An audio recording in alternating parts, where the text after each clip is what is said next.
Hi, welcome back guys. This is your friend, the MHA What If with another fanfiction. This is the move of what if Deku discovered Shinsou's hidden struggles? All credits for this video go to their respective authors, so please support the real author. Check out the link in the description for more details. Please give this video a like and subscribe to the channel if you want more videos like this. Now let's get into the fanfic. Hitoshi dreaded hearing the bell that ended the school day. Dreaded when his last class ended. Dreaded going back to his house, if he could even call it his. He only stays there because he has nowhere else to go. This is why he didn't even hesitate to accept Mr. Aizawa's offer to train him after school. Didn't even think. He should have thought. At least, this was part of the reasoning. He, of course, wanted to be a hero too. That was his main reason, of course. Like, 90% of his reasoning. No, 99%. But the added bonus of not going back to the place he lives right after that school bell rang for the last time that day, not having to be at the mercy of his father for another few hours, is what made him not hesitate at all. When he heard that school bell, for the first time, his stomach didn't dip in dread. However, this led to another problem, another cold plunge into the Arctic waters of fear. This time it was from words, though. Not even bad words. He probably would be pretty relieved to hear them if he was in any good home situation. It was when Hitoshi's new mentor, the Eraserhead, he still couldn't believe Eraserhead had asked to train him, announced one sentence. One measly sentence. He was brought down by a single sentence. I think it's time we stop training for the day. The way too familiar feeling struck him. The deep dark pit. The sudden drop his stomach took, as if it just discovered it very much does not have an affinity for skydiving a bit too late. A feeling that he's felt so many times, despite only being 15. A feeling he could, unfortunately, never get used to. Some may think that's awful, but what was he supposed to do about that? It's not like he had anyone in his life who would actually care. Not like he had anywhere else to go. And just his luck. The feeling of dread was even worse now. Why hadn't he thought before accepting his idol's proposition? You see, at that exact moment his mind decided to betray him and make something occur to him. Something he'd rather not have occurred to him, especially not around someone else. Especially not around a pro-hero. Especially not around Mr. Aizawa. His blood seemed ice-cold and honey-thick as it sludged through his veins. He found it rather hard to breathe. He had never actually asked his father if he could stay after school. He had warned him he was staying, but he'd never asked him if he could.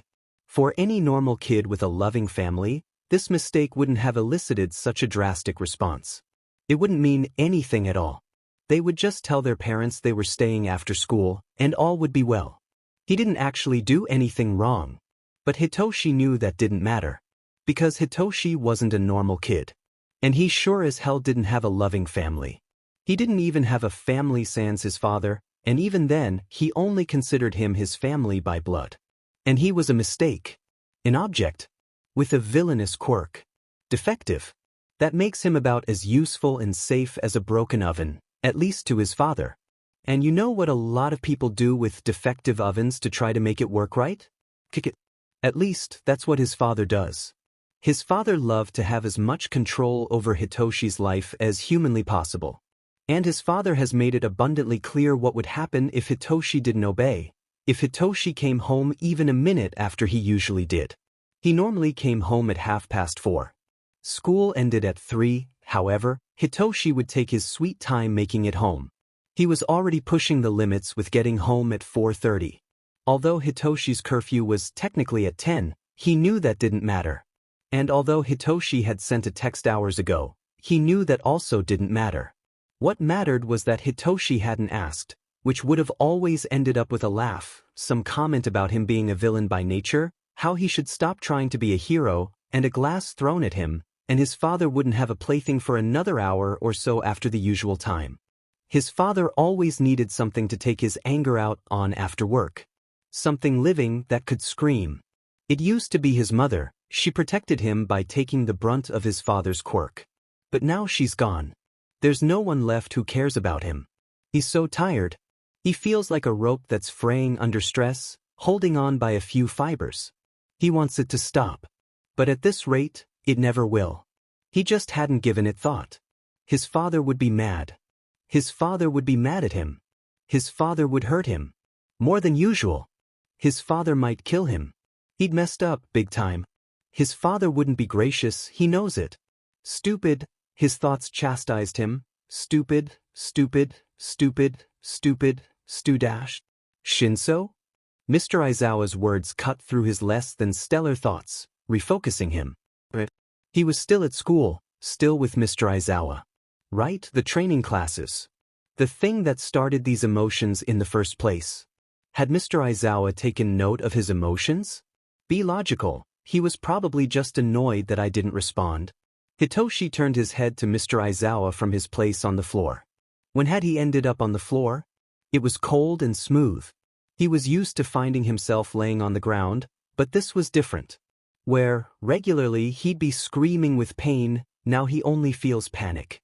He only felt how cold his sweat was as it clung to his too pale face. He only felt how he was shaking, unable to still himself. He only felt how quickened his breathing and heartbeat became. He tried and failed to breathe deeper, only ending up wheezing. The only objective pain he feels are from his legs, and that's purely from the training and exercising that had happened that day. He also felt Mr. Aizawa's eyes on him. Hitoshi can't let him clue in on his weaknesses. After all, heroes aren't supposed to have weaknesses. Right? Mr. Aizawa studied him with an expression of confusion and exhaustion among other things that Hitoshi couldn't quite place. He didn't like how he couldn't identify his teacher's emotions. He was usually so skilled at doing so, from years of having to gauge his father and former teacher's feelings so he could act accordingly. Much like prey wary of their predator. But he couldn't quite understand his current teacher, of all people's emotions. His eyebrows were knitted and his mouth was pressed into a thin line. Was that concern? No, Hitoshi. Why would he be concerned? He's not even mandated to stick around me. Why would he go through the effort of caring? He's a teacher, after all. And I'm a difficult student with a villainous, dangerous, quirk and probably a less than great file case. Be logical. But Hitoshi could control it. He knew he could control it. That won't stop other people from judging me on it, he thought, bitterly. But Mr. Aizawa knew my quirk and still took me on. Does that count for anything? Shinsou, are you all right? Did we train too hard today? His teacher's voice seemed to waver a little as he spoke. Like he was being conscious, trying to decode Hitoshi. Like he actually... There was still that undertone that confused Hitoshi. He still could have sworn it could be identified as being concerned, but the only person who ever felt concern for me is dead. Shinsou, what's going on? Why are you so nervous? Did you forget something? Did his expression really give that much away? He didn't like that, how his teacher seemed to read him like a book, yet he couldn't do the same. He thought about telling Mr. Aizawa the truth, he really did, then he caught himself. He was scared. Scared of going home. That's a setback. A weakness. Not logical. Mr. Aizawa wouldn't think it was logical. Best case scenario, he wouldn't care. Hitoshi's not important, that's what he told himself. And he believed that. If I upset Mr. Aizawa in any way he might see me as a liability. A mistake. That he shouldn't have taken me on. He might stop training me. Leave me in the dust. I can't let him know. Not now, not yet. Not when so much is on the line. So he shook his head, smiled, or at least tried to smile. It came out more as a grimace. He saw his teacher's eyes narrow. He wondered if that was from anger or something else. He hoped it wasn't anger. He didn't want to make Mr. Aizawa angry. I'm fine, just lost my balance. Can't be doing that if I'm going to be a hero, right? Mr. Aizawa seemed to accept that. His face easing back to its normal, tired, blank slate expression. Somehow, Hitoshi couldn't help but feel a little betrayed by his immediate acceptance of his words. Why can't he see something's wrong? Why hasn't he helped? A pang of guilt shot through Hitoshi. I don't want him to see something's wrong. It's not his fault. I'm hiding it well. How could I be betrayed if I didn't want him to know in the first place? I'm a hypocritical jerk. They both headed to collect their things. Hitoshi headed to the far side of the room. He grabbed his phone from his bag and looked at the lock screen. Shit. No. He was dead. So dead. As Hitoshi looked at the messages mocking him on the lock screen of his phone, his face paled, somehow even more papery than before. He felt himself start shaking again. And against his will he started panicking again. You know what happens now, villain? The newest text sent shivers down Hitoshi's spine. Hitoshi's mind spiraled back to when his father had talked to him, warned him about what would happen if he misbehaved. Your punishment won't only be physical next time you disobey me, but don't worry, I'll still beat your ass from hell to back. I'll just beat your mind along with it. No, I can't panic now, not again. Hitoshi. Not in front of Mr. Aizawa. It's a liability, a setback. I'm a setback. He doesn't like setbacks, they aren't logical. He could feel Mr. Aizawa's eyes on him, studying him. He couldn't let his mentor see him this way. Couldn't let his feelings get the best of him. A repressed voice ringed faintly in his head. Why not? He's shown me nothing but kindness and acceptance. He muffled it, all it did was spew lies. He hid his paralyzing fear best he could and set off for home. He didn't look back at Mr. Aizawa. Didn't want his ever-studying teacher to see through him and into his fears. Didn't want him to see the hot, salty tears making their way down his face as his emotions betrayed him. Illogical. A knot of dread writhed and clawed at his stomach as he walked home. Lost his balance, my ass? Shoyuda had seen what happened. There was nothing he could have tripped over. He wasn't blind. Not yet, at least. Right before Shinsou had collapsed, his worryingly pale face had whitened even further, and his breathing had quickened. His too thin body shaking like a leaf. That's not normal. That's not losing balance. He'd realized something, Shoyuda figured. He'd panicked. For some reason, though, he's not too keen to share what had shaken him so badly with me. That concerned Shoyuda. Does he think he can't trust me? Shoyuda couldn't help but feel dejected at this. Wait, what? Shinsou isn't my kid. Why do I care so much? He's my student, Shoyuda reasoned with himself. It's normal to care about your Kate student. It's normal to care about your student. I need to talk to him about what made him feel this way, he then concluded. He was about to open his mouth to say something, but when he looked at a Shinsou, his words caught in his throat. His student looked so frail. Sweat was still sticking to his skin. He had a panicked expression on his face, eyes wide and searching. Like a deer in the headlights. Or, the child in a dangerous circumstance. His concerningly large eye bags looked infinitely darker and more prominent in stark contrast to his pale skin. He could see that Shinsou was desperately trying to stop shaking, but it was fruitless. He looked like glass. He'd shatter and fall to a million pieces on the floor. Like he's already shattered and is trying to sweep up the pieces and tape them back together. Shoyuda had never noticed how clearly he could clearly see the kid's ribs. That's not normal. That's not right. Was he eating? Should Shoyuda be worried about that? In any case, he looked so tired once the panic wore off. I'll have to talk about it some other time. I don't think interrogating him right now would be too beneficial. So he accepted Shinsou's half-baked, frankly non-believable, lie in response to Shuda's concerns. Despite how much he wanted to push it, how much he wanted to make sure that his student was actually okay, he didn't. He needed to talk to Shinsou, and also needed to teach him some deception skills. But not now. It's for the best, right? I'm doing the right thing.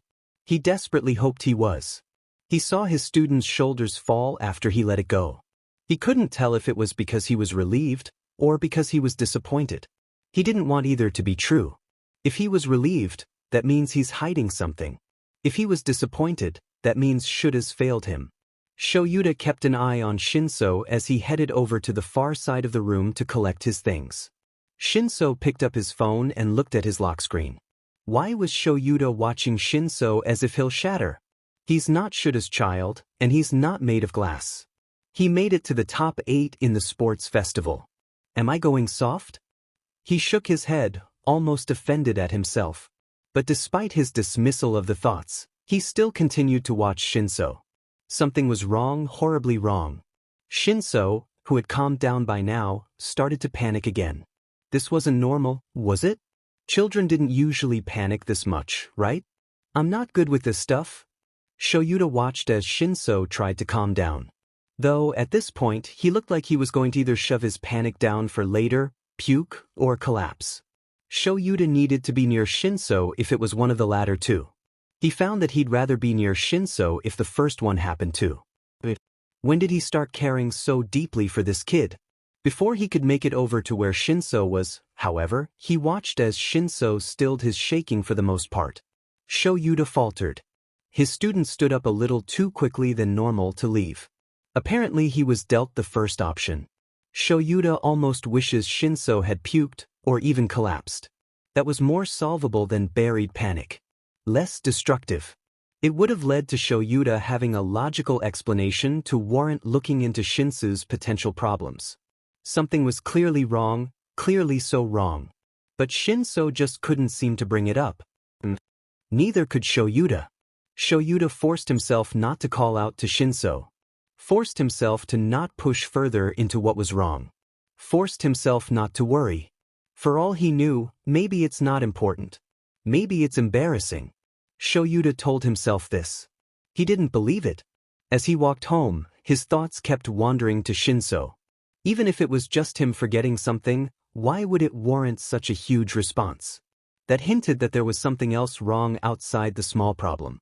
If it was a monumental problem, well, he didn't really want to think about that. It seems like there's locked doors with this kid that I don't have the keys to open yet. That's alright though.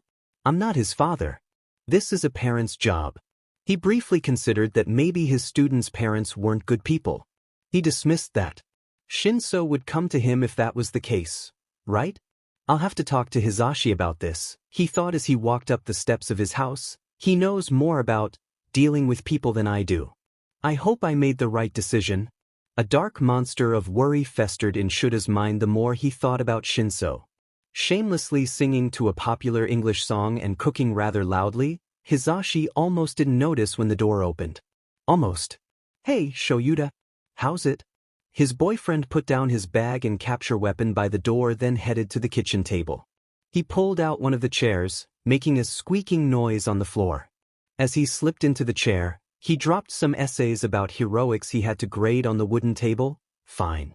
Kaminari interrupted the class to show some sort of joke he'd seen. It wasn't even that funny, but other than that, they were better than usual. Maybe you're just too out of the loop to understand it? Shoyuta scoffed, turning his attention to the self-proclaimed class clown's word vomit of an essay.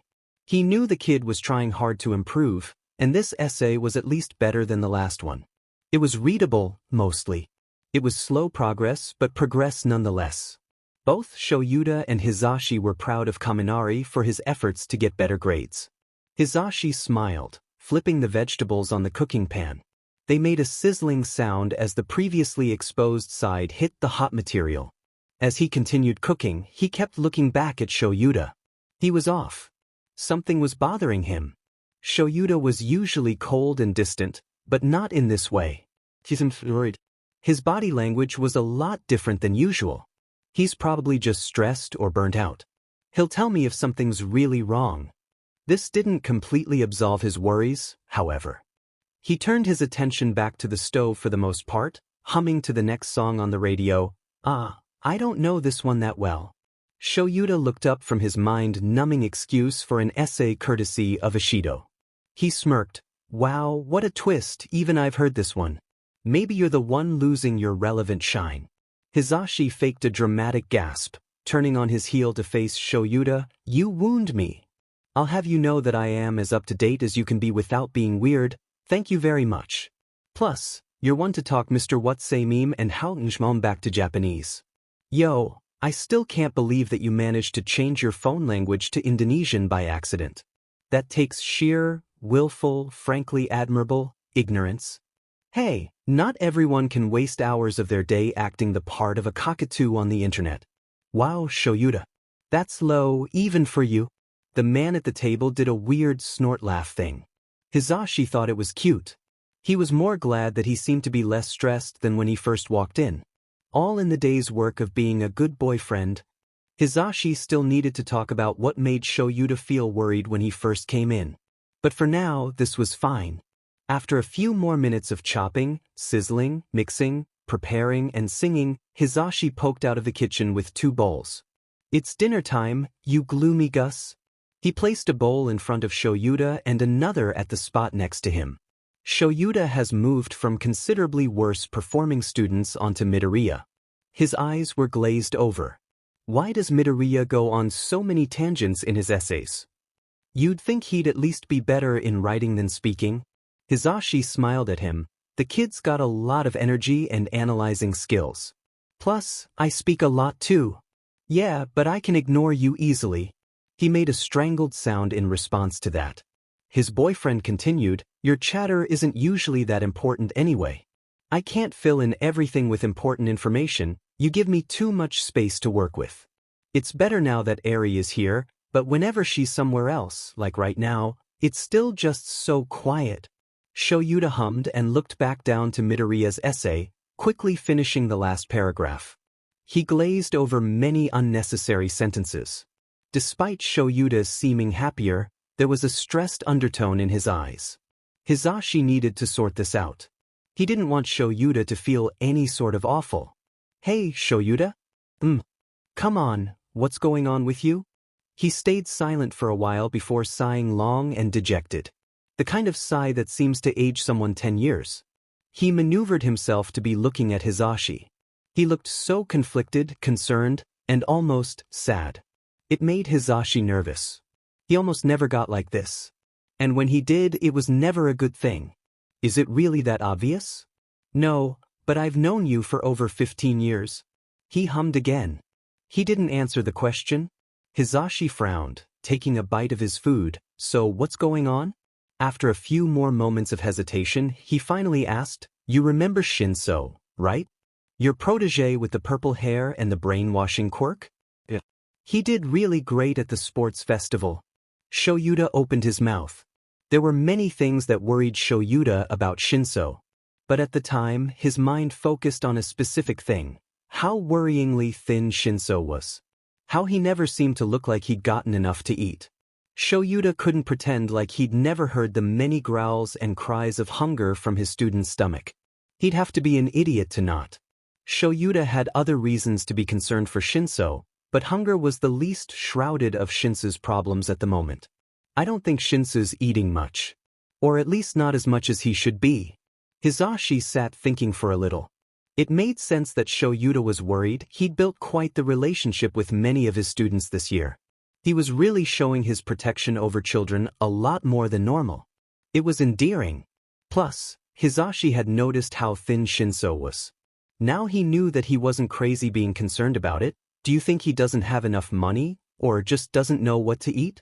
Shoyuta swallowed his food as he thought, I'm not sure. I would most likely say the former, since he looks like he doesn't eat much at all. There could be another reason, Hizashi's mind suggested. He quickly doubled back. No, he would have told someone. Aren't there programs for that? Oh yeah. Something tells me that Shinsou wouldn't want people to know. He's a private person, doesn't like other people worrying about his issues. Shoyuta stirred his food. He doesn't seem to want to be trouble for anyone. I don't think he'd be trouble for anyone. Would he have told someone? Shoyuta smiled slightly. I agree with you. He's a good kid, despite what his records say. I don't think he'd be trouble, but I'm pretty sure he believes the opposite. You really care about your little listener. Shuda's head shot up, looking at his partner incredulously. Everybody in the school staff knew how much he cared about his students. It's obvious he'd die for them in a heartbeat. In spite of this, Shoyuta still desperately tried to get an argument across every time, on he's my student. Hizashi laughed at his slightly flushed face and his stammered-out excuse, sure, of course. Shut up, Shoyuta composed himself, still slightly pink. Anyway, do you have any ideas of how we could help him?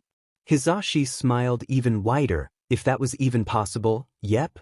After Hizashi relayed his plan, Shoyuta left to get Eri from her playdate with Mirio and Midoriya. Hizashi was left with his own thoughts. Thus his brain slipped back into earlier concerns. Could neglect be the culprit? It was a somber thought. Hizashi didn't want it to be true. Desperately. He wanted it to be a simple budget problem, something that could be easily fixed. Well, not easily, but still. Hizashi would be stupid to not at least entertain the idea. However, it was likely enough to have him concerned. He hoped the kid would be okay. With shaking legs, Hitoshi walked up to the door of his house. The day was exponentially colder than usual, but that wasn't the reason he was shaking. Trembling hands reached toward the brass knob of the old door. Well, old was an understatement. This door was positively ancient. Once teal paint peeled long ago revealed an ugly brown, making an even uglier look, and splinters shot out at random angles from the once smooth wood, begging to get stuck in Hitoshi's skin. The rest of the house wasn't very pretty either, but it was a roof over his head. Despite his father. This is better than nothing. He slowly opened the door. Regardless of years of training himself to open doors and walk across floors silently, this door never heeded to his wishes. He cringed at the long creak as it echoed through the hallway. Though in reality, it was not a very loud creak, it felt as though the sound pounded in his head. Hoping that his father hadn't heard him, he started to walk to his room, careful to avoid the squeaky floorboards. It didn't matter, though. He flinched and a high-pitched noise escaped his throat as he heard a cold, gruff voice behind him. He was rounding the corner, almost to his destination. He was so close, and yet, his bedroom, safety, felt like a mile away. Look who finally decided to show its face. Hitoshi's blood, ice cold, seemed to slow. His heart beat too fast, cold sweat sticking to his brow. He slowly turned around to face his father, purple eyes wide, searching for a non-existent way out, and teeth gritted. He called him an it, stripping him of his humanity. That was a bad sign. He only did that when he was really angry. Nukashi Shinsou was a rather beefy man. His hair was a very dark, almost black, purple color, slicked back in a formal appearance despite his personality. His eyes were yellow and seemed to pierce into the souls of those he looked at. But his father's strength and unnerving appearance weren't the worst parts of him. No, that award was donned by his quirk. Disreality. It allowed his father to make a person see and feel anything he wants them to. It can be activated if someone reacts to what his father says. It doesn't have to be a question, nor does the person have to react verbally, unlike Hitoshi. So it's even harder for someone to avoid it unless they had a negating quirk. Like Mr. Aizawa's quirk. Stop it. He's not coming and I know it. I'm alone in this. His father's quirk was powerful, it could have been used for so many good things, and helped so many people. It was so frustrating. Hitoshi had tried all his life to make people see past his quirk, to not write him off as a villain because of it. But here was his own father, doing the exact things that Hitoshi was told all his life he was destined to do. Hurt, scare, and generally take advantage of people through fear and power. The non-existent morality of his father isn't what he should be focusing on right now, though. Neither the absence of his favorite hero and mentor. He stared at his father, paralyzed in fear. His father grinned, showcasing his yellow teeth for the world to see. Where were you? His words held no concern.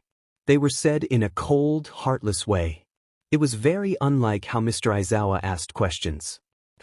Maybe his teacher did really care.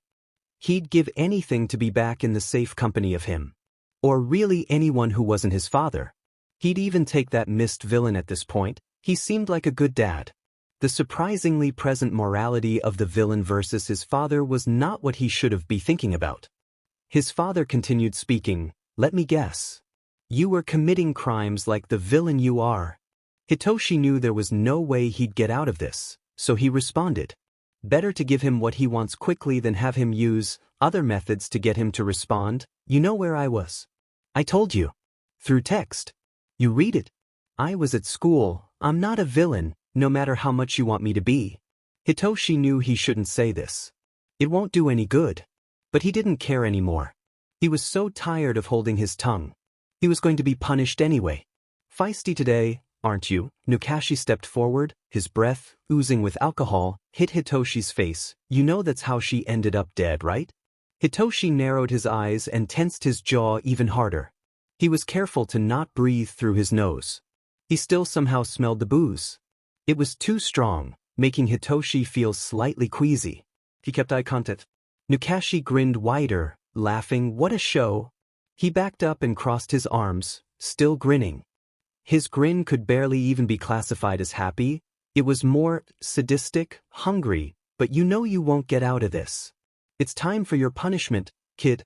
The main entertainment of my show tonight. Hitoshi kept eye contact. For knives shot from behind and stabbed him in the back. He kept eye contact. At this point he couldn't tense his jaw more without breaking his teeth. He felt the familiar, sickeningly warm feeling of blood crawl down his back. Hot, salty tears flowed from his eyes. It's not real, it's not real. The blades burrowed deeper, causing blood to pool in his mouth. He didn't want to be his father's show of the night. Not real, not real. He was begging with himself to stop feeling this. Stop seeing this. His entire body shuddered. He tried to keep his mouth shut, he didn't want to lose now, but his jaw betrayed him. He let out a choked, pained yell, finally breaking eye contact as he slid to the floor. Damn it, why did it need to hurt so much? It's not real. It's just a quirk. Not real, not real, not real, not dash. His thoughts slipped as his vision blurred. The last thing he saw was the laughing face of his father before all he could see was darkness. He woke up on the bottle shard-covered floor hours later. There was no sign of blood or injuries. Because it wasn't real. What was real was the smell of alcohol that would probably be in his clothes now. He hoped no one would ask him about it. That didn't matter right now. He's uninjured. It wasn't real. See, not real. I'm okay. I'm safe. Hitoshi told himself this as he shuddered and cried on the floor. He didn't believe himself. He wished he did. Though he'd never actually been hurt, he hurt. Hurt all over, especially where the illusion knives had buried themselves. Phantom pains. He's familiar. Though they usually only really happen when an individual loses their arm or something, phantom pains seem to be a side effect of Nukashi's quirk. Or maybe Hitoshi's mind just hates him. Racked with sobs, he shivered on the harsh carpet floor for around 20 minutes before finally moving. Crawling to his room was very painful. He hurt so much. He was so tired. He would have been conscious of the noise he was making had he not heard the loud TV coming from his father's bedroom. His father was probably in an alcohol-induced sleep on the couch by now. He crawled onto his bed. At least he had a bed, right? Better than nothing. Relishing the soft mattress, his eyes surveyed the room, locking onto his phone. The concerned look of his mentor flashed through his mind. I'm pretty sure he was concerned. I hope. As selfish as he told himself he was being, he still wanted someone, just one person, to care about him. To be concerned about him. He reached for his phone, unlocking it. The time read 12:46 a.m. He stared at his contact list, specifically at his contact named Aizawa Shoyuta. I could tell him, he thought, if I told him, he could come help me. He could take me away. Take me away from here. Take me away from him. His finger hovered over call. Just one call. Just one call and this can all be over. This can all be over. He hesitated. I don't have proof. Mr. Aizawa's a logical person. He wouldn't believe something on words alone. He wouldn't like me coming to him without evidence. Plus it's late, he wouldn't appreciate being called at these hours. Especially not by me. I'm not even his student.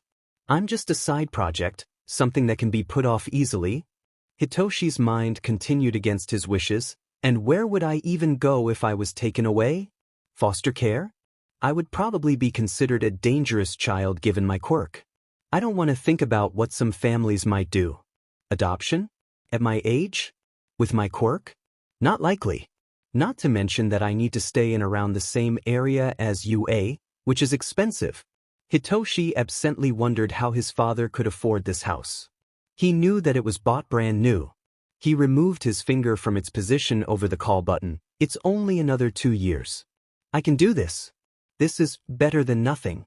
Hitoshi pretended to believe this for the sake of having a shred of hope. Throughout the day, Shoyuta thought about how he would try bring up Hisashi's idea to Shinsou. His boyfriend's idea was a simple one, so simple it might work. We could just invite him to eat out with us, he'd proposed. But maybe Shinsou didn't want help? How would he react? Shoyuta hoped that Shinsou would agree to it.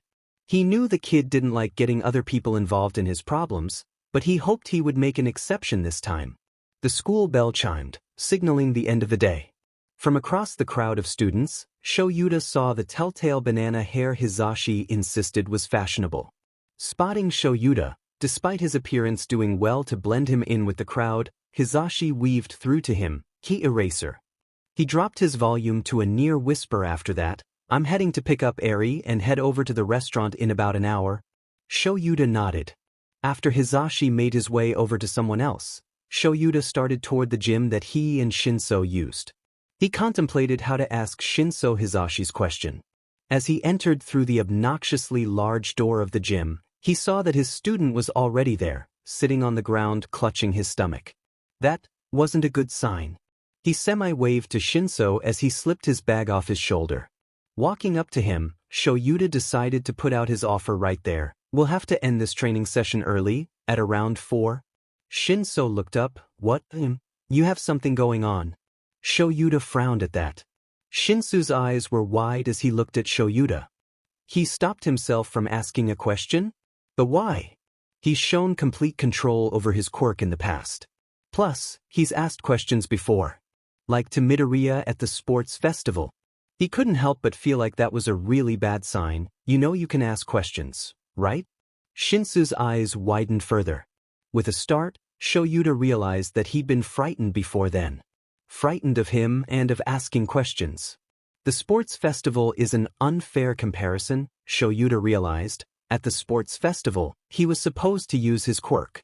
Due to the nature of his quirk, it'd make sense that people would be wary of him asking questions. Maybe even speaking in general. It's not okay, but at least now I can make sense of the situation. Discrimination isn't something I can solve in a day, but at least I can do my part to try. Shinsou deserves everything anyone else has. This includes asking questions. But my quirk? You can control it, though, can you not? Yeah. People don't usually care about that. The last part was said quietly enough to be a whisper. He was beaming. Shoyuta had never seen him smile so big. His eyes sparkled, full of a childlike glee. Why is the human decency to let him ask questions, something that warrants this positive of a response? Shoyuta knew he already had the answer. Shinsou, I do not and never will support discrimination on the basis of quirks. I will never support discrimination in general. You deserve everything anyone else has. Whether that person has a water quirk, a psychological quirk, or no quirk at all. He didn't want to think that his student had been the victim of things as heinous as quirkism. It was really the most logical conclusion given the provided information, however. The way Shinsou looked at him with curiosity and hope that suggested he'd never heard those words before didn't do much against that assessment. To answer your unasked question, I have dinner plans with my partner and daughter. He hesitated for a few seconds. Actually, I was wondering if you might want to come with us. What? Shinsou still cringed as the question left his mouth. Shoyuta looked around a bit awkwardly. He had never been good with people, especially not children. He had actually tried to ask Hizashi if he'd ask Shinsou for him, but he just laughed and said Shoyuta was adorable. The jerk. He'd even used Shuta's own logic against him by saying that he needed the social skills, and that this was the logical conclusion. Shoyuta was gonna shove that logical conclusion right up his. Well, I noticed that you didn't seem to have enough energy to do training for the entire 2.5 hours, and I've also noticed how you always seem hungry. I might be reading things wrong, but the logical conclusion I came to there was that you weren't getting enough food at home. I don't know the reason, but I thought I could help by offering dinner. Well, it was actually my partner's idea, but... Shinsou just stared blankly at his teacher as he trailed off. He looked dumbfounded. Are you sure that's okay? You said you were eating dinner with your partner and daughter. Wouldn't I be interrupting? Oh, my partner likes you, and my daughter loves heroes and hero students. Okay then. Thank you. Thank you so much. Shinsou was bowing way too deep for the fact that all Shoyuta did was offer food. He awkwardly cleared his throat anyway. Let's work on your punches. Hitoshi regretted not stealing something from the kitchen. That morning, he hadn't been fed, he was being punished, and he knew that. It wasn't the first time it had happened, and Hitoshi was sure it wouldn't be the last. But the fact that it was a normal occurrence didn't make it hurt any less. If Hitoshi had stolen food from his house, he knew that he very well could have been caught. Plus, he couldn't steal. He was going to be a hero. But his stomach didn't seem to care about morals. It made going through his day painful. Admittedly, this was the first time his father's done this while he's been exercising so much. Even outside of Mr. Aizawa's training, Shinsou's been exercising on his own. That's probably what makes it hurt more. It's his own fault. His class was dismissed early, so Hitoshi sat in the gym for a while. He was on the floor clutching his stomach to try to stop the pain. It'd be sort of embarrassing if his teacher were to walk in then. I have to get a hold of myself.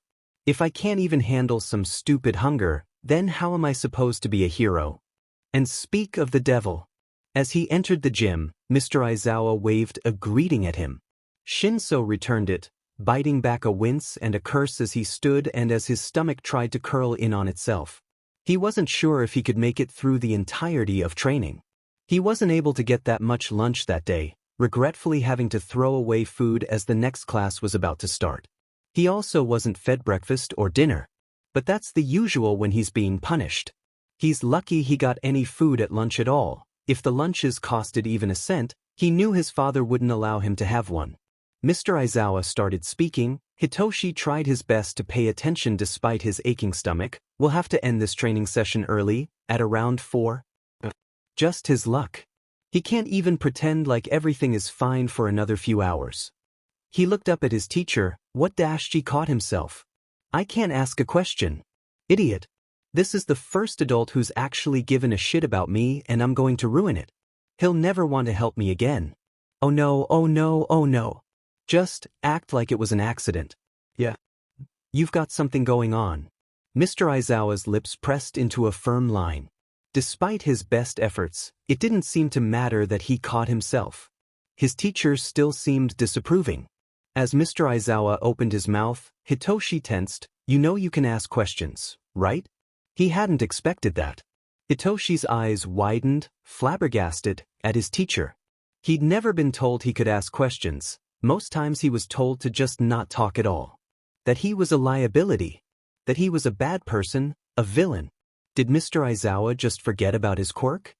He protested against his teacher's words weakly. But my dash. Quirk? You can control it though, can you not? Hitoshi couldn't believe what he was hearing.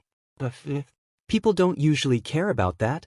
Hitoshi was quite aware that he was grinning like an idiot, but he couldn't bring himself to care at this point. He'd never been this happy in his entire life that he could remember. His teacher wasn't finished, though. Shinsou. I do not and never will support discrimination on the basis of quirks. I will never support discrimination in general. You deserve everything anyone else has. Whether that person have a water quirk, a psychological quirk, or no quirk at all. Shinsou was shocked. He couldn't help the curiosity and the hope that surfaced. He always tried his best to keep his emotions as hidden as possible, but he couldn't. Whether it was because of his hunger, lack of sleep, or pure elation, Shinsou's feelings were on display. He had to put a lot of his energy into not crying. Don't cry, don't cry. Not in front of Mr. Aizawa. Heroes don't cry. Except for Midoriya. But Midoriya's quirk can shatter his bones. I'd cry too. To answer your unasked question, I have dinner plans with my partner and daughter. He paused before continuing. He seemed a little awkward. Actually, I was wondering if you might want to come with us. It took a few seconds for the question to sink into Hitoshi's still dumb happy brain. Mr. Aizawa explained his reasoning, and all Hitoshi could do was stare at him. He was almost spot on. It was incredible. He was a pro-hero for a reason, and that reason was shown in all its glory here. As much as he wanted to eat, he remembered that his teacher had said he was eating dinner with his partner and daughter. It was crazy to him that Mr. Aizawa would have a partner, let alone a daughter. He never really seemed like the type. But more than that, he wondered if his teacher had asked his partner and daughter beforehand.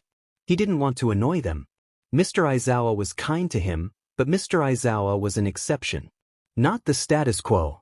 Shinsou voiced part of his worries. Are you sure that's okay? You said you were eating dinner with your partner and daughter. Wouldn't I be interrupting? Mr. Aizawa, however, waved off his questions as well as concerns immediately. No. My partner likes you, and my daughter loves heroes and hero students. Okay then. Thank you. Thank you so much.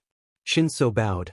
Something in Hitoshi glowed when he realized that his teacher had lumped him in with the heroes and the hero students, exactly the people he was wanting to be.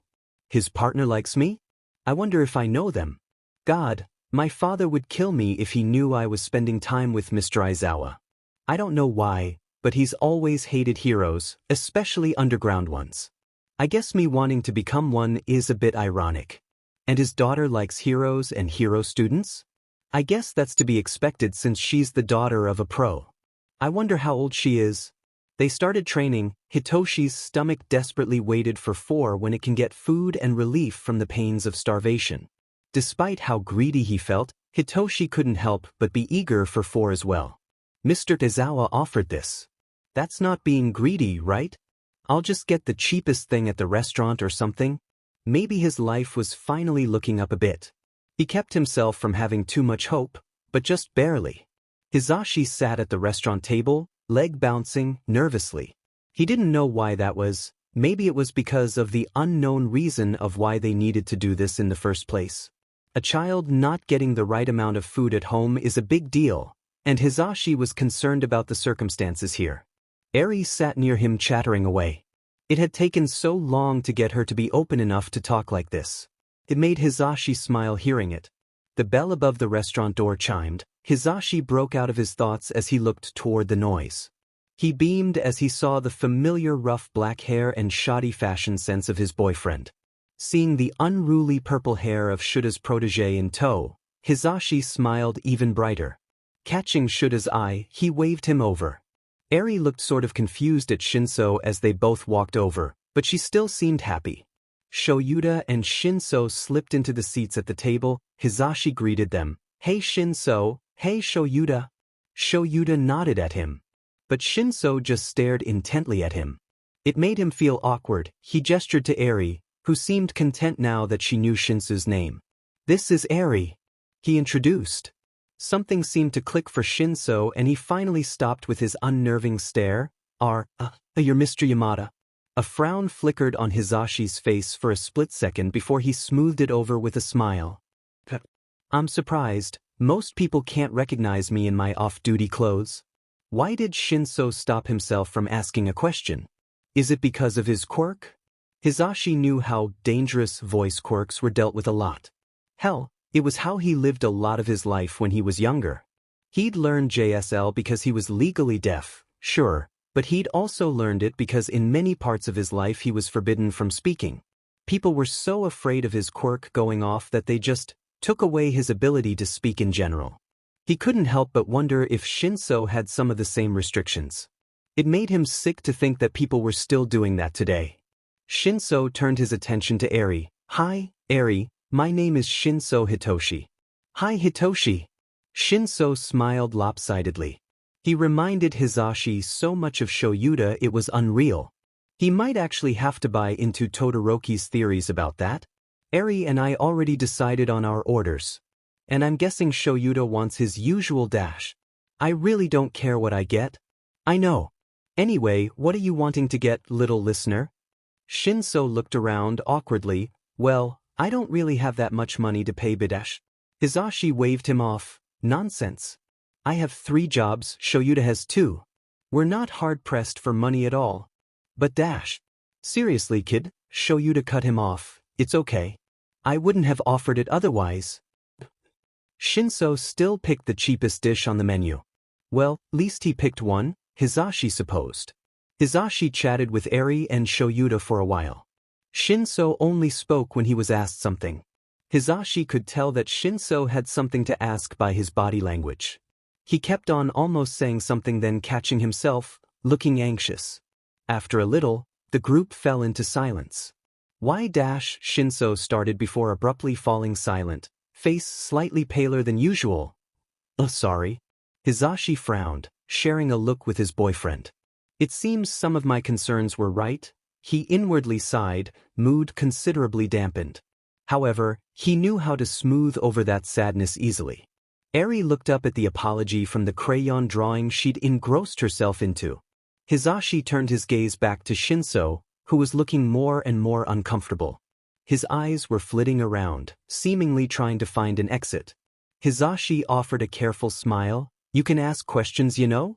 No one's gonna get on ya here for that. He purposely spoke more casual than usual, hoping to put the increasingly panicking teen to ease. Shinsou snapped his head to Hizashi, a shocked look on his face. Hizashi knew what would come next, so he beat Shinsou to it, no matter your quirk. Shinsou just stared at a loss for words. How dash. Hizashi lowered his voice to a bit louder than a whisper. I have a voice quirk too. His smile fell to be bittersweet. I know what some people do. Shinsou continued to stare at him, mouth open and cheeks slightly flushed. Their waiter came to their table to deliver their food. After a bit of eating and casual chat, Shinsou finally asked the question he'd been trying to for a while. Why did you invite me to dinner, Mr. Yamada? Mr. Aizawa said it was your idea. Hizashi smiled, putting down his bite of food. To be honest, I'd noticed how thin you were. It concerned me. When Shoyuta, he pointed back to his boyfriend, brought you up, I suggested that we help you by getting you dinner. I hope that's alright with you. Plus, I thought it'd be fun to get to know you better. He shot finger guns at Shinsou. Shinsou swallowed his food, looking between Hizashi and Shoyuta. Does this mean that this is going to be a normal thing? He looked so hopeful, it made Hizashi's heart ache. He didn't like that he was so hopeful over getting a meal every day. He shouldn't be so hopeful over getting basic human needs fulfilled. Hizashi knew that was obvious, but still. Shoyuta nodded. Are you sure? It's like Hizashi said before, we're not hard-pressed for money. Eri piped up, does that mean I get to see Hitoshi more then? Yep. Hizashi popped the pea. Shinsou smiled, and Hizashi knew that this time it was completely genuine. The group continued their food and conversations, Shinsou adding his commentary more often than before. Hizashi swore to himself that he'd help keep Shinsou safe. The dinner was a good start, but he knew it wasn't the end. This kid deserved a good life. Hizashi would see to it that he had one. Getting dinner with Shinsou was steadily starting to become a routine. Though it had only been 3 days of doing it. Shinsou seemed to be happier than before. He still seemed too tired. A kid his age shouldn't have that dark of eye bags. Shoyuta knew he was being hypocritical thinking that, though. Eri was growing to really love Hitoshi. Even though she'd only actually gone to dinner with him one other time sans the first. She had very important semi-regular playdates with Togata and Midoriya on Wednesdays and Fridays. Shoyuta was still worried about his student, but it was muted a bit since he didn't have to worry about Shinsou's food situation. He had hoped, naively, that the lack of food was Shinsou's guardian's singular problem. He should have known he'd be wrong. The training had been okay for the most part. Shinsou moved more fluidly now than even a week before. It was probably because he was actually getting food. Shoyuta wished he'd have noticed the lack of food earlier. He couldn't help but feel guilty in that sense. They continued training, throwing punches and kicks. Shinsou might be getting better, but he still ended up on the floor with Shuta's foot lightly pressing on his chest. Shoyuta would never put more than a little weight on his foot. He didn't actually want to hurt his student. He removed his foot from Shinsou's chest after a few seconds, but the damage seemed to already have been done. Something was wrong. Shinsou's breathing was picking up, his eyes looking around wildly, yet not seeming to pick up his surroundings. Another panic attack. At least Shoyuta was close enough to deal with it this time. Dropping down to be on the same level as Shinsou, he offered condolences and apologies in a soft voice. Shinsou was muttering in a panically, clearly not comprehending his surroundings. Please don't. Please stop, don't hurt me. I'll do better. I promise. Please don't hurt me. I'm sorry, his words were taken over by sobs. Shinsou, you're safe. No one's going to hurt you, you're at UA. You're safe. Shoyuta carefully put his hand on Shinsou's shoulder. He flinched hard. Flinching was a common sign of physical abuse. If Shinsou was being abused, why didn't he have any visible scars and bruises? Shoyuta started to pull back his hand before his student immediately grasped onto it, like a lifeline. Shoyuta slowly moved closer to Shinsou, who leaned into his kind touch, shivering. Hey, Shinsou, can you look at me? Shinsou turned his gaze to Shoyuta, still crying. He looked so small. Why did he cry so quietly? Had Shoyuta been even a little further away, It'd look more like he was just cold and shivering. "You're safe here, Shinsou, okay?" After a few seconds, his student partially nods. Shoyuta and Shinsou stay on the floor for a while until it was the usual time for them to head to dinner. Shinsou got up. Without looking at Shoyuta, he said, I'm going to go to my house today. My father was planning on making dinner. Oh, of course, I'm glad he's able to do that today. Shoyuta paused. Hey, Shinsou? Shinsou paused from where he was collecting his things. You know you can talk to me if anything's wrong, right? Shinsou stayed silent for too long before finally he nodded. However, Shoyuta wasn't sure if Shinsou really believed what he said. Okay, well, see you on Monday. Yeah, goodbye, Mr. Aizawa. And, thank you. Before Shoyuta could respond, Shinsou was out of the door. He was alone in the gym with only his growing concerns as company. He texted Hizashi to tell him that he'd just be coming straight home instead of eating out. As he walked home, his mind analyzed the situation. Looking at it logically, all the signs point to some sort of abuse. At least, past abuse. Shinsou never seemed stiff while training, and I've never really noticed any scars. The way Shinsou reacted back there, though, is really concerning. I was barely even putting weight on his chest. It shouldn't have elicited that response. At least, not if he has a safe household. Then saying that he doesn't need to get dinner from me today. Maybe his father could have been planning to make food. But maybe he wanted to avoid questions. He seemed very anxious to leave after that. Maybe he was just embarrassed about the panic attack? But it still seems like quite the coincidence. Shuta's thoughts organized themselves as he entered his house. He could hear Hizashi humming as he got ready for his Thursday session of Put Your Hands Up radio. Eri had already left to go to her playdate and wouldn't be home for another few hours. She had a playdate today instead of tomorrow because Togata and Midoriya had a lot of academic material to get done on Friday this week. Shoyuta entered the bathroom where Hizashi did his hair. He smiled as he saw Shoyuta in the mirror. Hey, Shoyuta. Why'd you come straight home today? Shinsou said his dad was making dinner tonight. Well, that's great, right? Since they seem to have enough food to eat tonight, at least. Shoyuta stayed silent. Hizashi's smile turned a bit quizzical. What else happened? I think he's being, or at least has been, physically abused. Hizashi's smile completely fell at that point. They had both suspected it, but this was the first time either of them had verbally said so. Shoyuta continued, we were training and I had pinned him down. I had my foot on his chest, but I didn't even put weight on it. He panicked, Hizashi. He kept on muttering apologies and he begged for me to not hurt him.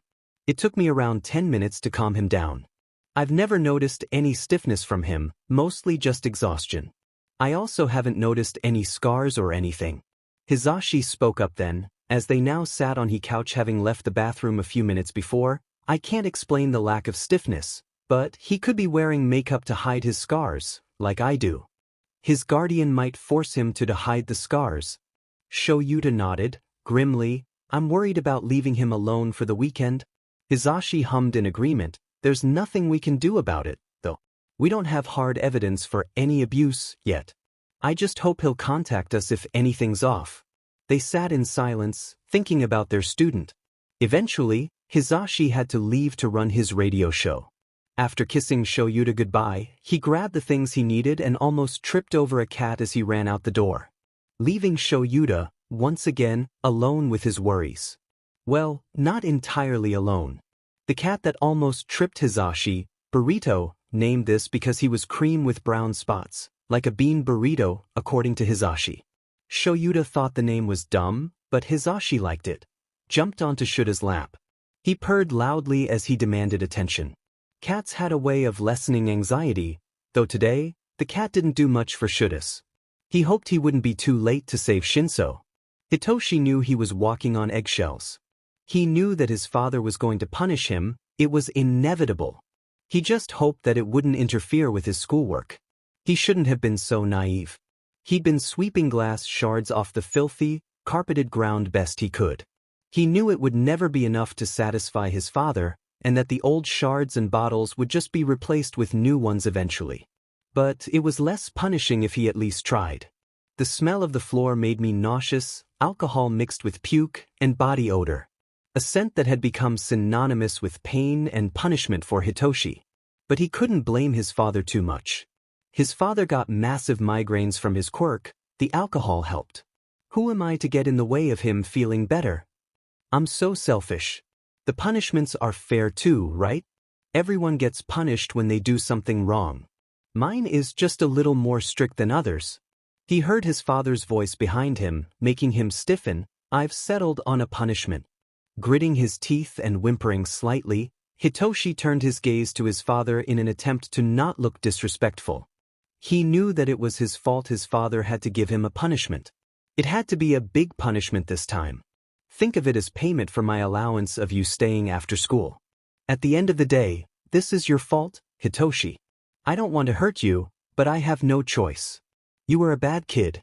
This is your fault. He knew that. He was an awful kid. Why would anyone love him? He needed his father. Without him he'd be alone. Right? Why did Mr. Aizawa even think about training him? He's such a failure. I thought for a while before it dawned on me. Nuchashi's face stretched into a sickening grin. The biggest punishment I could give was to hit you where it hurt most. Your schooling. Hitoshi swallowed hard, his expressionless face breaking to show fear for a second. You're so invested in your grades so you can be in that stupid little hero class. You do this even though you know your dreams are stupid and you should just give up. You'll never be anything more than a villain. This punishment will ensure you'll keep to your place. It's for the best. I'm just trying to keep you safe.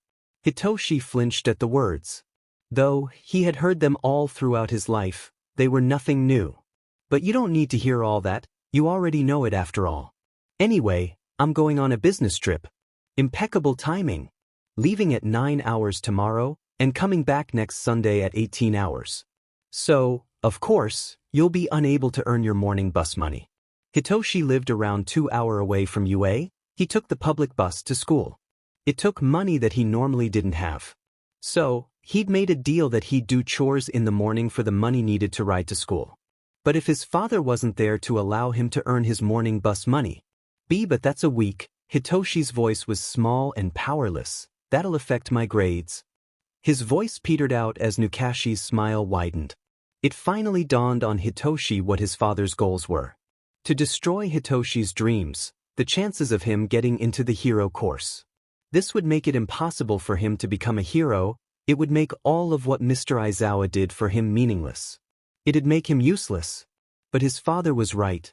He needed him. His father knew best, right? Before heading off to the fridge, probably to get another alcoholic drink, his father ended his word spiel. Now remember, Hitoshi. If it weren't for me, you'd be in the foster care program. I'm taking care of you. You'd better be grateful for all I do. No one else would ever care about you. Hitoshi lowered his head, staring at the floor. Thank you. And with that his father left him alone in exchange for the television. Hitoshi, now left to his own thoughts, got more and more anxious. Of course he was anxious about his class grades, but he was mostly anxious over how Mr. Aizawa would react. Oh God, is he gonna stop training me? Maybe he'll finally snap and punish me. Hell knows he's put up with me a lot. I don't know why it hasn't happened yet. But it's sure to happen now. He lets me ask questions and so does Mr. Yamada, but maybe that's just so that they can have dirt against me? Mr. Aizawa's always up for a logical ruse, as he calls them. Hitoshi felt an immediate surge of guilt at the thoughts and accusations running through his head. He and Mr. Yamada have only ever been polite and nice to me. It's unfair for me to think this. They clearly don't think I'm dangerous. They let me around Eri. They really love Eri. They'd never purposely put her in harm's way. They care about her. Suddenly his thoughts changed to thinking about Mr. Aizawa and Yamada's family as a whole. They all seemed so at ease with each other. Though they were very much the opposites, his two teachers had a very healthy and loving relationship. It was quite unlike the relationship his mother and father had. He could still hear his mother's screams echoing in his mind on the worst days. He could still see her blood stains on parts of the carpet. Though it had been 7 years since Shichu, the sections of the carpet still held a crimson hue that didn't belong to himself. Both of the men really loved their daughter. They never seemed to be annoyed at her shyness, and never forced her to speak or stop speaking. When she didn't know something, she wasn't belittled. When she flinched, she wasn't ignored. She was recovering and they were helping her every step of the way. They cared. When she did something wrong, she got an explanation of why it was wrong in a soft, understanding voice. When she broke something, she wasn't yelled at. It was a very different relationship than Hitoshi and his father. They were such a happy family. Hitoshi longed for something like that. To have people who he knew would always try their best to understand him. Who'd care and love him unconditionally. He didn't know why the couple were so adamant about him being a part of their dinners, even. He didn't feel worthy.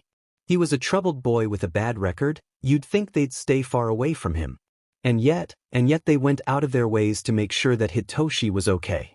Sometimes he even felt that he was a part of their family during the times he has with them.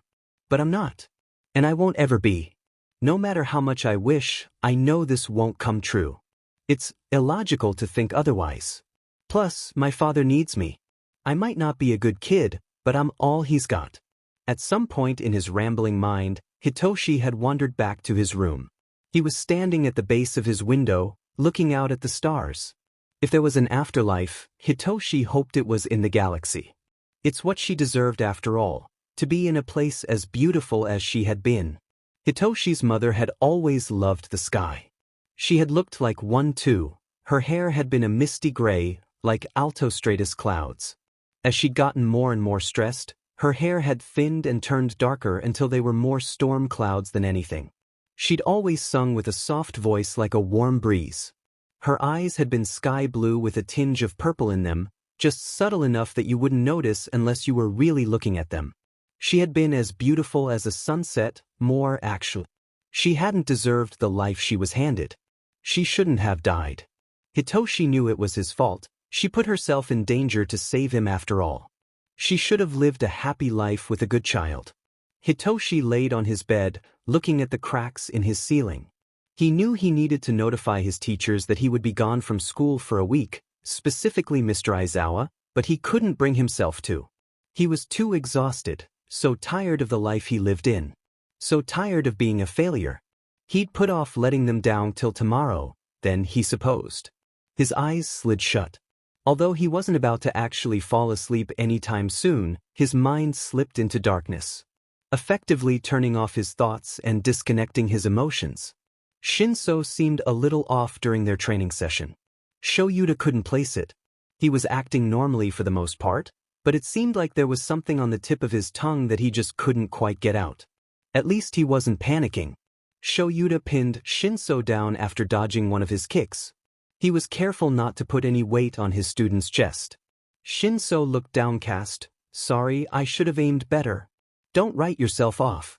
You're making progress, don't try to rush that. Yeah, but... Shinsou was rudely interrupted by his stomach. His face turned bright red. Shoyuta gave an amused huff, his equivalent of a laugh. I guess we should start heading off to dinner.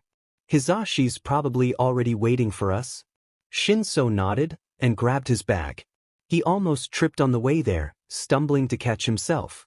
I swear this kid is so uptight. I guess I can't blame him, though. I was the same his age. The car ride there was silent, but not awkward. Shoyuta could tell that Shinsou still wanted to say something. He didn't want to push it though, he wanted Shinsou to say it voluntarily. The kid needed some practice with speaking. Entering their normal restaurant, Shoyuta found Hizashi and Eri quickly. This Friday, Eri wasn't at a play date. Both Midoriya and Togata had been busy with their studies. They had promised to make it up to her by having an extra long play date the next day. As Shoyuta made his way to his family, Shinsou trailed along behind him. That's weird. I wonder if he's doing that on purpose. That melted from Shuta's mind as he and Shinsou slid into the two other seats at the table. Eri, though not quite smiling, was very ecstatic to see them. Dad. Hitoshi. Shuta's cheeks dusted pink at the title. He quickly parted his hair to the far right, hiding his slightly flushed cheeks with it. Hizashi still saw it, though, sending a shit-eating grin to Shoyuta. Shoyuta glared back. Shinsou smiled softly back at Eri. Hi, Eri. The four fell into a comfortable discussion. Shinsou laughed at one of Hizashi's stories from his endless archive of memories. Shoyuta could have sworn that he had a photographic memory or something. Hizashi vehemently denied that, just saying that Shoyuta had a crap one, yo. Anyway, the sight of Shinsou being so at ease put a rare, small smile on Shuta's face. It was like he was part of their family. Shoyuta was okay with that. It was funny, really. He was known for being aloof and cold. He wasn't known for being the type of person to want to adopt a kid. Sure, he had Eri. And he loved her with all of his heart. But people, including himself, could just use the excuse that he had the perfect quirk to keep her safe. He's sure everyone would be surprised at the fact that he'd take Shinsou into his family. In a heartbeat. Except for Hizashi and Shizenji. They just go on about how they knew I was secretly a huge softie, or something vexatious like that. The jerks. The waitress that was serving them came to their table. "Can I get any of you drinks? Chocolate milk, please," Eri declared in a loud voice. She was trying her best to be more open to speaking with people. She'd definitely taken some points from Hizashi. Shoyuta didn't know how to feel about that. The waitress smiled, as many people do with small children. Both Hizashi and Shoyuta then ordered their drinks. The waitress looked over to Shinsou, "And your son?" Shoyuta and Hizashi shared a look. She had called Shinsou their son. Shoyuta shrugged. "Well, he does look the part. It makes sense people would assume so." He didn't feel any sense of glowing or happiness in the slightest, and anything that says he did is false news. Looking over at Shinsou revealed that he was even more shocked than the former two. He tripped on his words, face bright red. I'll have a lemonade, please." The waitress nodded, then left the table. Shinsou was still an impressive shade of red. Eri was none the wiser, scribbling on a piece of paper with some crayons she'd been given. Shinsou looked down at the table. I'm sorry." Hizashi looked at Shinsou, quizzically. "About what, little listener?" "I'm not your son." "So did she make you uncomfortable assuming that?" "No, I'm fine with it." After a few seconds to make sure he wasn't interrupting, Shoyuta spoke up. "I don't mind it. You do seem the part." Shinsou stared at him in shock. Hizashi gave another shit-eating grin to Shoyuta. He didn't know why, all he said was the truth. At this point, the waitress came back with their drinks. Hizashi, Shoyuta, and Shinsou continued talking, Shinsou stuttering a lot more than usual. Eri absent-mindedly chimed in sometimes, but she could not be distracted from the masterpiece of crayons she was currently creating. A while later, the four of them, having finished their dinner, were preparing to leave. Shinsou was slightly stiff and still seemed like he wanted to say something. This was getting ridiculous. Shoyuta wanted him to be more open with talking, but knowing that they were about to leave, he decided to be blunt. "Shinsou." Shinsou carefully looked up at Shoyuta. Yes? It's clear you have something to say. You should probably say it soon, we're about to leave." Shoyuta heard Hizashi sigh in a combination of exasperation and amusement. Shinsou stood there, tensed, for a few seconds before starting to speak. "Well, my father is taking a business trip. It might help his salary." "That's great," Hizashi exclaimed in a chipper voice. Shoyuta wishes he could share the same sentiment. Something was off. He couldn't put his finger on it. Shinsou continued talking. "Yeah.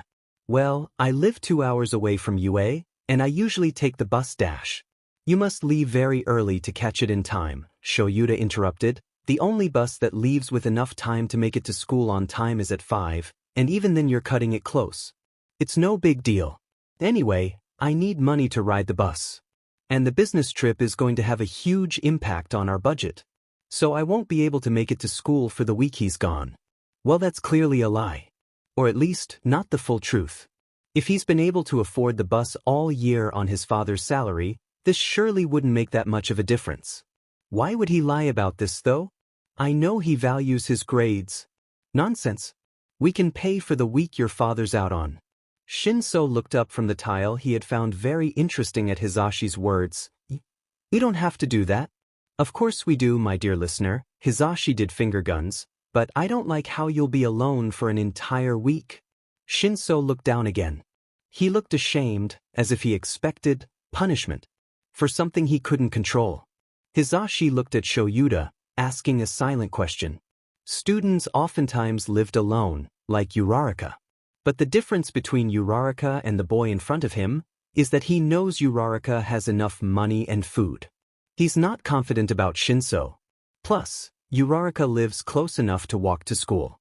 In addition to that, Shinsou was lying and had to have a good reason to. The boy wouldn't just lie for the sake of getting out of school. That wasn't the type of person he was. Shoyuta couldn't help but have a pit in his stomach. Shoyuta nodded back to Hizashi, answering his question, who turned back to Shinsou. Right, it's settled then, yo. Shinsou tilted his head, asking a silent question. They'd have to work on making him believe that it was okay to ask them. You'll stay with us? Eri perked up at this. Hitoshi's going to live with us? For a week? Yeah. Eri lit up, looking over to Shinsou. It was a rare thing for her to smile. She'd gained quite the friendship with the teen. Yay. Hitoshi. The poor kid in question just looked so confused.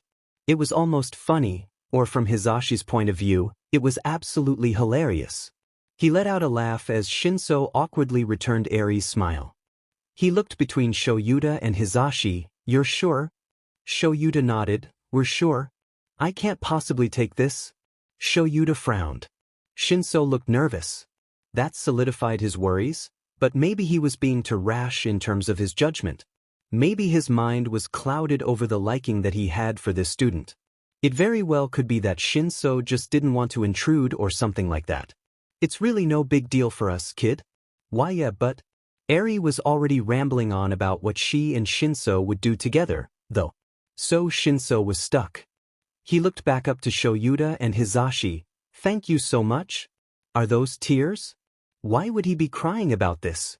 Shoyuta hoped that this meant that things would be looking up for Shinsou. He hoped he could find a way to save him before it was too late. Shinsou was an anomaly. Hizashi was confused by him. His first impression of the kid had been one of confidence. With Shinsou strutting on the battlefield stage and almost taking out Midoriya in very little time with sly comments and a demeanor driven by purpose and dedication. But this was the same kid who shook with dread and the anticipation of being punished just for asking a question. The same kid who averted his eyes in fear for taking an offer that was pushed toward him. That seemed so surprised when someone showed him affection. Hizashi was sure that there was some sort of abuse happening, but he couldn't prove it. His student never came to class with bruises or cuts, and according to Shoyuta, he's never shown much signs of excess stiffness or anything unusual such as that during their training. It was so frustrating. Hizashi knew that this kid was suffering and he couldn't do anything. He was powerless. Hizashi, I can see what you're thinking and it's not true. Hizashi turned his head toward the voice, Shoyuta, who had just come back into the living room from putting Eri to sleep.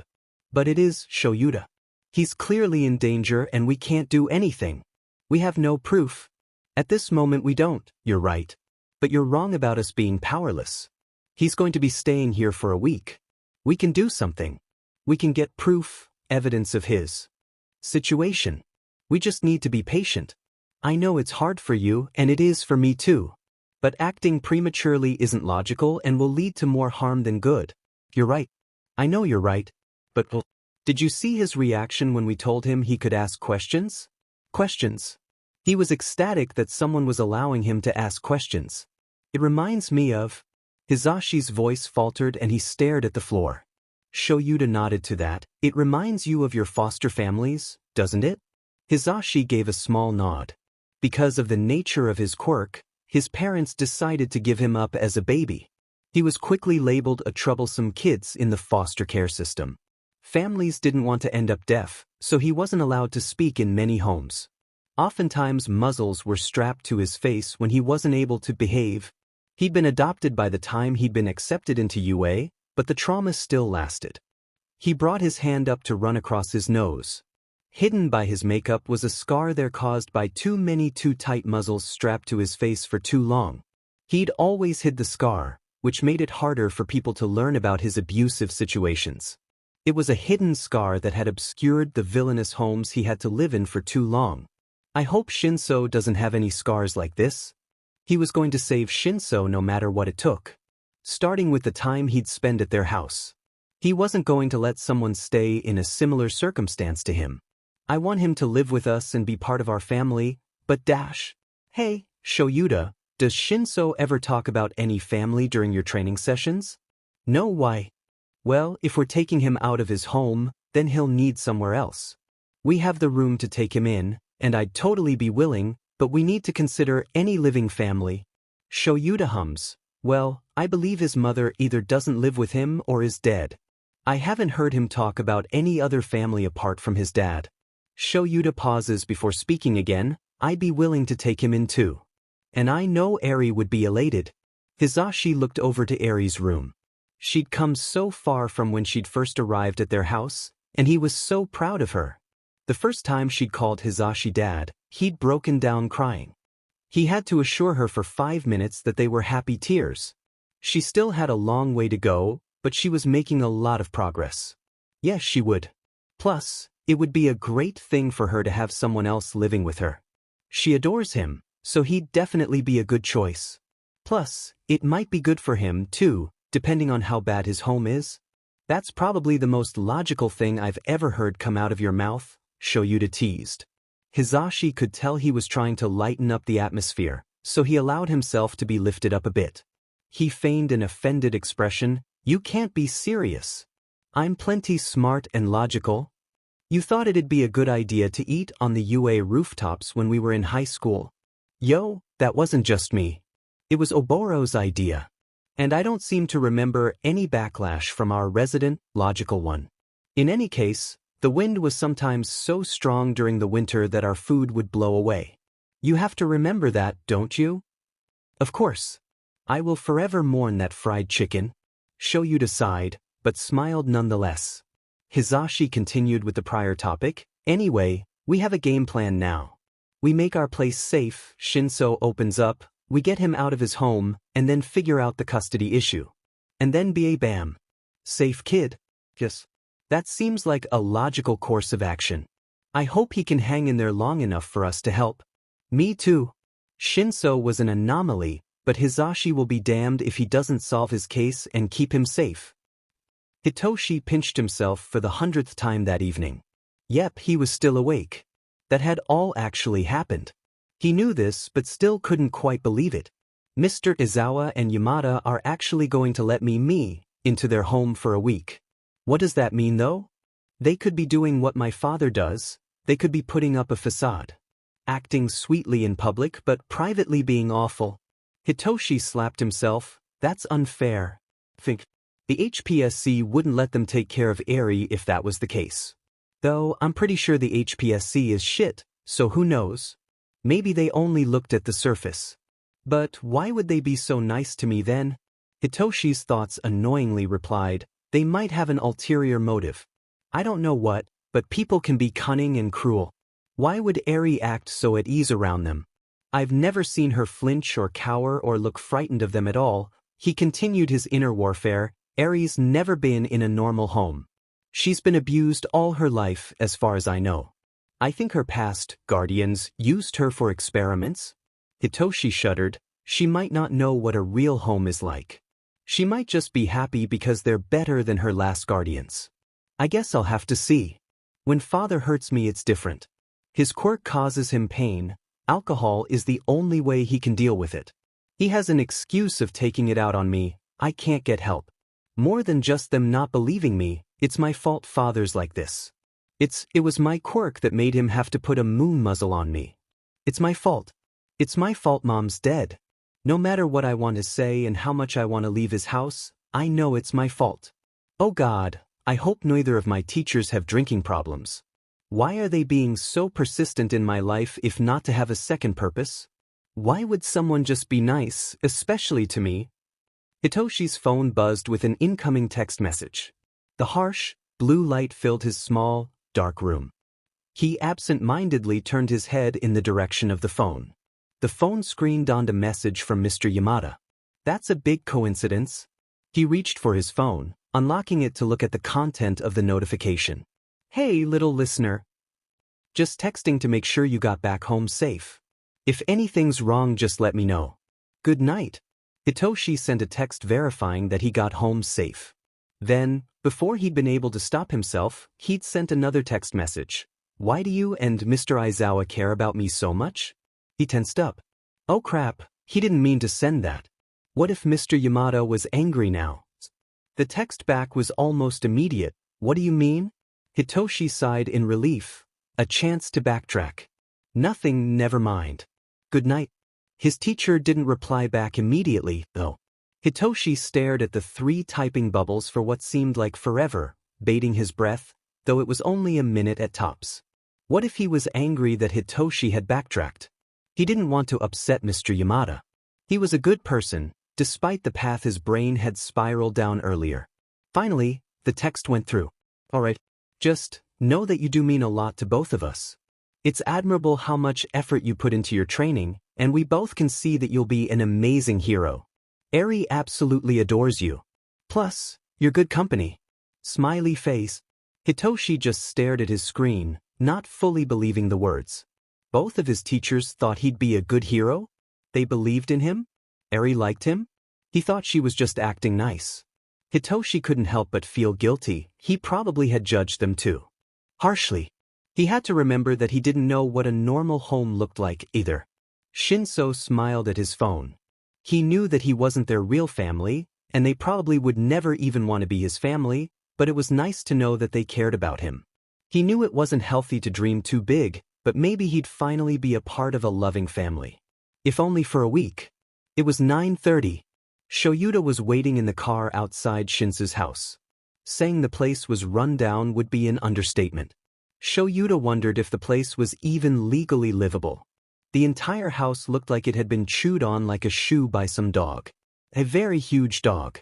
The once vibrant paint was chipped to the point of non-existence, and the lawn was dry and brown. The entire place looked like it had been moved out of years ago, and if Shoyuta didn't know better, he'd assume that was the case. But the door to the house still opened. It was a wonder that it didn't break off of its hinges. It opened crookedly, making it impossible to open the complete way. Squeezing past the door was Shinsou, looking as exhausted as ever. Shoyuta had to wonder if he ever even slept. He could see the lack of it from here. Shinsou started walking toward his car. Even from this far away, Shoyuta could tell he was nervous. He was holding a bag that didn't really look like it would fit a week's worth of things in it. That didn't matter, they could always go out and buy something if he needed it. Shoyuta wasn't sure if he'd actually tell them if he needed something, but that wasn't a problem for present Shoyuta. Shinsou opened the car door and slid inside. Shoyuta turned around to offer him a greeting. Didn't know you'd have a bright yellow car, Mr. Aizawa. It's not mine, it's Hizashi's. He's currently asleep because of his all-night radio session yesterday. Shinsou nodded. Thank you so much for this. I know that I'm burdening you and that I'm a nuisance, but... What are you talking about? You aren't a nuisance. No, and it's illogical to think so. Shinsou, I wouldn't have decided to train you if I thought you'd be a nuisance or a burden. Oh, thank you. Are you told that you're a nuisance or a burden often? Shinsou didn't answer. Well, that wasn't a good sign. Shoyuta could feel that there was proof of a bad home situation right at the surface, but that was still much too far. If Shoyuta pushed too early, then Shinsou might clam up more, and then their time together wouldn't lead Shinsou to open up, and Hizashi and him wouldn't have enough evidence to get Shinsou out of his father's custody, or at least the house. You don't need to call me Mr. Aizawa, by the way. You'll be staying with us for the week. It would be unnecessary. Oh, okay, Aizawa. The rest of the ride was spent in a comfortable silence.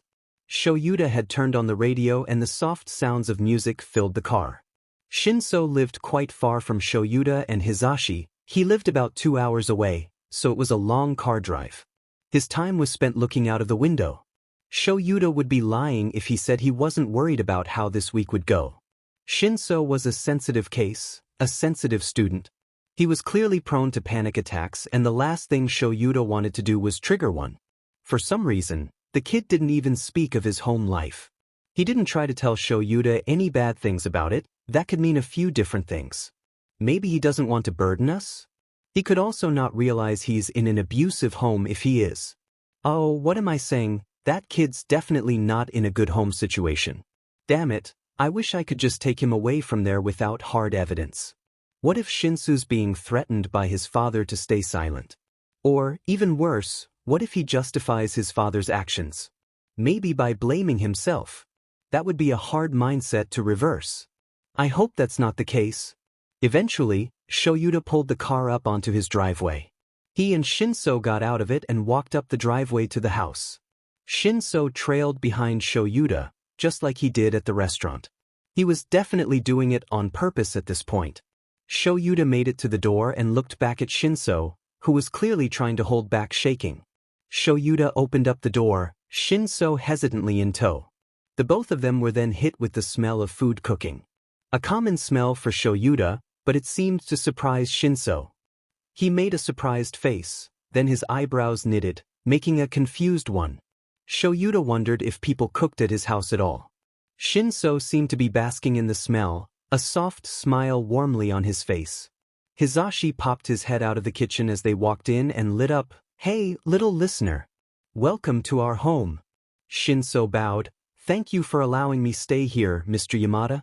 Shoyuta snorted at the formality of his student. Hizashi smiled a little awkwardly. It's not a problem.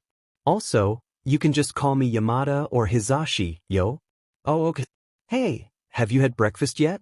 "It's no problem, I don't need it." Hizashi frowned. "Yes, you do. I'm making breakfast right now, I'm almost done. It's really not a problem and I'd rather you be fed." Shinsou looked up in what Shoyuta could only describe as shock. "Thank you." Shoyuta frowned at the reaction. Hizashi did too. "Really, kiddo, it's not a problem." "Hitoshi." Shinsou spun around to see Eri. She looked absolutely delighted to see him. She'd been asking Shoyuta when he'd be coming over all morning.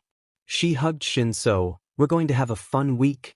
Shinsou softly smiled. If Shoyuta didn't know any better, he'd think that Shinsou was about to cry. "I can't wait." Shoyuta looked over to Hizashi, who was in the process of putting 4 plates of food on the table.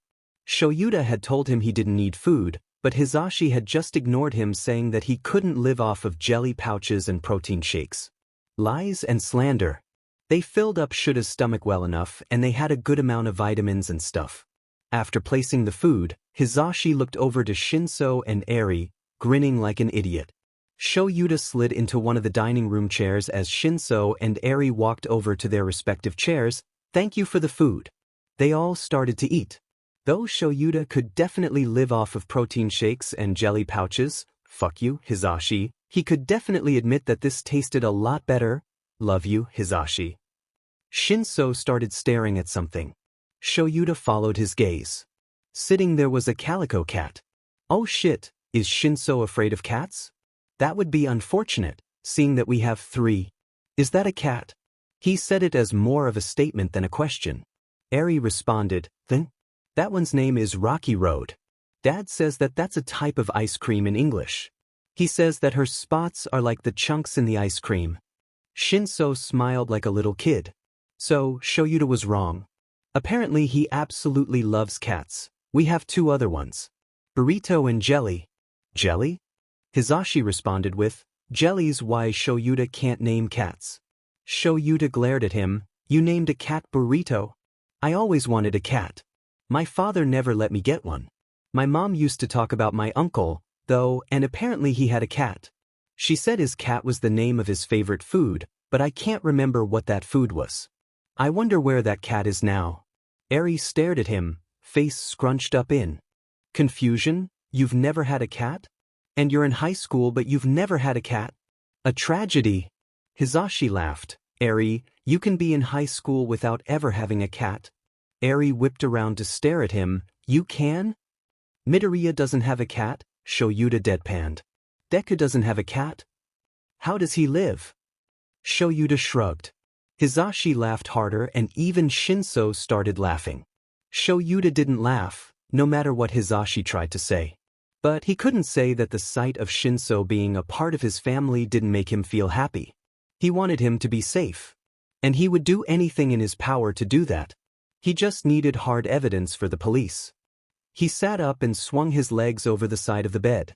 That led the blankets to fall off him, exposing him to the cold of the room. He shivered a bit, not yet used to the change of temperature. He got off of the bed, feet landing on soft carpet. Birds chirped outside, adding to the ambience of the room. This entire house was a little jarring to Hitoshi. This bedroom alone seemed more safe and welcoming than his entire house did. There were no cracks in the wall, no dripping water from the bathroom upstairs. No yelling, no scolding. Just calm, peace, maybe even security. Hitoshi felt both out of place and more relaxed than he'd been in his entire life. The clock that sat on the bedside table read 9:37, I should probably get dressed. A dark part of Hitoshi's mind wondered if his teachers would be mad that he was sleeping for that long. His father always scolded him for sleeping too much. In reality, Hitoshi didn't actually sleep much at all, mostly just staring at the ceiling. His body seemed to be in a constant fight or flight mode. He wondered why, but even if he knew the reason, it's not likely that it would be something he could change. Hitoshi got changed, pulling a soft, yellow sweater over his head. The sweater was the only one he owned, which was okay with him. It was soft and yellow, his favorite color after all. Hitoshi stood in front of the door. Logically, he knew that he was allowed to leave, but it was weird. Usually, he wasn't permitted to leave his room until his father had given the go-ahead. He knew his father was doing that to protect him and keep him safe, at least, that's what he believed, but it had the side effect of making him nervous to even open a door. When he built up the courage, Hitoshi opened the door, slowly, using a technique he'd learned over the years to do it quietly. He walked across the hallway floor to the kitchen, rolling his heels to prevent unnecessary noise. He peeked his head around the corner and peered into the kitchen. Sitting at the kitchen table was Yamada, eating a bowl of cereal. He had his headphones half on, one muff on and the other off, listening to something on his phone. He looks busy, probably wouldn't appreciate me asking him if I can have food. I'm probably not allowed any anyway, it's not like I've done chores yet or anything. His stomach didn't seem to like that answer, however. It made its distaste known with a loud growl. Yamada looked up from his food, noticing Hitoshi.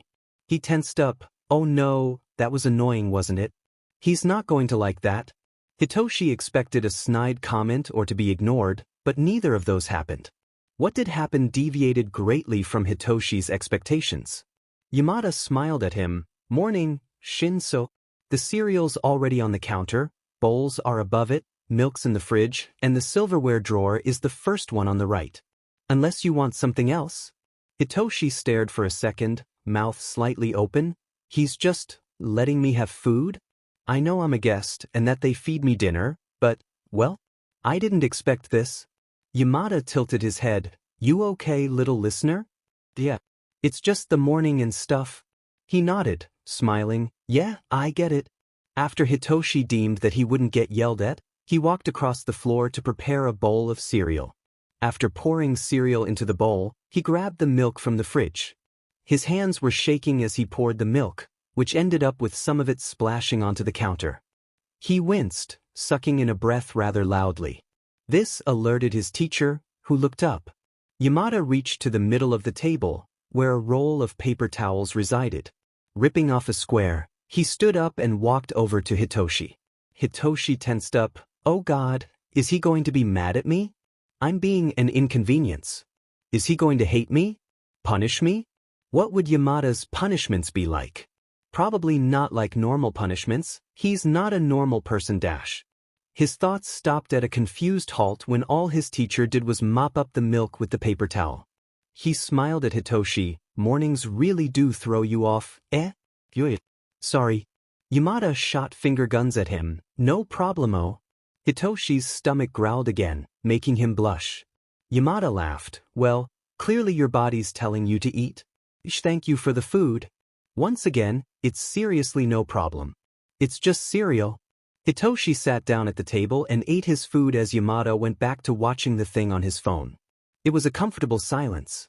One that existed without making Hitoshi on edge. If this was what a normal home was like, then he'd be lying if he said he didn't want it. After finishing eating food, Hitoshi grabbed the dirty bowl, carrying it to the sink. Yamada turned toward him. Hey, Shinsou, I'll clean the bowls. I can do it.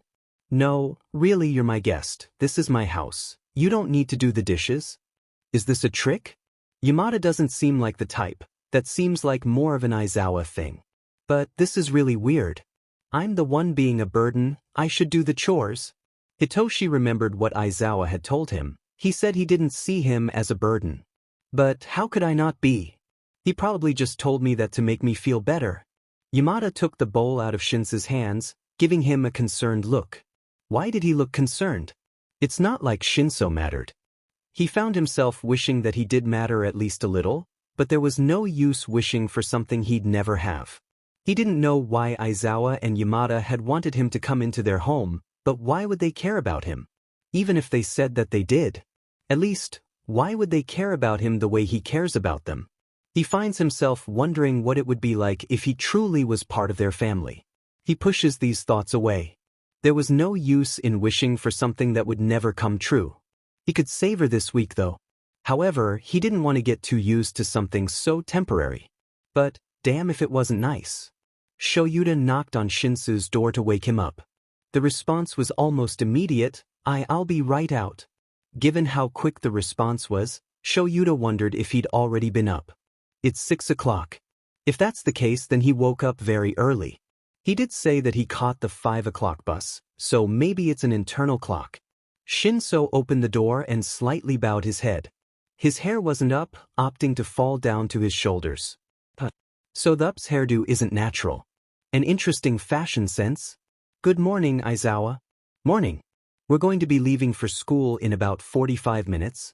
Shinsou nodded and headed to the bathroom, his head down so Shoyuta couldn't see his face.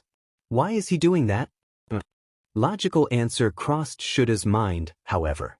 He looked up to Hizashi, who was at the other side of the room, putting on his leather jacket. He shrugged back at Shoyuta. Dad, can you help me get ready? Eri was struggling with a button on the shirt she wore under her dress. Hizashi kneeled in front of Eri to button her shirt, then helped her put on her red dress. She gave an almost smile to Hizashi in thanks. He returned it with a beam brighter than the sun. Shoyuta smiled too. It was amazing to him that he had landed himself with such an amazing family. He turned around to see Shinsou heading back to them, his hair now styled up. Shoyuta felt lucky to have him in his and his family's lives too. He wondered if Shinsou was happy that they were in his like too. He didn't dwell on it, though. Hizashi smiled at Shinsou. I guess the gravity-defying hair isn't natural after all. It's weird that it was already styled yesterday morning. When you had your hair down you looked like a purple version of Shoyuta when he was in high school. Shinsou blushed. I didn't know that I did. And it was styled yesterday morning because I slept in the hairspray, which isn't a good thing to do. Hizashi and Shoyuta both frowned. He was still avoiding asking questions. Hizashi spoke in a softer voice. Kiddo, you can still ask questions, you know? Oh sorry. You don't need to apologize. Sorry. Sorry. Hizashi chuckled. It's fine. Eri piped up. Hey dads? I think it's time for us to leave. The big clock hand is pointed to 9 and the small one is pointed to 6 I think. Shoyuta looked at his watch, which did, indeed, read 6:45. Yeah, you're right. Good job, Eri. Eri gave a half smile at the praise. Hitoshi got out of the car.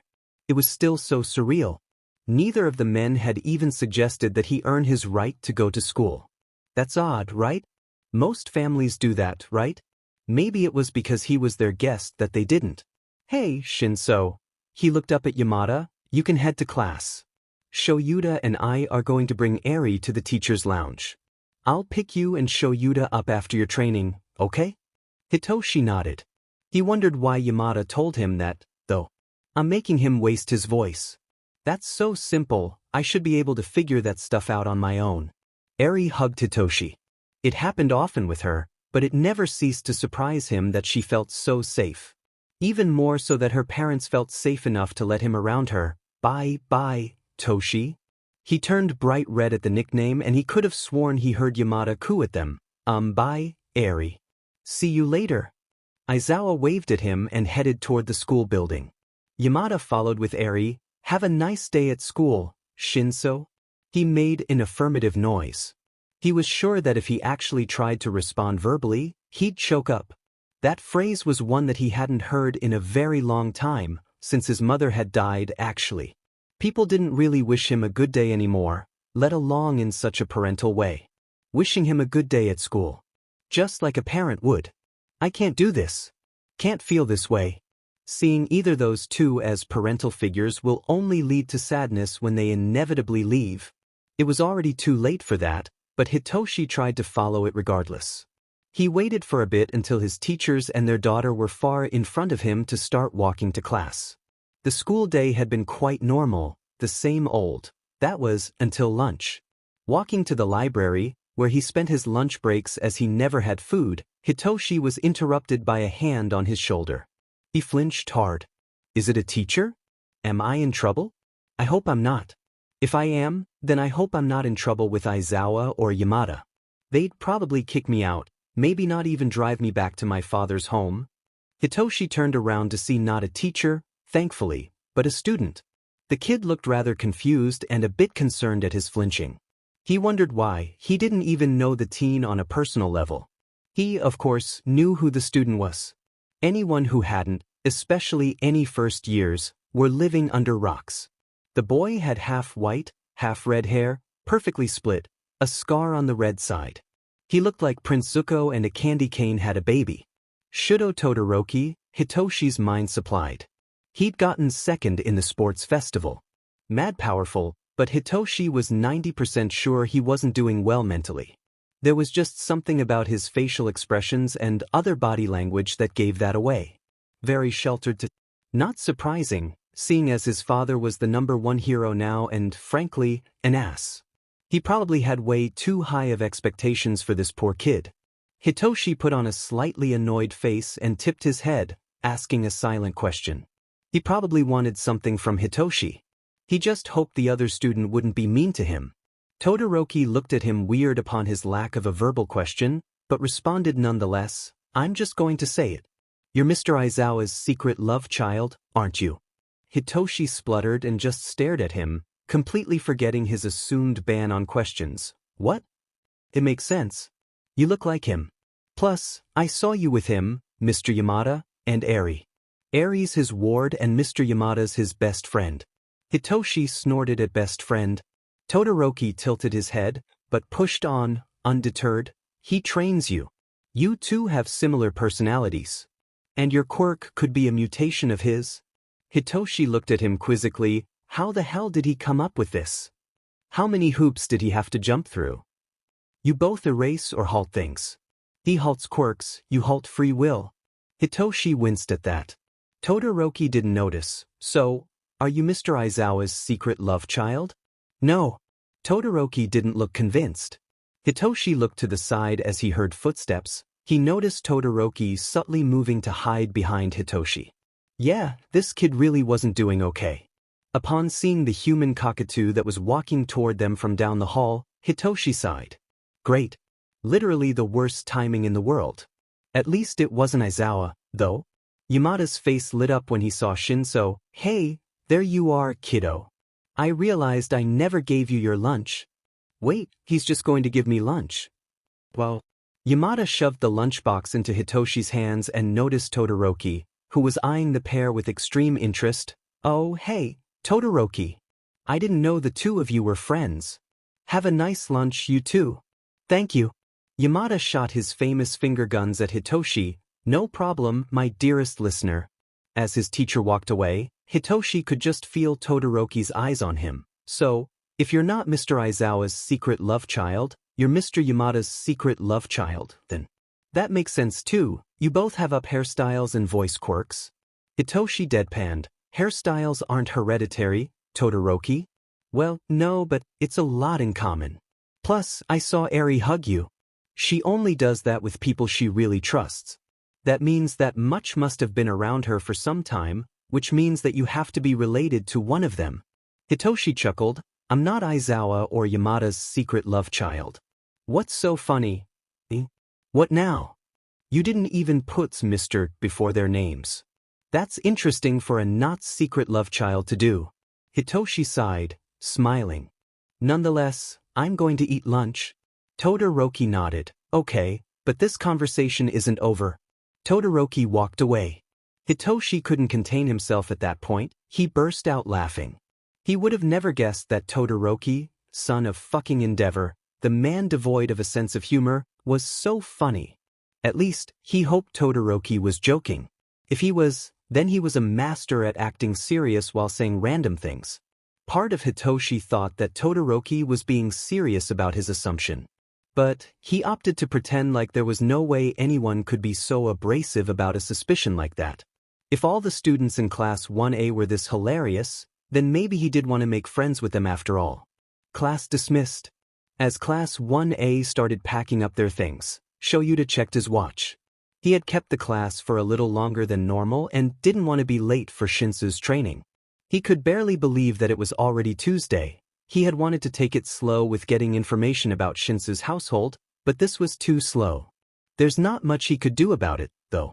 Something told him that his student wouldn't appreciate him asking about his home life. Everyone left the classroom, leaving Shoyuta in silence. Ahem. Or not, it seems. Shoyuta turned around to see who wanted his attention. Sitting at his desk in an empty classroom was none other than Todoroki, looking at him with his usual piercing but still neutral expression. What does he want? Todoroki was one of the children Shoyuta put on his keep an eye on list. Shoyuta couldn't say what he was like at home, but Endeavor certainly didn't seem like dad material. Given Todoroki's closed-off nature and general hatred for anything that connected him to his father, Shoyuta could assume that he felt the same in that regard. Mr. Aizawa? I have something to ask. What is it? Todoroki had his arms resting on the table, fingers laced in a way that made him look like he was about to interrogate Shoyuta on a murder or something. His facial expression was very serious, eyebrows knit and lips pursed. For some reason, this kid was insanely good at making Shoyuta feel sort of uncomfortable. I know that you act very protective and fatherly over all of us. Protective and fatherly? That's not my reputation at all. Where's he pulling that out of? And you already have a daughter in Eri? Where the hell is this gonna go?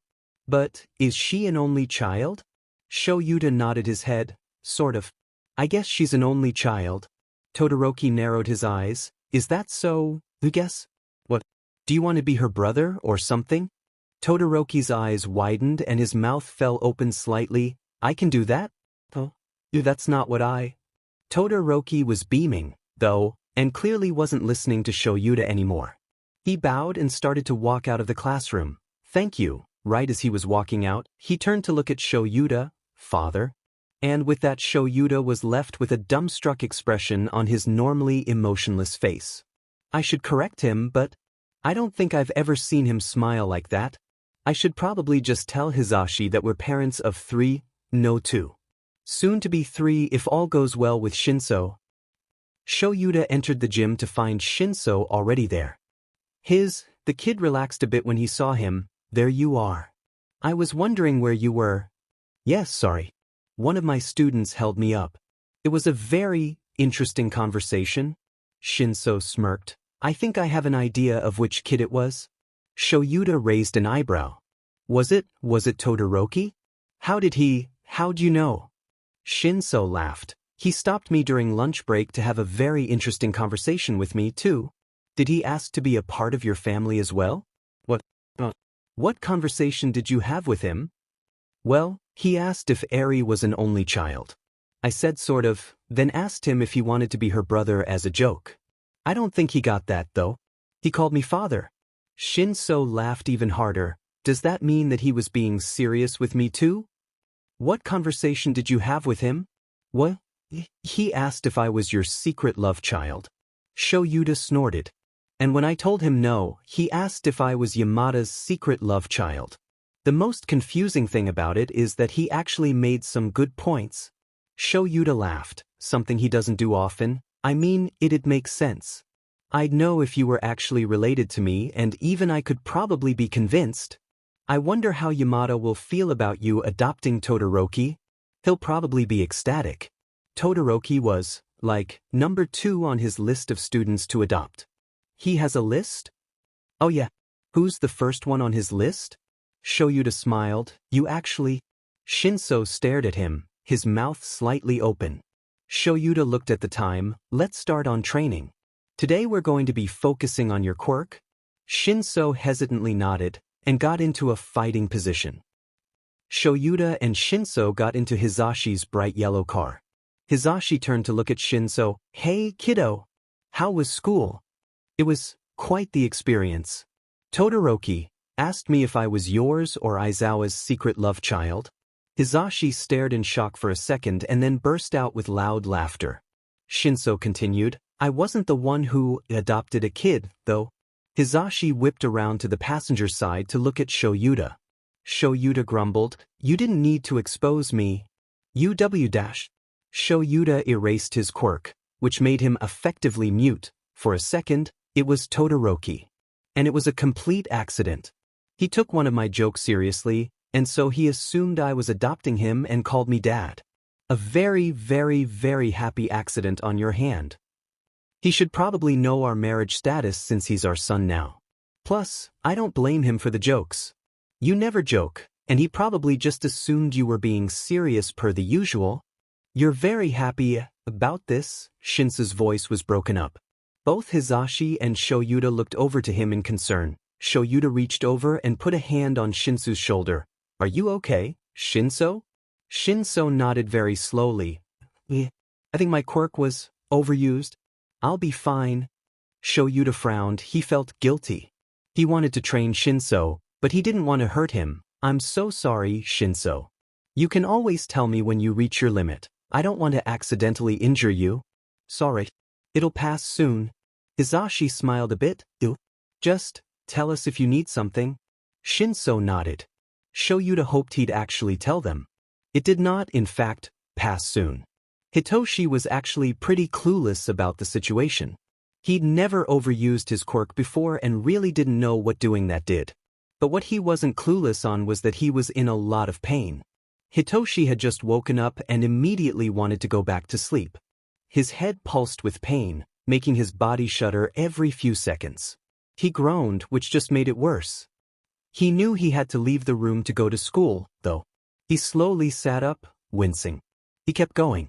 As he attempted to stand up, however, the entire world spun.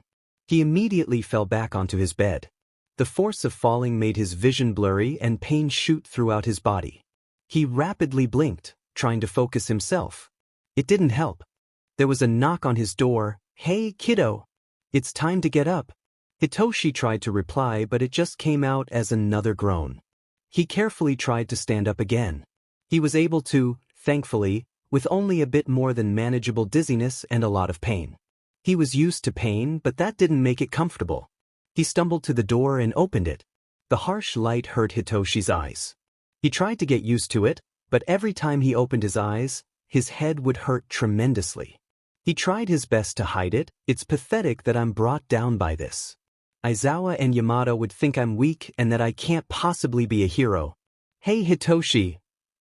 He looked over to the voice. Through the haze, he could make out a bit of a little girl. She was pretty happy, Hitoshi thinks. He responds by trying to smile. He hoped that she wouldn't continue trying to talk to him, but he wasn't in luck. Are you okay, Hitoshi? Hitoshi knew he wouldn't be able to answer. He still tried to, but nothing came out. His eyesight was getting blurrier, swimming as if it was a fish. Hitoshi's entire mind was slowly falling into static. Hitoshi! His ears felt as if they had a bad Bluetooth connection with the world. The sound in them kept cutting out. P come chuke. S things WG. He couldn't make out anything but the tan of the room, a small, red blob that was probably airy, and black and yellow blobs. Those weren't there before. There were words being said, fast and frantic, but Hitoshi couldn't make them out. His knees failed and he fell to the floor. He prepared himself for an onslaught of pain, but it never came. The last thing he registered was being caught before his hold on consciousness slipped completely and his vision faded to black. Hisashi knocked on Shinsou's door. Hey, kiddo. It's time to get up, he chirps. On the other side of the door, he heard a groan. He chuckled. He's so much like Shoyuta. Maybe Todoroki's right. That groan sounded kind of painful, though. He leaves, heading to the kitchen to start on breakfast. His boyfriend is sitting at the kitchen table grading papers. It was a normal morning routine for him. Shoyuta smacks his palm onto his forehead, groaning, "These kids are idiots." Hisashi laughed, "They're your idiots, though." Shoyuta glared at him, but didn't rebuttal the statement. Hizashi cracked a few eggs into a measuring cup. He heard Eri cheerfully greet Shinsou. It made him smile. He was glad that Eri was making more friends. And, although they were older, she was really happy, which meant Hizashi was too. It's all Hizashi wants for her, to be happy. Hitoshi. Hizashi stopped mixing the eggs to look over at Shoyuta. Eri had sounded a bit frantic there. Shoyuta had picked up on it too. His students' homework lay forgotten as he and Hizashi strained to hear what would make their daughter sound like that. Was Shinsou okay? Dads. Please come quick. Something's wrong. Hizashi's stomach dipped in dread. Shoyuta shot up from the table, causing the chair to fall backward. It thunked to the floor, scaring Burrito, who'd been sleeping nearby. The chair and cat went unnoticed, however, as Hizashi and Shoyuta ran over to see what was wrong. They both made it over to where Eri and Shinsou were. Hizashi gasped and took a step back, his eyes wide. Shinsou was pale and sweating, his eyes unfocused. But that wasn't what caused his reaction, though of course, it still did worry him. Right on Shinsou's nose was a scar. 2 scars were on either side of Shinsou's face. The placing was familiar. Too familiar. Hizashi, Shoyuta, and Eri frantically tried to find out what was wrong. Shinsou was somewhat unresponsive. His eyes followed them, but he didn't seem to be able to talk. He let out a high-pitched whine, face contorted in pain. He started falling to the floor. Shoyuta reached over to catch him, picking him up. Eri looked over at Hizashi, worry shining on her face. Is he going to be okay? Hizashi mustered up a smile. His voice still shook. Yeah, he'll be okay, don't worry. Hey, why don't you get ready to go to school? Eri nodded and walked to her room. Hizashi stared at the scars on Shinsou's face. Shoyuta followed his gaze. Are those from? Hizashi nodded. He stayed silent. If he were to talk, he knew he'd choke on tears.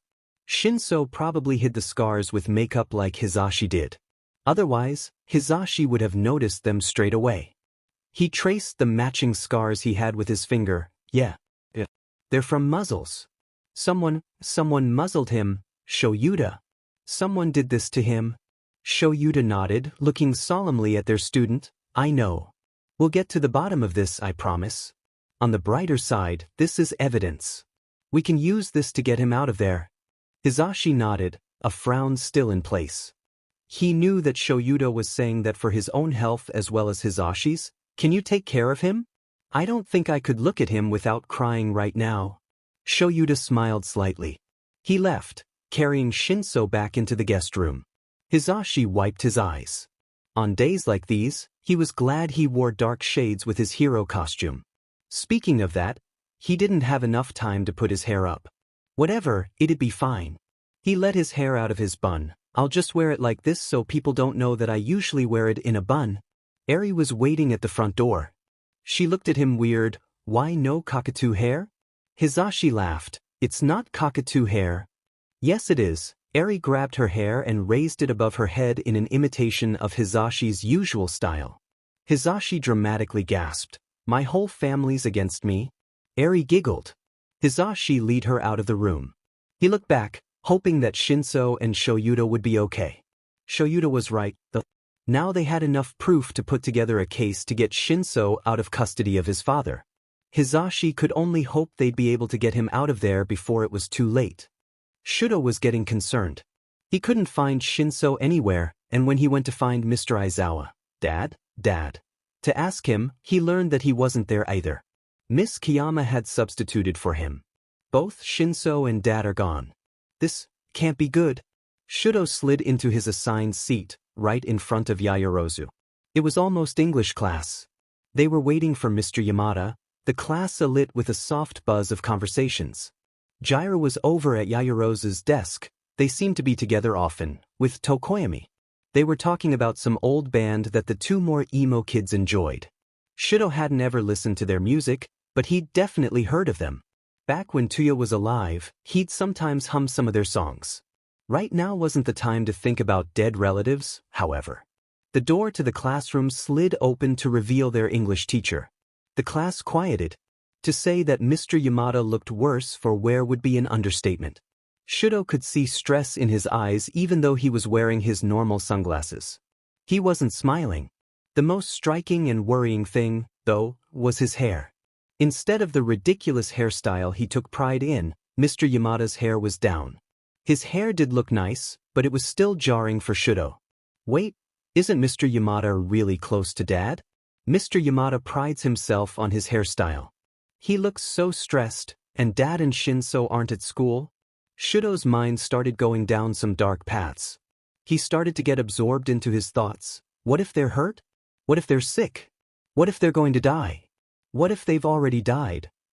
Shudo logically knew that he was being irrational, but he couldn't help it. He, obviously, hadn't grown up in a very good household. He had been a small child when his brother had died. Natsuo and Fuyumi had to explain it to him through tears. The experience had stuck with him, and now he was scared that more of his close family would die. He begrudgingly thinks that he'd cry if even his father died.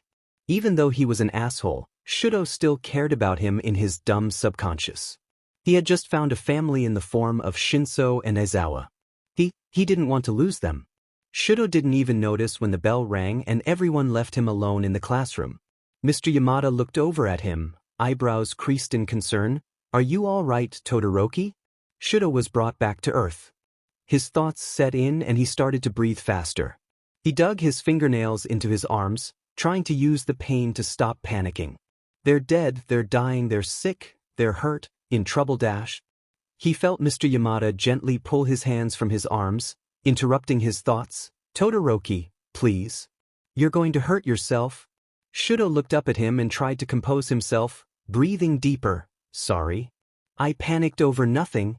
Mr. Yamada smiled. "It's okay. You can't control it." Shudo tilted his head. "Father never tells me that. He just tells me I'm weak." Mr. Yamada's face fell before he forced it back into a smile. "Well, I guess as one of your new dads, I get to teach you these types of things." Shudo tilted his head again. "One of my new dads?" Mr. Yamada laughed at his confused expression. "I'm dating Shoyuta. If he's your new dad, then I am too." Shudo stared at him. "You can do that? Be two boys and date? That's amazing." "I want to do that." Mr. Yamada's smile turned soft. "And you can do that if you want." He reached over and ruffled Shudo's hair. "'Cause, nice." He leaned into the touch, and he couldn't help the smile that came across his face. But he still had his concerns over Dad and Shinsou. His teacher would know about that since he lives in the same house. At least Shudo assumed they did. Maybe he shouldn't, though, since his parents don't live together. But he was pretty sure his were an exception when it came to parents who were still together. Where's Dad and Shinsou? "They're not here today." Mr. Yamada's? He needed a name that wasn't Dad, maybe Pops. Smile dampened a bit. Shinsou overused his quirk. He's staying at home because of the side effects and Shudo's staying home to help him. Shudo's eyebrows creased and his eyes widened. He knew how bad quirk overuse side effects could be. "Is he okay?" "Yeah. He'll be fine. You don't need to worry." Shudo nodded. He gathered up his things. "Thanks. Shudo left the classroom, leaving a shocked Yamada behind.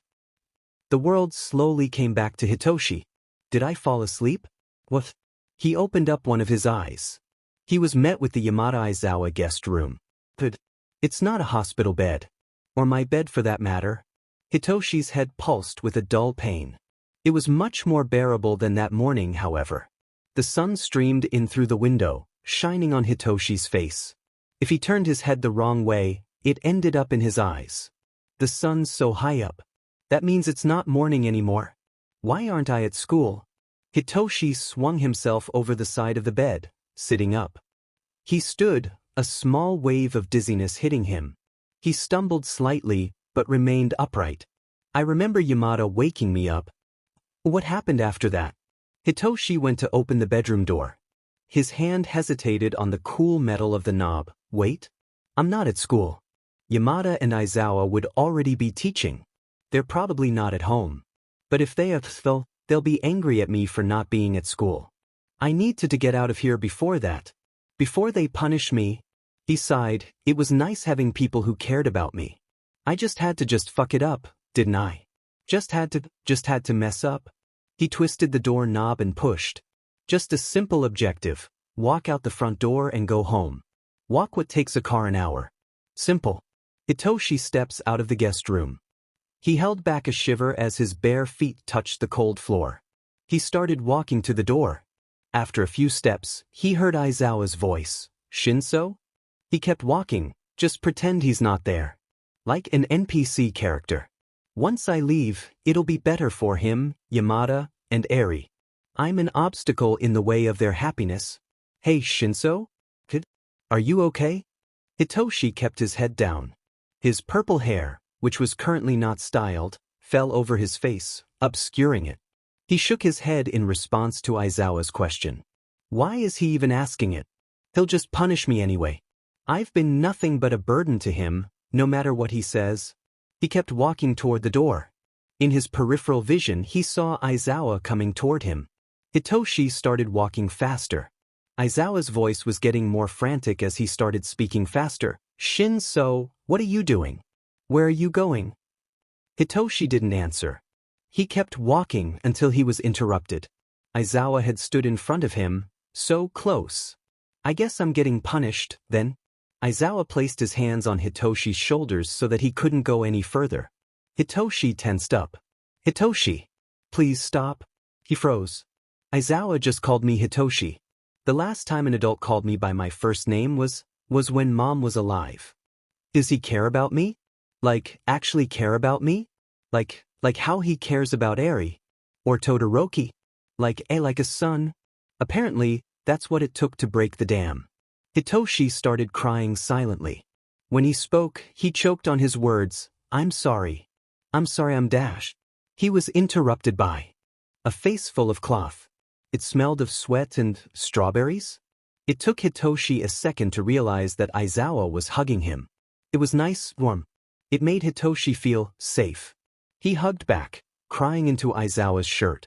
He felt bad doing so and pulled back. Aizawa let him. When his teacher spoke, his voice was soft.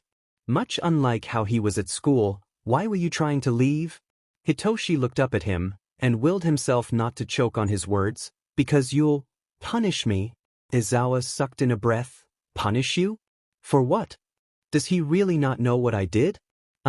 Because I'm not at school, and you're not at school because of me? Shinsou, you were sick? That's not an excuse. Hitoshi, you collapsed. You couldn't even stand for breakfast. There was no way Hizashi and I would make you go to school. So then I'm a burden. Aizawa sighed. It almost seemed sad. Great, Hitoshi made him sad. Kid. I've said it before, I'll say it again. You are not a burden. Now let's get you food. Hitoshi nodded. He couldn't quite believe it. He was both getting food and he was hugged. He never wanted this week to end. He sat at the kitchen table as Aizawa put together a meal for him. Aizawa had put a cat on his lap. You like cats, he said and dumped jelly on Hitoshi's legs. What some people said about cats was right. They really did work as a stress reliever. Aizawa placed a salad in front of Hitoshi. He ruffled his hair. Is salad okay? Hitoshi leaned into the touch and nodded. Hitoshi sat on the couch trying to get through his homework. Aizawa sat next to him on his phone. Hitoshi guessed he was sitting there to make sure Hitoshi didn't try to leave again. He didn't mind. Aizawa was good company. His eyelids started drooping. He desperately tried to focus on his work, but he was so tired. I guess that's what crying does to you. Hitoshi's eyes completely closed as he retired to a blissful sleep. Bonus. Hizashi hummed as he unlocked the front door and entered his house. He hoped Shinsou was doing well. They needed to have a discussion about his scars, but for now, he just wanted Shinsou to be healthy. Entering the living room, Hizashi froze. On the couch was Shinsou and Shoyuda, both asleep and dead to the world.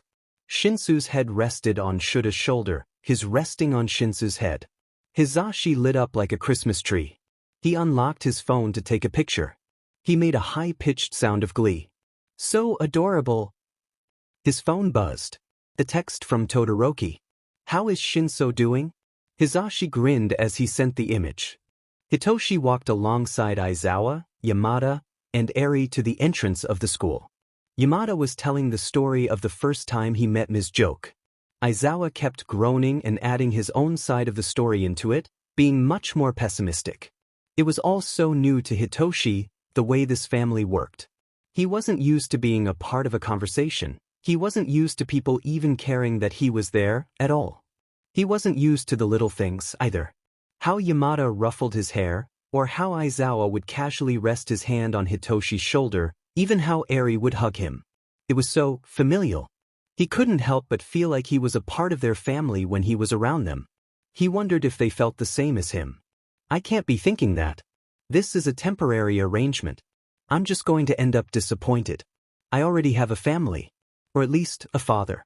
No matter how much I want it, Yamada and Aizawa will never see me as their son. Eri will never see me as her brother. There's nothing I can do about that. Hitoshi, a voice called from behind. Hitoshi spun around to see who spoke. He wasn't used to being called by his first name, nobody ever did. Except for Aizawa that one time, but that was an outlier. He found Todoroki running toward them. The boy caught up to them. Are you feeling better? Should you be at school? What? Since when did Todoroki care about him? Was nice. Hitoshi nodded. Why? I'm fine. Good. Todoroki turned his attention to Eri. Hello, Eri. Hi, Shuto. Hey, little listener. Hello, Pops. Hitoshi choked on his breath. Pops? When did that happen? Aizawa nodded to him. I need to get ready for my lesson. Todoroki, don't be late. I will not be, Dad. Aizawa ducked his head as he grabbed Eri's hand. Hitoshi swore he could see the man blushing. Yamada went ahead with Aizawa and Eri, leaving Hitoshi with Todoroki. Why'd you come all the way out here? The dorms are closer to the school than this. I came out to meet you. I was concerned for your health. Why? Todoroki tilted his head. Because you are my little brother, as I am 10 days less than 6 months older than you. Is that not obvious? I am. He considers me part of his family. Like his other family. The one with Aizawa and Yamada and Eri. Also, how does he know my birthday? Todoroki furrowed his brows. Correct. Are you certain you are not doing unwell? We share 2 of the same parents. We are brothers. I'm not Aizawa or Yamada's child. Todoroki leveled him a look. Yes. Because you are not staying with them, come to school in the same car as them, and possess and are trained in the same weapon that Dad uses? Hitoshi blinked in surprise. I didn't think about it like that. Todoroki. There you are. Todoroki and Hitoshi turned their heads to the voice. It came from a freckled boy with big, green eyes and fluffy, messy hair. Midoriya Izuku. Hitoshi had fought him in the sports festival and had lost horribly. For some reason, though, Midoriya didn't seem even a little scared of Hitoshi. It was weird. Midoriya turned to Hitoshi. Oh, hello, Shinsou. I didn't know that you 2 were friends. Hello, Midoriya. Todoroki gestured to Hitoshi. He is my brother. Does he know no subtlety? Oh. So you and Shinsou are so close you're like family. No. Hitoshi looked at the time. Taking that as an excuse to stop the conversation before misinformation was spread. Hey, you 2 should get going. Aizawa's going to kill you if you're late. Todoroki snapped his attention to Hitoshi, and alarmed expression on his face. Dad will murder me? It's an expression. Midoriya whipped his head to Todoroki. Dad? Todoroki tilted his head. A sign Hitoshi had paged as confusion. I am not your father. Why, you called Mr. Aizawa Dad? That's because... Hitoshi interrupted. We need to get to class. Midoriya stiffened. Yes. Dad will murder me. Midoriya looked over at Todoroki, to which he clarified, metaphorically. The trio headed to their class with haste, hoping to not be late.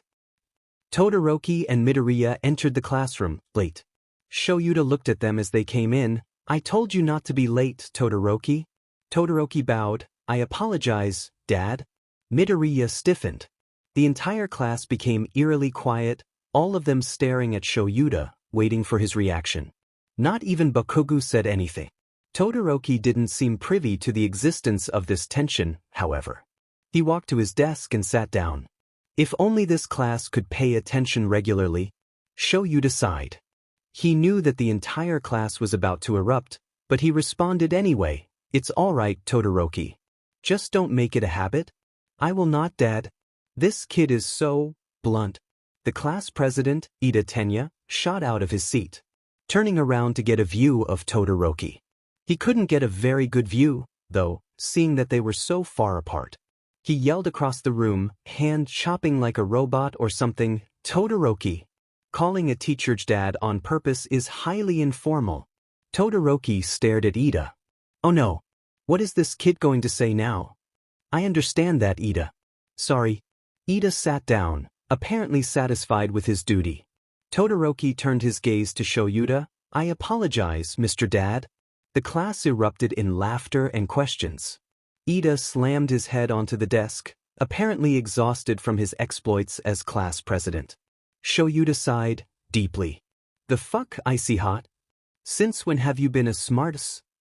I am neither a donkey nor a buttocks. Ashido sighed, an oblivious, hot, teenage boy. My heart is melting. What a mad banquet of darkness. Shoji glanced at Tokoyami. What does that even mean? Kaminari and Siro were singing some sort of weird internet thing together. You are my dad, you're my dad. Boogie woogie woogie. What the fuck are you two dumbasses doing? Kaken. Shut the fuck up, Deku. He said it all as if it was one word. It was really quite impressive. Uraraka looked over at Todoroki, who seemed quite confused on why the entire class was being so loud. I think he's being serious. I wouldn't be surprised, Karo. Shoyuta hung his head. He was so done with this class. He felt someone pat him on the shoulder. Don't worry, Mr. Aizawa. Being a dad is manly. Thanks, Kirishima, Shoyuta drawled. The redhead rambled on. So is being a mom. My moms are so manly. I'm oversharing. Sorry, I don't even know if you're okay with that type of relationship. Shoyuta looked at Kirishima incredulously. Would he really think me a bigot? I know I'm not the warmest, but I'm fine with it. It'd be hypocritical if I wasn't, seeing as though I'm gay. Kirishima's eyes widened. Wow, you're gay? I didn't know that there were many queer pros out there. Really? Many of your teachers are queer. Kirishima let out an "oh," as if he had some sort of epiphany. He ran over to where Bakugo was. The explosive blonde was attempting to beat the shit out of Midoriya. Just a normal Thursday, Shoyuta supposed. He couldn't help but wonder if he'd awoken something in Kirishima. Everyone back to your seats. I'm not paid to babysit. After a while, and a great bit of scrambling, his students were all at their respective desks. That didn't stop the note passing, whispers, and snickers, however. This class was going to be the death of Shoyuta. Brother. God. Todoroki, you scared me. Sorry. You are coming to lunch with me, correct? Oh, okay. Hitoshi followed Todoroki to a lunch table on the far left side of the cafeteria. He gulped seeing Todoroki's friends. Get a hold of yourself, Hitoshi. It's just some people, you can do this. The table had Midoriya, Uraraka, and Ida sitting at it. Midoriya and Uraraka were sitting on the opposite side to Ida. Todoroki sat down next to Ida and invited Hitoshi to sit next to him, which he hesitantly did. Midoriya lit up as he sat down. Hi, Shinsou. Hi, Todoroki. Uraraka perked up too. Hey, Todoroki. Hi, Shinsou. Todoroki greeted them while Hitoshi gave a little wave. Ida adjusted his glasses. Greetings to the both of you. It's not often that you sit with us, Shinsou. Or anyone for that matter. Aren't you usually in the library? Hitoshi jolted. He brought his hand to rub at the back of his neck. Todoroki invited me. I hope that's all right. It's okay if it's not, I can leave. Midoriya waved his hands, frantically. No, it's okay. I'm curious of what your relationship with Todoroki's all about, though. This morning was a little weird. Todoroki piped up, we are brothers. Ida tipped his head, using his hand to convey confusion. But, you have different parents? No. Hitoshi sighed, but didn't participate in the conversation. He didn't really know how. It was a peculiar situation. Todoroki sees Aizawa and Yamada as fathers and Eri and I as siblings, but how do I see them? I want to see them in the same way, but am I allowed to? Aizawa and Yamada don't seem to mind Todoroki, but I might be different. Aizawa said that Yamada wants to adopt me, but was that just to make me feel better? Who would seriously want someone like me? I'm broken. At that moment, Hitoshi realized that Todoroki had nothing in front of him. He'd barely been listening to the discussion. Todoroki was trying to explain that they had two of the same fathers and Ida just wasn't getting it. He decided to ask Todoroki about his lack of lunch. Well, convey his question through a statement, at least, Todoroki, you don't have food. I do not have the money. Uraraka responded, you don't have the money? You know that the school helps with that, right? Midoriya frowned. Endeavor doesn't have the money to get his son lunch? I am not taking any of that scumbag's money, Todoroki seethed. So, he doesn't have a good relationship with his father. I guess that's why he was so quick to accept Aizawa and Yamada as his father figures. The green-haired boy hummed, understandable. Well, that won't do, Ida straightened up. I'll get money from my dorm room and pay for you. Learning on an empty stomach is counterproductive. It hinders you on your path as a student. Therefore, there's no need, Hitoshi interrupted. I have extra food. I was given too much. That was the truth. Yamada had packed too much food for a normal person to eat, much less Hitoshi. He split his food, giving half to Todoroki, who bowed his head slightly in thanks. Uraraka looked at the food. It had been prepared by Yamada, who'd gone a little overboard in the presentation. Whoever packed your food seems to be a very good cook. Hitoshi nodded. Emichim. Todoroki swallowed his bite of food. Did Dad or Pops make this? Well, one of them can cook and one of them burns ramen. So, Pops? Hitoshi laughed. Yeah. The five of them continued conversating. Throughout the entire time, Hitoshi didn't ever feel like he was out of place. It was an incredible feeling. He also passively learned things about the teens. Like, just how sheltered Todoroki is, that Midoriya and Uraraka have very obvious secret crushes on each other, and that Ida is overworked and really needs a break. None of these were outright told to him, but it didn't take much to figure them out. It was weird having friends, it was weird having a brother. But Hitoshi was happy about it nonetheless. He just had to get used to it, and he just needed a little time to think about the family thing. Maybe found family could benefit him. Maybe somebody did want him. Shudo's coming over today. Hitoshi looked up from his work to Yamada. He is? Yamada flashed a grin. Yeah, we're making chocolate chip cookies. You'll be baking with us, right? Sure. I don't really know how to cook or bake though. S'alright. I'm sure you're better than Shoyuta. Over here, he pointed to his boyfriend who was beside him, watching Eri draw a picture. Aizawa's going to be cooking? I hope your smoke alarm works. Yamada bursted out laughing and Aizawa grumbled. The doorbell rang and Yamada ran over to open it. He yelled in his radio host voice, Hello, Todoroki Shudo. Hi, Pops. Eri sprung up from her drawing and ran to the door, throwing herself onto Todoroki. Todoroki entered the house and gave a greeting to Hitoshi and Aizawa. He walked up to Hitoshi. So, how do we start baking? Hitoshi huffs a laugh. I dunno. I have even less cooking skills than Aizawa. Yamada claps together his hands, and that's why I'm here. I'm here too. Eri chirps. Yamada nods to her. Will you go get the chocolate chips, Eri? The five of them looked at the counter full of ingredients. Hitoshi felt way out of his depth, and Todoroki looked thoughtful. I've only ever watched my sister cook. When I cook, Bakugo tells me that I'm doing it wrong. Kaken is a really good cook. Eri was bouncing slightly, clearly excited to start baking. I want to be like Kaken. Aizawa sighs. No you don't. Alright, let's get the mixing bowls while I make sure y'all don't blow up my kitchen. Hey Yamada. Shouldn't you be grading our tests instead of baking cookies? Yamada put a hand to his chest, dramatically. Cookies are more important than grading, plus, I already finished them. He pointed an offending finger at Hitoshi. You can't catch me slacking off today, Hitoshi. Hitoshi stared for a split second at the use of his first name before smirking. I guess I can't. Baking ended up being a nightmare, which was to be expected seeing that they only had one good cook between the five of them. But, somehow, they ended up mostly through the recipe. Only one step left before they put them in the oven. And then, said cook left to go to the bathroom, leaving the other 4 alone with many cooking ingredients and no comprehension of what they were supposed to be doing. Maybe we need to add more sugar? No, Shudo. That will just make it too sweet.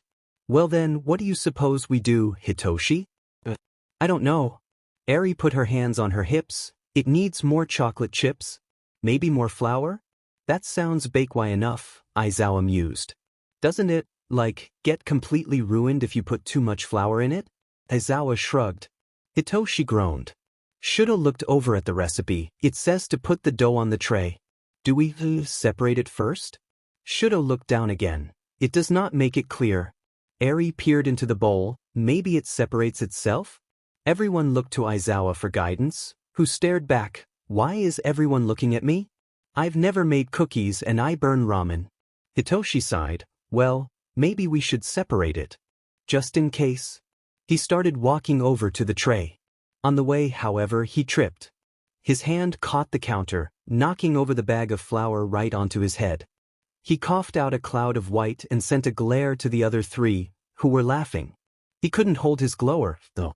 Shudo recovered from his bout of laughter. I think that Hitoshi is correct. The 4 of them made quick work of separating the dough onto 2 trays. They only put one in the oven just to be safe. Hey, Shudo. Yes, Eri? Do you think you can cook the other tray with your quirk?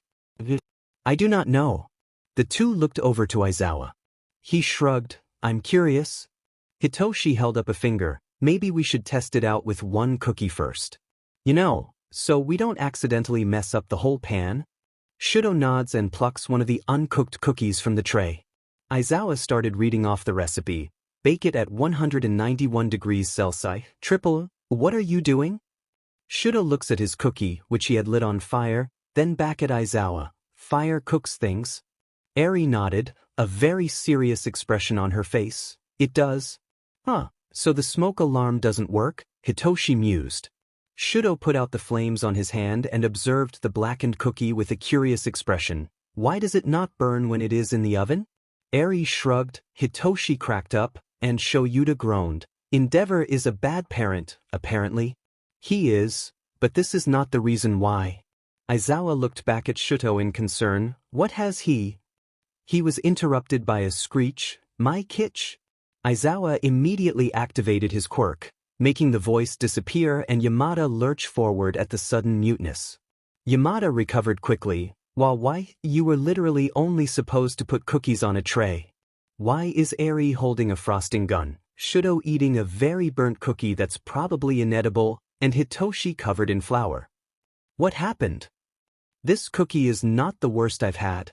Now that's just sad. Aizawa immediately defended himself. You know I'm an awful cook. And you left me here with these children. Yo, I only went to the bathroom. You were in there for a while. Eri turned the frosting gun around and shot some on her face, giggling. Hitoshi shrugged. At least we got 1 tray in the oven. Yamada sighed. Yeah, I guess there's that, at least. For hours afterward, the 5 of them worked to decorate the cookies. Why were they putting frosting on chocolate chip cookies? Because Eri said they were. All of them found out quite quickly that they were not good at frosting designing. Except for Eri, because she's a queen. Eventually, Shudo's phone rang. He looked at the caller ID and deeply sighed. He picked it up, had a very short conversation of which he gave curt answers and responses, and hung up. I have to go home. Yamada nodded. All right. Do you want to take some cookies for the road? Shudo shook his head. My father would not appreciate me eating them. That's boring. I'll save some to bring to you to eat at school tomorrow. Shudo nodded. Goodbye. The rest of them gave their goodbyes as Shudo put on his shoes and walked out the door. Yamada then turned toward Hitoshi, Eri, and Aizawa. All right. Now it's time to clean up. The other 3 groaned. Hizashi smiled as he looked over to Eri and Hitoshi. Eri was sitting on Hitoshi's lap watching a television show. It was animated with bright colors, upbeat voices, and dramatic music. Eri seemed to be absorbed in the liveliness, and curiously, Hitoshi was too. It was almost as if he'd never seen an animated show before. Maybe he actually hasn't? Voices played from the television. Hey, kiddo, why don't I show you some things that happened in my high school? I have pictures. The kids, Hisashi included, watched as the father pulled out a giant binder out of seemingly nowhere. Yay, a little girl yelled, the photo album. Photo album? Eri turned to look at Hisashi in her confusion. Hitoshi looked over as well. Photo albums are books that you fill with photos. Usually the photos mean something to you, like it was a funny situation, or any situation that you want to remember in general. Hisashi wistfully exhaled. I remember making photo albums when I was in high school. Shoyuta thought I was dumb for doing it. Shoyuta defended himself from his place on the chair next to the couch. They're pictures, pieces of paper. They waste space. You could have very well just kept them on your phone. That just ruins the fun. Shoyuta sighed. Eri was vibrating in place and Hitoshi was trying not to look interested. Hisashi grinned. Would you little listeners like to see my photo albums? Eri nodded violently. Hitoshi slightly shook his head and declined with a small hum. God, he acts just like Shoyuta. That's so crazy. He'll probably come around eventually. Huh, just like Sho does. Yo, you want to hear the story about the runaway fried chicken? Eri's eyes narrowed. She puffed her cheeks in an adorable display of frustration. Fried chicken can't run away, Dad. They're dead. You're lying. Hisashi pushed up his glasses and adopted an over-the-top anime villain pose like the weeb he is. Au contraire. And I'm no liar. What does au contraire mean? Anyway, it was a cold winter day. Hisashi held the rooftop door open for Shoyuta. Poor ma chérie. Shoyuta groaned. You're so fucking cheesy. And you have to do it in French too. If you're gonna be cheesy, at least do it in Japanese. Hisashi laughed as the two walked through the door and onto the UA rooftop. Hisashi's eyes immediately landed on a person sitting against a wall. They were a tall, teenaged boy with cloudy, light blue hair and tan skin. His indigo eyes landed on the duo. His face lit up and he frantically waved his arms to alert the two of his existence. He hugged Shoyuta and Hisashi as they approached him, much to Shuta's dismay. He wrangled himself out of the other boy's grip. The boy sent a grin to him. Hi Sho, Zashi. You two took so long, I almost thought you were gonna leave me here. Hisashi lightly punched the cloud boy's shoulder. Yo, you know we wouldn't do that, Oboro. I would have if it was up to me. What were you two dumbass thinking, holding lunch on a roof in the cold weather? I can see my breath. Shuuda Toa. Whyyyyyy? Shoyuta rolled his eyes and rested his hand on Oboro's shoulder. He had to reach up, since Oboro was a whole 187 centimeters tall. I'm being sarcastic for the most part. Oh, I knew you were just a softy Sho, Hisashi cooed. I am going to beat your ass. Oboro screeched. You can't just say that when you're dating him, Shoyuta. That makes it sound kinky. Hisashi started cackling. Shoyuta groaned loudly. Oh my god, why are you like this? You still love us. No, I don't. Well then why are you sandwiched between us? Because you're warm. Then why are you dating us if we're so annoying? Shoyuta groaned but didn't reply. Oboro grinned. Hisashi finally stopped cackling, wiping the tears that had come to his eyes. Are we going to eat, or just sit out here in the cold and wind? Both Oboro and Hisashi opened their food to eat. Today, they both had their favorite foods, sushi and fried chicken. They started eating. Hisashi looked over at Shoyuta. Why aren't you eating? He shrugged. Don't have food. Oboro stopped eating to frown at Shoyuta. That's not very healthy, Sho. Hisashi smiled. No worries. We can just share our food. Oboro nodded and shoved a part of his lunch into Shuta's hands. Shoyuta shook his head. I don't need it. Hisashi waved a chicken leg at Shoyuta. No. You have to eat food, Shoyuta. Stop waving a chicken leg in my face. He stuck it up into the air, above his head. Not until you surrender and eat the food. Shoyuta sighed. Fine. At that moment, the world decided to hate Hisashi. A ginormous gust of wind came and started to blow Hisashi's glasses off his face. He dropped his fried chicken to grab the glasses and watched in dismay as the chicken was blown away. It hit the ground a few feet in front of them, but the damage was already done. My chicken leg. New ih. Oboro started wheezing while laughing. Shoyuta chuckled. Serves you right. You wound me, Shoyuta. And you're barely better, Oboro. Eri clapped as Hizashi finished the story. Hizashi looked over to the couch to see that Hitoshi was trying not to laugh and Shoyuta was smiling. Do you have any other stories, Dad? Hizashi flipped the pages over to a picture of a kitten. Eri gasped, Is that jelly? Rocky Road? Burrito? Hizashi shook his head to each of her questions. Hitoshi got up from his seat to come over and look at the kitten. He looked at a picture of Oboro next to the kitten. He scrunched up his face in a show of confusion. I wonder why he's looking at him like that. Maybe he's just confused that he doesn't recognize Oboro or something. It would make sense, seeing that my former classmates are all pros now except for him. Hitoshi looked at him. What's the cat's name? Sushi. Namuri, or Kayama, named him after mine and Shuta's best friend's favorite food dash. Shoyuta snorted at best friend. Hizashi continued, he lives with Namuri now. He's really fat because Namuri feeds him way too many table scraps. Hitoshi gasped. He looked like he'd just remembered something important. He pointed at the picture of Oboro. Hizashi tensed up. Hitoshi didn't notice. Is that Oboro? Like Shirakumo Oboro? Hizashi gasped. How does he know? He's too young to have met him and remember that. Shoyuta shot up from his chair and walked over to Hitoshi. Hitoshi tensed up. I'm sorry. I shouldn't have mentioned his name. He was clearly close to you and I'm sure hearing his name hurt. Especially from a stranger. Stranger? Shoyuta questioned. You're not a stranger, Hitoshi. Hizashi put a hand on Hitoshi's shoulder. Hey, little listener. We're not mad or hurt. Eri hugged Hitoshi to try to make him feel better. Shoyuta nodded to Hizashi's statement. We're just curious. Oboro would have died before you were old enough to remember him even if you did meet him. Oh well, my mother used to tell me stories about him. Her mother? Yeah. Her name was Shirakumo Yuna. She was Oboro's sister. She used to tell me stories about her life, so, naturally, they had him in them too. Shoyuta frowned. Yeah, I remember him talking about her.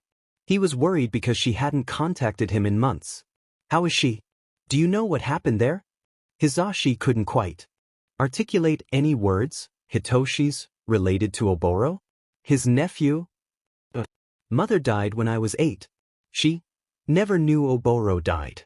I only figured out when I was 9 and looked him up to try to contact him. Hizashi was finally able to make a sound. That's an awful way to find out that someone is dead. I'm sorry, Hitoshi. He shook his head. I didn't even know him. It still must have hurt. Especially since you were wanting to talk to him. Shoyuta sighed. I'm going to go to bed. Hizashi watched in concern as his boyfriend headed off to bed much earlier than usual. He knew that Shoyuta never really got over Oboro's death. He just hoped that Shoyuta would be okay. Eri looked up at Hizashi. Is Dad okay? Hizashi smiled, reassuringly. Yeah, he'll be okay, little listener. Hitoshi cast his head down. I'm sorry. It's my fault he feels bad. Kiddo, it's not your fault that you're related to our dead friend. Hitoshi hummed. About that, you guys weren't just friends, were you? Hizashi's eyes widened. How'd you know that? Well, my mother used to talk about Oboro's partners a little. It would just make sense. Hizashi grinned. You're pretty smart, Hitoshi. Hitoshi blushed and rubbed the back of his neck. It just made sense. It wasn't anything special. Hitoshi, Eri pulled on his shirt to make him look at her. Do you want to watch the show with the pretty colors with me again? I'd love to, Eri. As Hizashi started cooking dinner, he made a promise to himself. I'm going to protect Hitoshi. I'll save him. I won't let him die. I've already failed one Shirakumo. I'm not going to fail another. Hizashi sat on the edge of the bed. Today was the last full day that Hitoshi would be at their house. They probably already had enough evidence to get Hitoshi out of his house. In fact, at this point, they'd be able to get him out by Monday. But Hizashi still had something he needed to resolve. He reached up to the bridge of his nose, feeling a scar that had been there long before high school. A scar that showcased his trauma. A scar that he hoped he'd never see on anyone else. Hitoshi has the same scar. Though it had been years, Hisashi could still recall the feeling of metal digging into his skin. The need to scream, but the only thing that greeted him was more pain. He could still recall the taste of iron seeping in from the sides of his face, from the bridge of his nose as well. All caused from that damn muzzle. Hisashi hadn't been forced to wear a muzzle for years, since he was 10, and he still had these scars. But Hitoshi, he wasn't safe. He wasn't like Hisashi was. It'll be okay. Shoyuta and I are almost done with the file case. We'll get him out by Monday. I wish he didn't have to go back home before then, but there's nothing I can do. We already have enough evidence, but maybe a major piece of evidence such as illegal muzzle usage for voice quirks wouldn't hurt. He acknowledged that he had an alternate reason as well. As someone who had been heavily abused in the form of muzzles, Hisashi had a personal reason to comfort this kid. Not to mention that he saw him as a son. Yeah, that's right, I'll admit it. Unlike a certain Shoyuta, Hisashi walked to the wooden door of their bedroom, pushing it open to reveal the living room. He looked around. Shoyuta was still out on patrol until 7, and Hisashi assumed both the kids were still asleep. Hitoshi was sitting on the couch, looking at his phone. His hair was down, reaching just past his shoulders. His bangs were in a way such that they heavily reminded Hisashi of Shoyuta. Hitoshi looked up at the sound of wood creaking under Hisashi's foot. He raised his hand in a greeting. Good morning, Hisashi. Hey Hitoshi. You're up early. Hitoshi hummed and gave a small smile.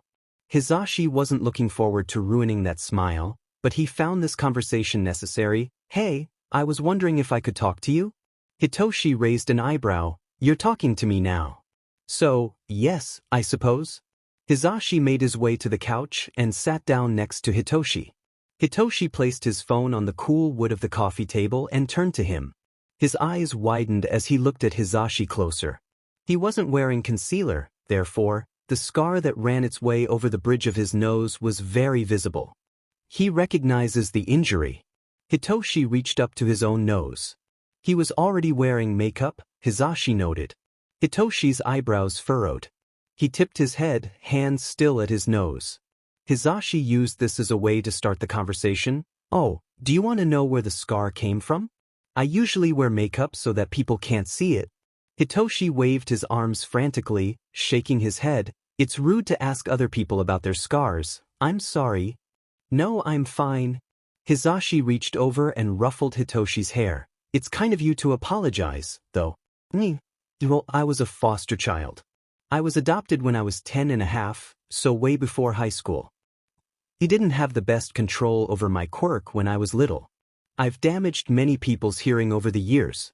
Because I had such a dangerous quirk, I wasn't really liked within my foster families. I was forbidden from talking much of the time, and when I would they would muzzle me. Hitoshi gasped, a light of recognition in his eyes. He recognized this type of story. He knew what was going to happen. That confirms my suspicions, I'd say. They always used too small of a muzzle. It cut into my skin one too many times and scarred it. Heroes don't often hide their scars. Eventually, there's too many, and it's not worth it. But this scar in particular holds a lot of trauma for me. So I hide it. I guess you could say that's a bit cowardice for a hero.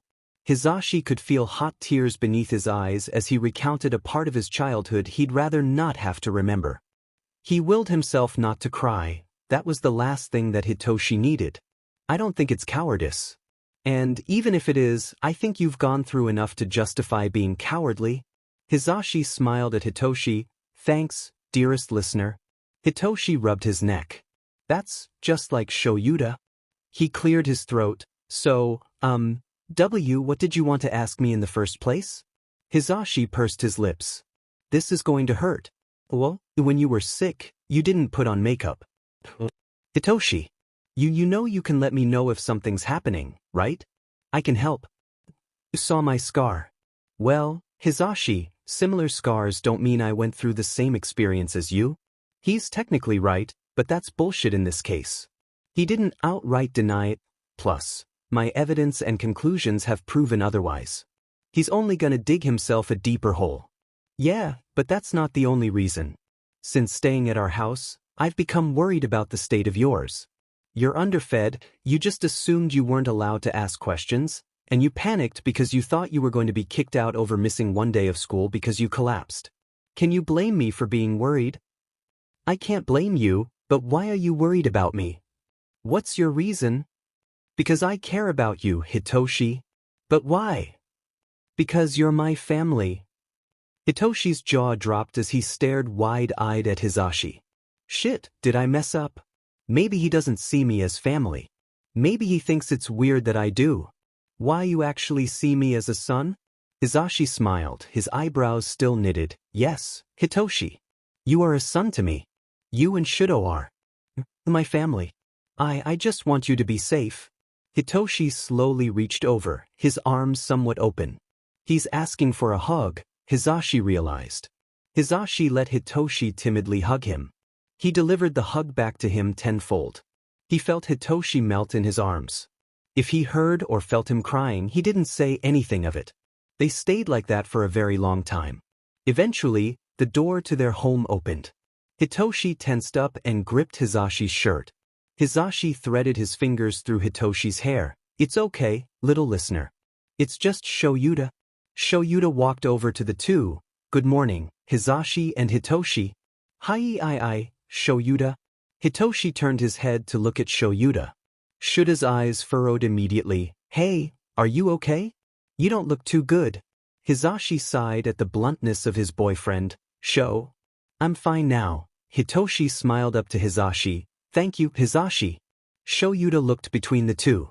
Hisashi flashed a blinding grin at Hitoshi. Hitoshi. Seriously. I'll always be there for you. We'll get you out of there soon, Hitoshi. Just wait 2 more days. Just 2 more days. You only need to survive 2 more days. We have to do something special. Hitoshi looked over to Eri.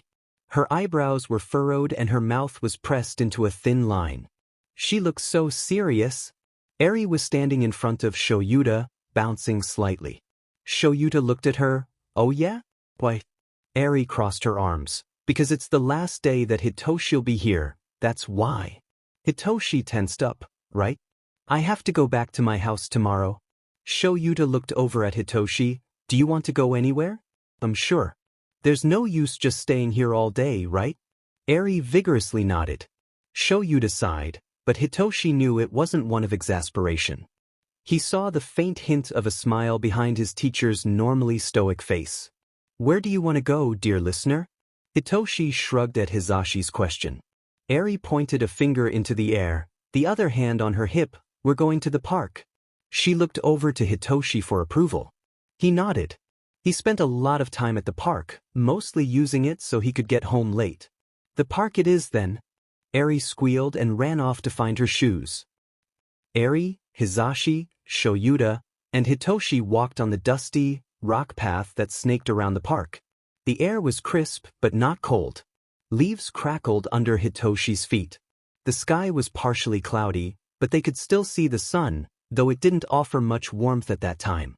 As they walked, the four ended up at the park lake. The dark waters shimmered as the sun hit them just right. A paddling of ducks floated on the surface, occasionally dunking their heads under the water. Eri's eyes lit up. Can I go see the ducks? She pulled on Shuda's shirt. Eri dragged Shoyuta to the lake, not waiting for an answer. Hisashi huffed a laugh. Then he looked next to the lake. There's a gazebo. How about we go over there while Eri keeps Sho busy? Hitoshi nodded. The gazebo was pretty run-of-the-mill as far as they go. It was made of mostly wood with a few benches inside. Someone was sitting on one of the benches. As Hisashi and Hitoshi got closer to the gazebo, he was able to identify the person. How could he not?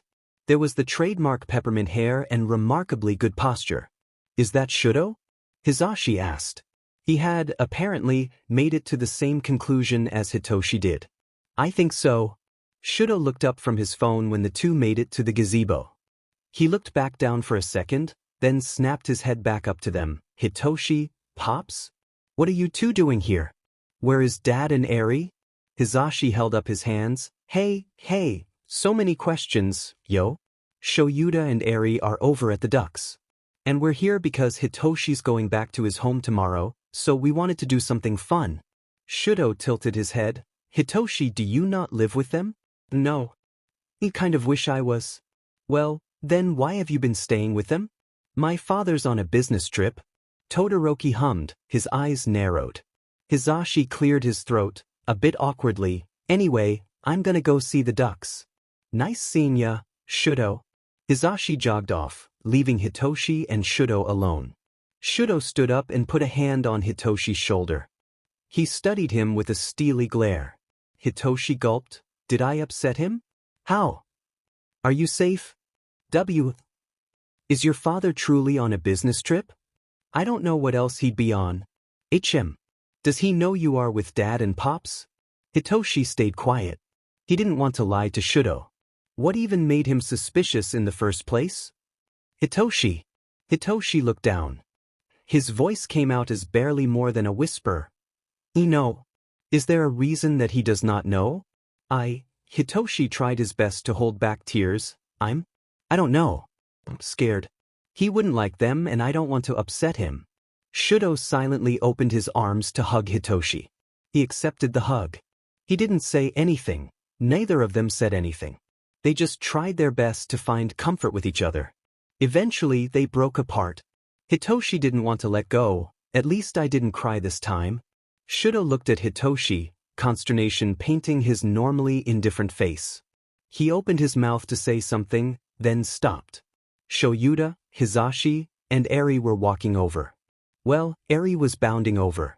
The three stepped into the wooden gazebo. Shoyuta sent a small wave to Shudo. Eri ran to him and jumped on him while yelling, Shudo! Shudo, did you see the ducks? Shudo nodded, yes. Ducks are nice. They don't have to rely on parents for 18 years. Hitoshi nodded in agreement. Hizashi and Shoyuta looked concerned at that statement and the other kids' response. Hey, it was Hizashi that spoke. Are you two kiddos okay? Before Shudo could respond, Hitoshi did with a clipped, yep. Neither Hizashi nor Shoyuta looked convinced. Shudo glanced at him, then reined to looking at the floor. Eri, however, didn't really understand the conversation. Therefore, she was completely oblivious to the somber tone coming from her father and oldest brother. Do you two want to make flower bracelets with me? Oh, thank God for Eri. Yeah, I'd love to. Eri ran in between the other two, grabbing both of their hands and forcing them over to a large patch of flowers. Dandelions and daisies popped out of the grass. Perfect for making bracelets. Eri sat them down near the flowers, but not in the patch, and jumped up. I'm gonna collect the flowers. You two stay there? Hitoshi and Shudo nodded and stayed obedient to Eri's instructions. It was getting warmer, the sun finally remembering that it's supposed to warm stuff up. Hitoshi shrugged off his jacket. He didn't normally own a jacket, but Hizashi insisted on buying one for him when he learned he didn't have one. Shudo started taking off his jacket too. Hitoshi saw a flash of purple on him as he did. He grabbed Shudo's shoulder, inspecting the purple closer. There was a bruise on Shudo's neck, snaking down to his shoulder. Hitoshi gulped. What are you doing? Shudo, where'd you get that? Get what? The bruise. Where did you get it? Training. Who did it? Shudo stayed silent, looking down. Shudo. Who bruised you? My father. Fuck. I can't do anything about that. I can't save him from his father. His is like mine. I guess it is normal for fathers to hurt their children. I guess Hizashi and Shoyuta really are exceptions. It sucks, but I guess it's normal. I'm just over dramatic crying about it. Hitoshi, hand over your phone. Oh, okay. Shudo took Hitoshi's unlocked phone from his outstretched hand. He typed something into it, then handed the phone back. Hitoshi grabbed it, looking at the screen. It was on a new contacts page. We will make sure both of us are okay every night before going to bed through texting. It only makes sense. That's really smart. Hitoshi. Shudo. I got the flowers.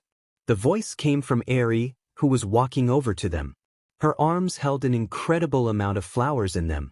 Her steps were awkward as she tried her best to not drop any. Hitoshi whistled, that's a lot of flowers. Shudo nodded at that.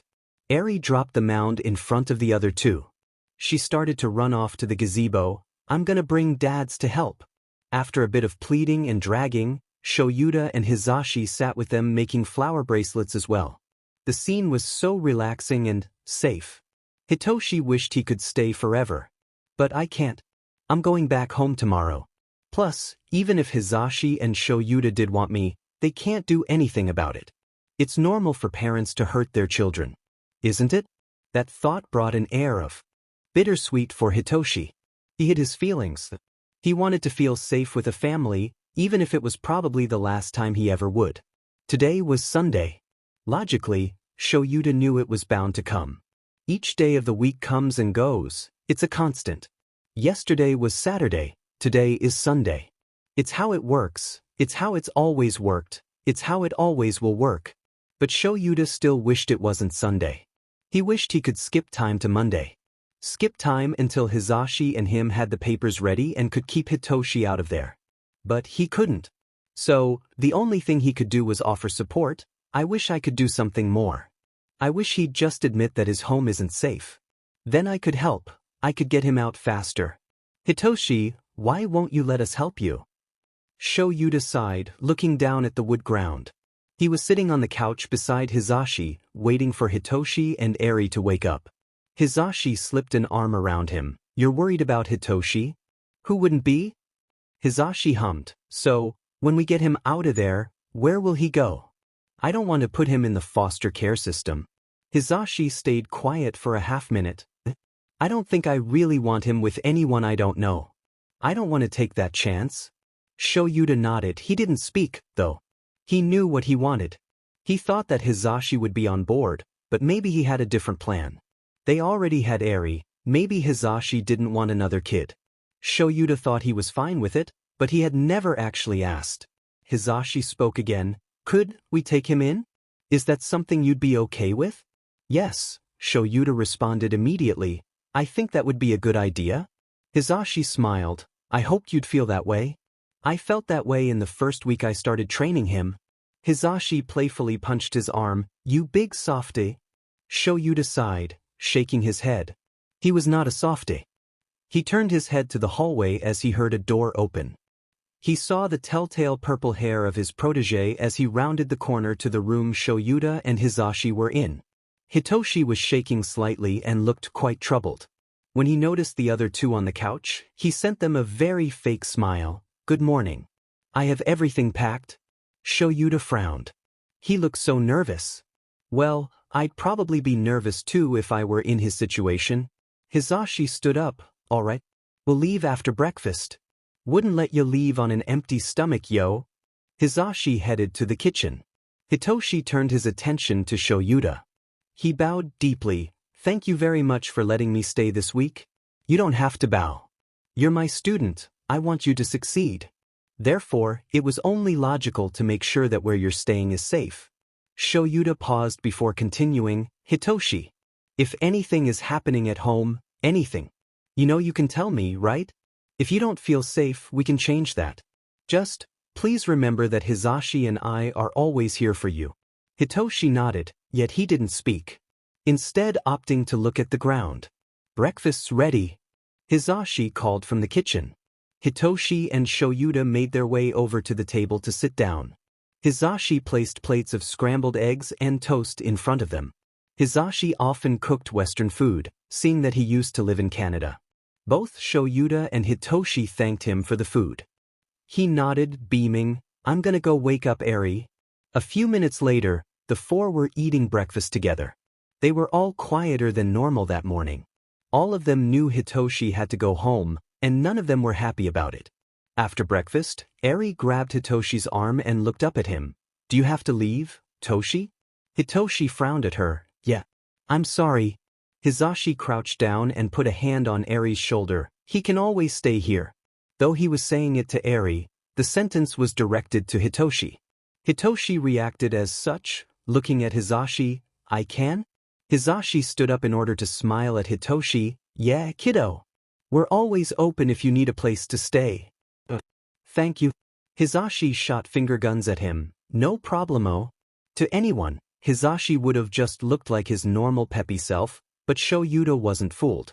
He'd known Hisashi since high school, after all. His smile was strained, and his eyebrows were a bit more furrowed than usual.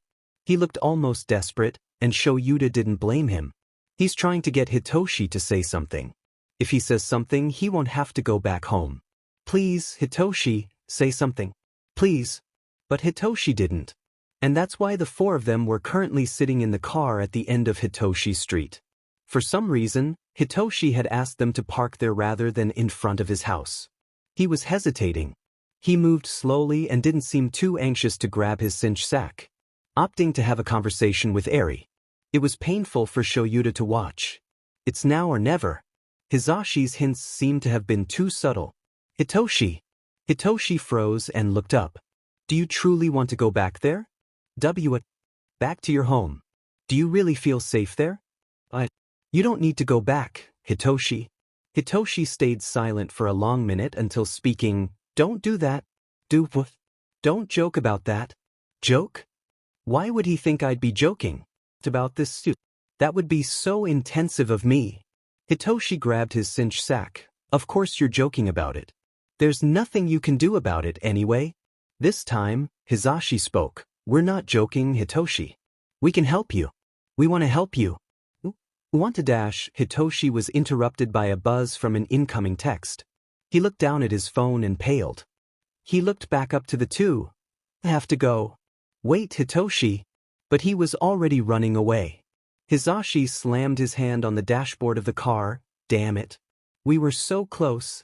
Shoyuta placed a hand on his shoulder. He felt the same, but he didn't really want to swear in front of Eri. It'll be okay. We'll have him out tomorrow. He'll be safe soon. Eri looked between her fathers. Is Hitoshi going to be okay? Hisashi looked to her with a very strained smile. We hope so. Shoyuta tapped on Hisashi's shoulder to get his attention. I'm going to be going with you to your radio show tonight. It's closer to Hitoshi's house than ours is. Hisashi nodded. I can ask Tensei to take care of Eri. He has been asking to babysit for a while. Yeah. That'll work. They had a plan, although it was mediocre at best.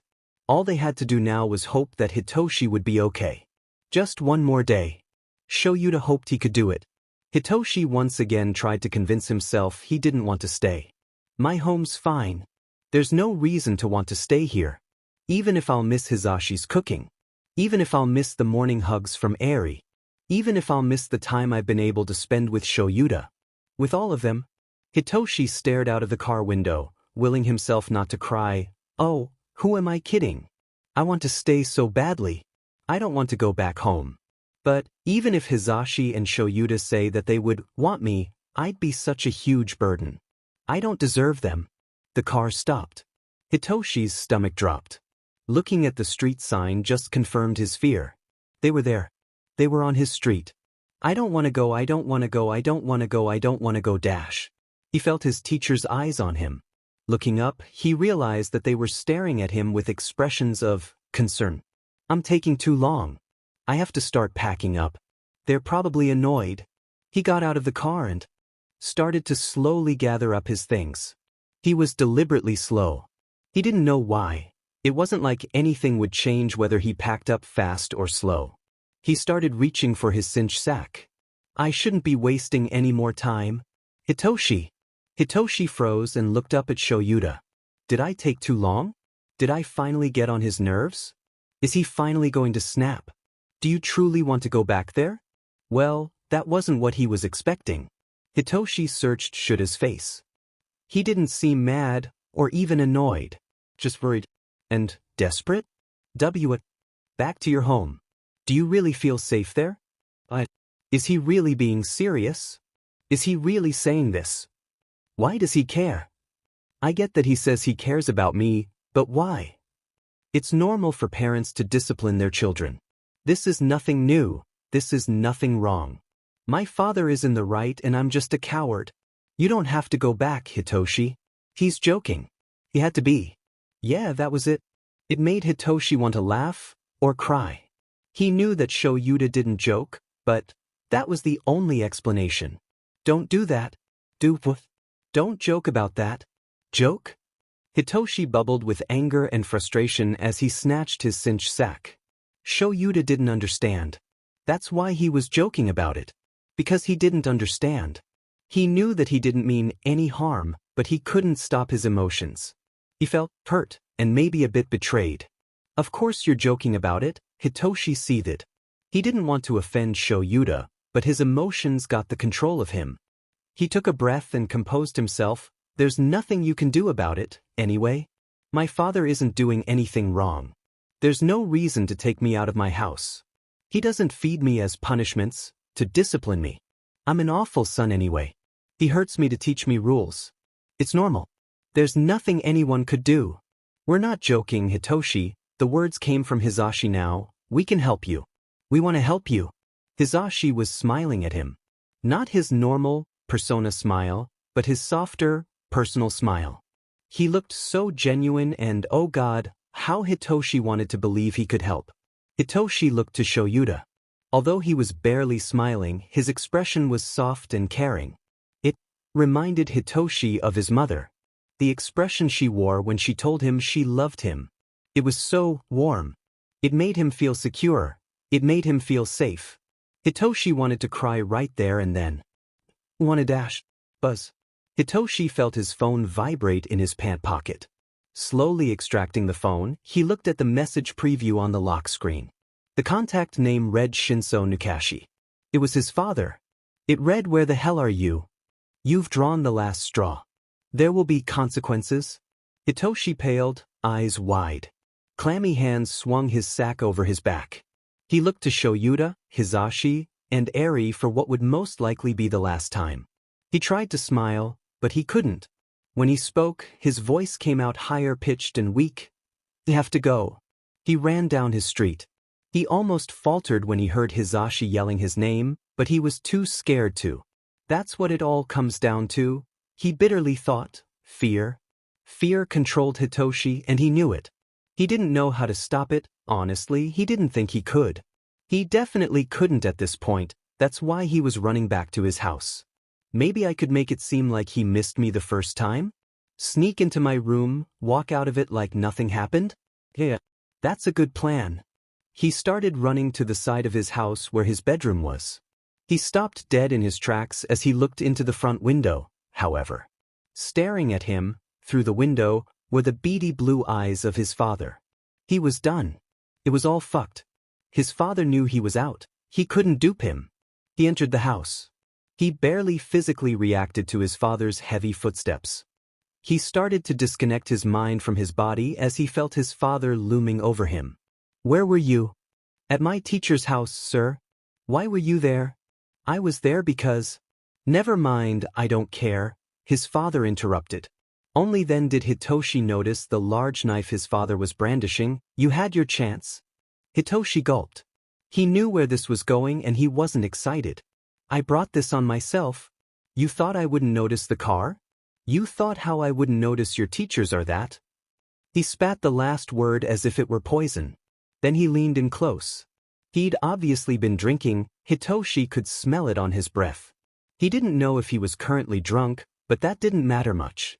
His father said the next sentence in a dangerously low voice. "You thought I wouldn't notice that your teachers are faggots?" Hitoshi flinched at the use of the slur. It wasn't a flinch of fear, but rather one of anger. How dare he use slurs against Shoyuta and Hisashi? How dare he use slurs against the two people who have more love for me in their fingers than he has in his entire body? I don't care what he does to me, but how dare he say this against the people I care about? What? Have I finally made you snap? All it took was insulting your faggot teachers? With how protective you are, people might get the idea that you're one too. Hitoshi stayed dangerously silent. His father, not satisfied with the reaction, kept pushing. "Let's have at it then, brat. Are you a fag?" Hitoshi didn't answer. He was, in fact, but he wasn't going to give his father that information. His silence, however, didn't matter. If anything, it just served to make the situation worse. Nukashi reeled back. His smile was no longer there. "Well then, I guess I'll just have to carve it out of you." Hitoshi closed his eyes and prepared himself for the pain. The phone rang. "Please pick up, please pick up." The phone continued to ring, and ring, and ring. Then, You've reached the voicemail of Shinsou Hitoshi. If you didn't dial the wrong number, please leave your message at the tone. Or not. Shudo let out a groan of frustration and anxiousness. He'd been trying to call Hitoshi for the past 10 minutes with no avail. He didn't want to be overbearing, but this was the time they said they'd check in with each other at. And now Shudo was worried. Relax, Shudo. He probably just forgot. He calmed himself down. Yeah, that is it. Something in the back of his mind begged him to try again, however. He tried to ignore it, but he couldn't. It just got more and more prominent, making him shake with anxiety. One more call could not hurt, right? It is not like it would make much of a dent. I have already called him 5 times and sent 4 text messages, however.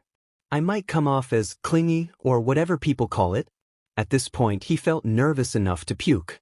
Or maybe that was just because he ate a single granola bar for dinner. He'd been studying during dinner time, and only ate the granola bar because Midoriya and Uraraka barged into his room and practically shoved it down his throat. It made him feel warm thinking about how much those two cared about him. He cared about them as more than friends, but not exactly as family, unlike how he felt toward Hitoshi. He didn't know how to categorize the feeling.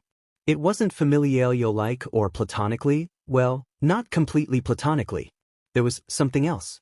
He had previously let some of these feelings out to Hitoshi, who'd promised him he'd help him figure out what was going on with him. Hitoshi, he couldn't do that if he was dead. Shudo shook his head. I must stop thinking about the worst case. He can't be dead, right? He bated his breath as he looked at his phone, hoping that Hitoshi sent a message saying something like he was busy, or was eating dinner, or he fell asleep while Shudo had been lost in thought.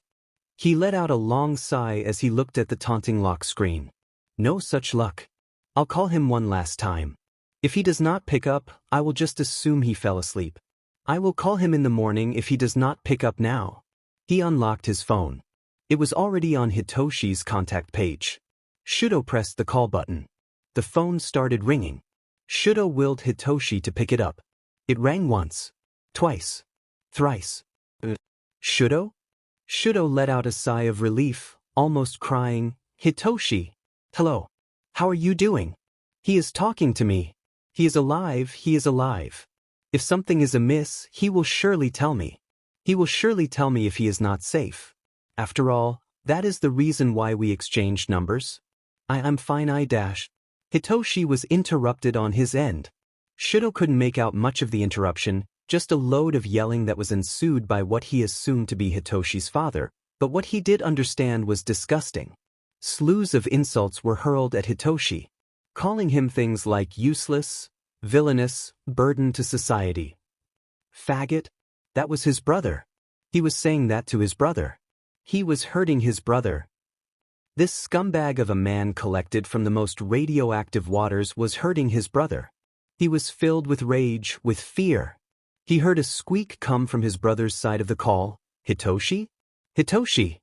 Hitoshi? Are you okay? Are you alive? Do you need me to call someone? I am going to call someone. A choked voice came from Hitoshi. Shoktiyo? Shudo heard screeching on the other side.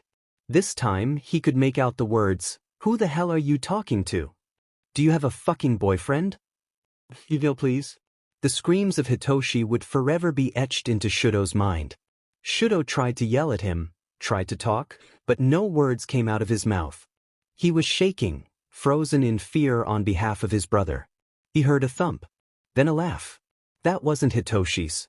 A sound of glass shattering resounded in his ears. Hitoshi! The phone hung up with 3 beeps. Shudo sat in shock on his bed. The room was quiet. Too quiet. Shudo couldn't take it. He tried to slow his breathing. He knew he had to calm down. I must think about this logically. Hitoshi is in trouble. God, he might be bleeding out right now. I have to be quick, but logical. Like Dad always says, I need to tell someone. But who to tell? Dad and Pops, obviously. Shudo looked at his contacts. Calling Pops would be the logical option, seeing as though he is recording his radio show. His radio station is close to Hitoshi's house. But he might not pick up because he is on air. Shudo didn't have much time to question it, though. He pressed on the call button. It rang once, twice, thrice, 4 times. Hello listener. You've reached the voicemail of Present Mike. Please leave your message at the tone, and I'll get back to you as soon as possible. Sorry for the inconvenience. Shudo sighed. He had just wasted time with that. He should have listened to his thoughts more in the first place. That wasn't logical and now he's lost time.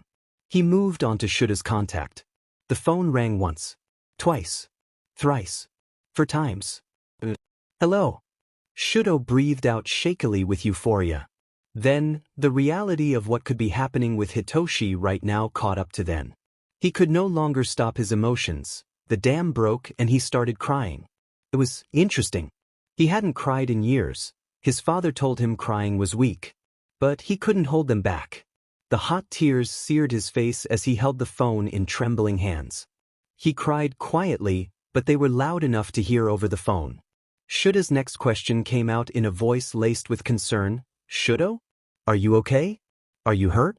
Do you need me to come back to the dorms? I'm at Hizashi's studio right now, so it'll take a little. But I can come as soon as possible. He is at Pop's studio. He is closer to Hitoshi than I thought. Shudo was miraculously able to get out coherent sentences, and no. I am not calling about myself. You aren't? You know it's okay if you are. No. I am calling about Hitoshi. Hitoshi? What's going on, Shudo? He is in danger. I believe he is hurt. His father was yelling slurs at him over the phone. I heard the sound of glass shattering. Hitoshi. I heard him scream. You have to help him. Please. Yuta sharply inhaled. Damn it. I knew I should have pushed him toward staying with us one more day. I'm such an idiot. Wait. Dad knew about this? Hizashi and I finished the case against Hitoshi's father. I shouldn't have taken the chance waiting until school. Shoyuta was talking more to himself. Rambling. Shudo heard his pop's voice in the background. He hoped they left soon. They were all wasting time by standing there. All right. Thank you for calling me, Shudo. Please just help him. Of course. I'll save him. I promise. Bye, Shudo. Goodbye, Dad. Shudo hung up. All he could do was hope. Shoyuta and Hizashi were going to help. He knew they were going to help. He knew they were trying their best and going as fast as they could. Hitoshi was in trouble. And Shudo was alone in his quiet dorm room, silently sobbing. Hitoshi was in danger and Shudo was useless. Shudo needed comfort. He knew that there was no point in human comfort, but, for some reason, he believed that it would help him. Whatever the case, he needed to not be alone. He knew his coping mechanisms were destructive. Natsuo had taught him that, and being with other people would keep him from that. He looked at the time. His phone clock read 21:30. There was no reason for people to be in the common rooms, but, then again, Shudo knew that the only people who would probably be asleep at this time were Ida and Bakugu. I suppose it's worth an attempt. He walked into the common room. There were, thankfully, other students in there. Kirishima was boiling water in an electric kettle. They had replaced the normal kettle with an electric one after Shudo had freaked out when someone had boiled water on it the first time. Interestingly enough, it was Bakugu who'd insisted on replacing it and it was him who paid for it. He had yelled that regular kettles were annoying and that Heach didn't fucking care about icy hot. But Shudo found it highly coincidental, nonetheless, and Uraraka and Midoriya were sitting on the couch watching a movie. They all looked at him when he walked in. Shudo must have looked like crap, because the other three's faces immediately shifted into concern. Kirishima abandoned his place watching the electric kettle and ran over to Shudo. Bro, are you okay? Shudo shook his head slightly, staring at the floor. At that point, Uraraka and Midoriya had already made their way over to Todoroki. Todoroki, what happened? Midoriya already looked like he was about to cry, and he didn't even know what was wrong yet. Shudo almost started crying all over again. He was, surprisingly, able to squeeze out an explanation without doing so. However, Hitoshi is in danger. He's being hurt. And I can't do anything. Uraraka and Midoriya gasped.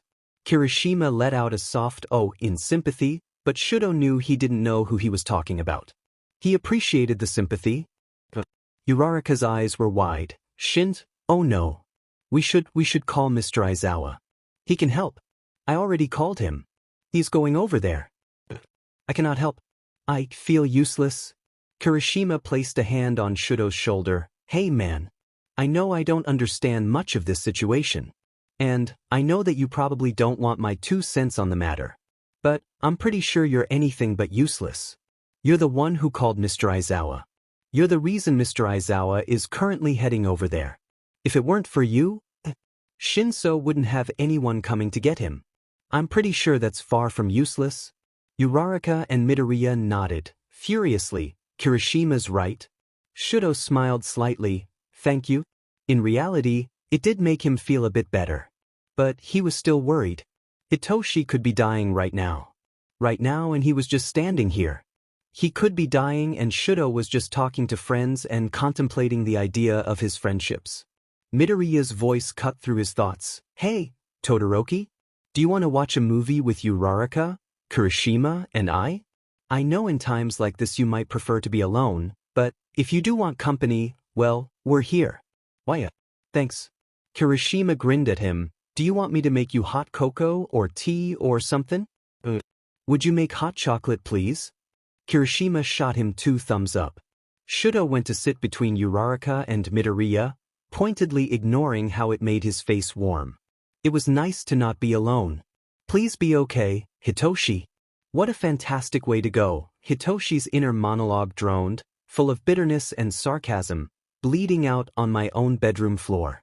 And not even from a villain attack, either. Just from father. It's my own fault though. If I hadn't been so stupid, I would have remembered to ask father before going to training. And if I had asked him, I wouldn't have gotten punished. And if I hadn't gotten punished, I wouldn't have broken the rules. And if I hadn't broken the rules, father wouldn't have had to punish me further. If I had just asked, I wouldn't be bleeding out on my bedroom floor. Hitoshi looked down at the stab wound. It was gouged into his right shoulder. The once brown wooden floor of his room was now trumped by crimson blood that would most certainly result in stains. He stared at the ceiling of his room. He was going to die. Quite aware of that fact already, Hitoshi sighed in exasperation. Of course I have to die right after I finally found people that I can care about. That unbelievably care about me. Just my luck. Hitoshi wasn't a religious person. He never really gave it much thought. But then, as he lay on his floor, or, rather, death's doorstep, he couldn't help but wonder what a supposed afterlife would end up being like. He wondered if heaven would be nearly as good as the days he spent with his newfound friends, family even. Family has a nice ring to it. It might have been weird to categorize your 2 teachers, their daughter, and one of your classmates as family, but Hitoshi was almost dead. He no longer had enough energy to care about societal norms. Hitoshi wondered if, in heaven, the hugs were as warm as Aries. He wondered if the cooking was as good as Hizashi's. He wondered if the support he got there were comparable to Shuda's support. He wondered if any love he received there would ever come close to the same love that Shuda willingly gave him. He highly doubted that heaven could do any of that. Doesn't matter, anyway, even if they actually do somehow exist. I'd end up in hell rather than anything close to the Yamada Aizawa household. Hitoshi wondered how the family would find out he's dead. Eri probably wouldn't find out first. Maybe Shoyuda? If he missed one too many training sessions. Or Hizashi. If he missed one too many texts. It might have been Shudo if he missed one too many calls. Maybe Shoyuda and Hizashi will be told in private that I died. I'm not worth that, but I can see the point when it comes to things like attendance. Hitoshi huffed a bitter laugh. I wonder if they'll miss me. He focused on a patch of his ceiling. Water was leaking from a small hole and plipped down rhythmically. Hitoshi could almost feel water on his face. But wait, those were tears. Hitoshi's phone rang. It had done that 5 times over the past 10 minutes. The phone was within arm's reach, but Hitoshi couldn't bring himself to answer it. Who's even calling me this late? It's probably just a telemarketer or something. It rang a second time. Why am I even crying? Isn't this what I wanted, to be dead? It rang a third time. I don't want to be dead. I don't want to die. I want to stay with Eri, and Hizashi, and Shudo, and Shoyuda. It rang a fourth time. Hitoshi sluggishly reached for his phone, bringing it up to his ear as he pressed his finger to the green pickup call button. It smeared blood on his screen, But that was the least of his worries. Miraculously, Hitoshi had been able to read the name on screen. He spoke accordingly, voice coming out scratchy, "Shudo?" He heard a sigh from the other side. "Hitoshi. Hello. How are you doing? I probably shouldn't lay all of my problems on him at once. Maybe I'll just ease into the fact that I'm bleeding out on my bedroom floor." "Yeah, that'll work. I'm fine.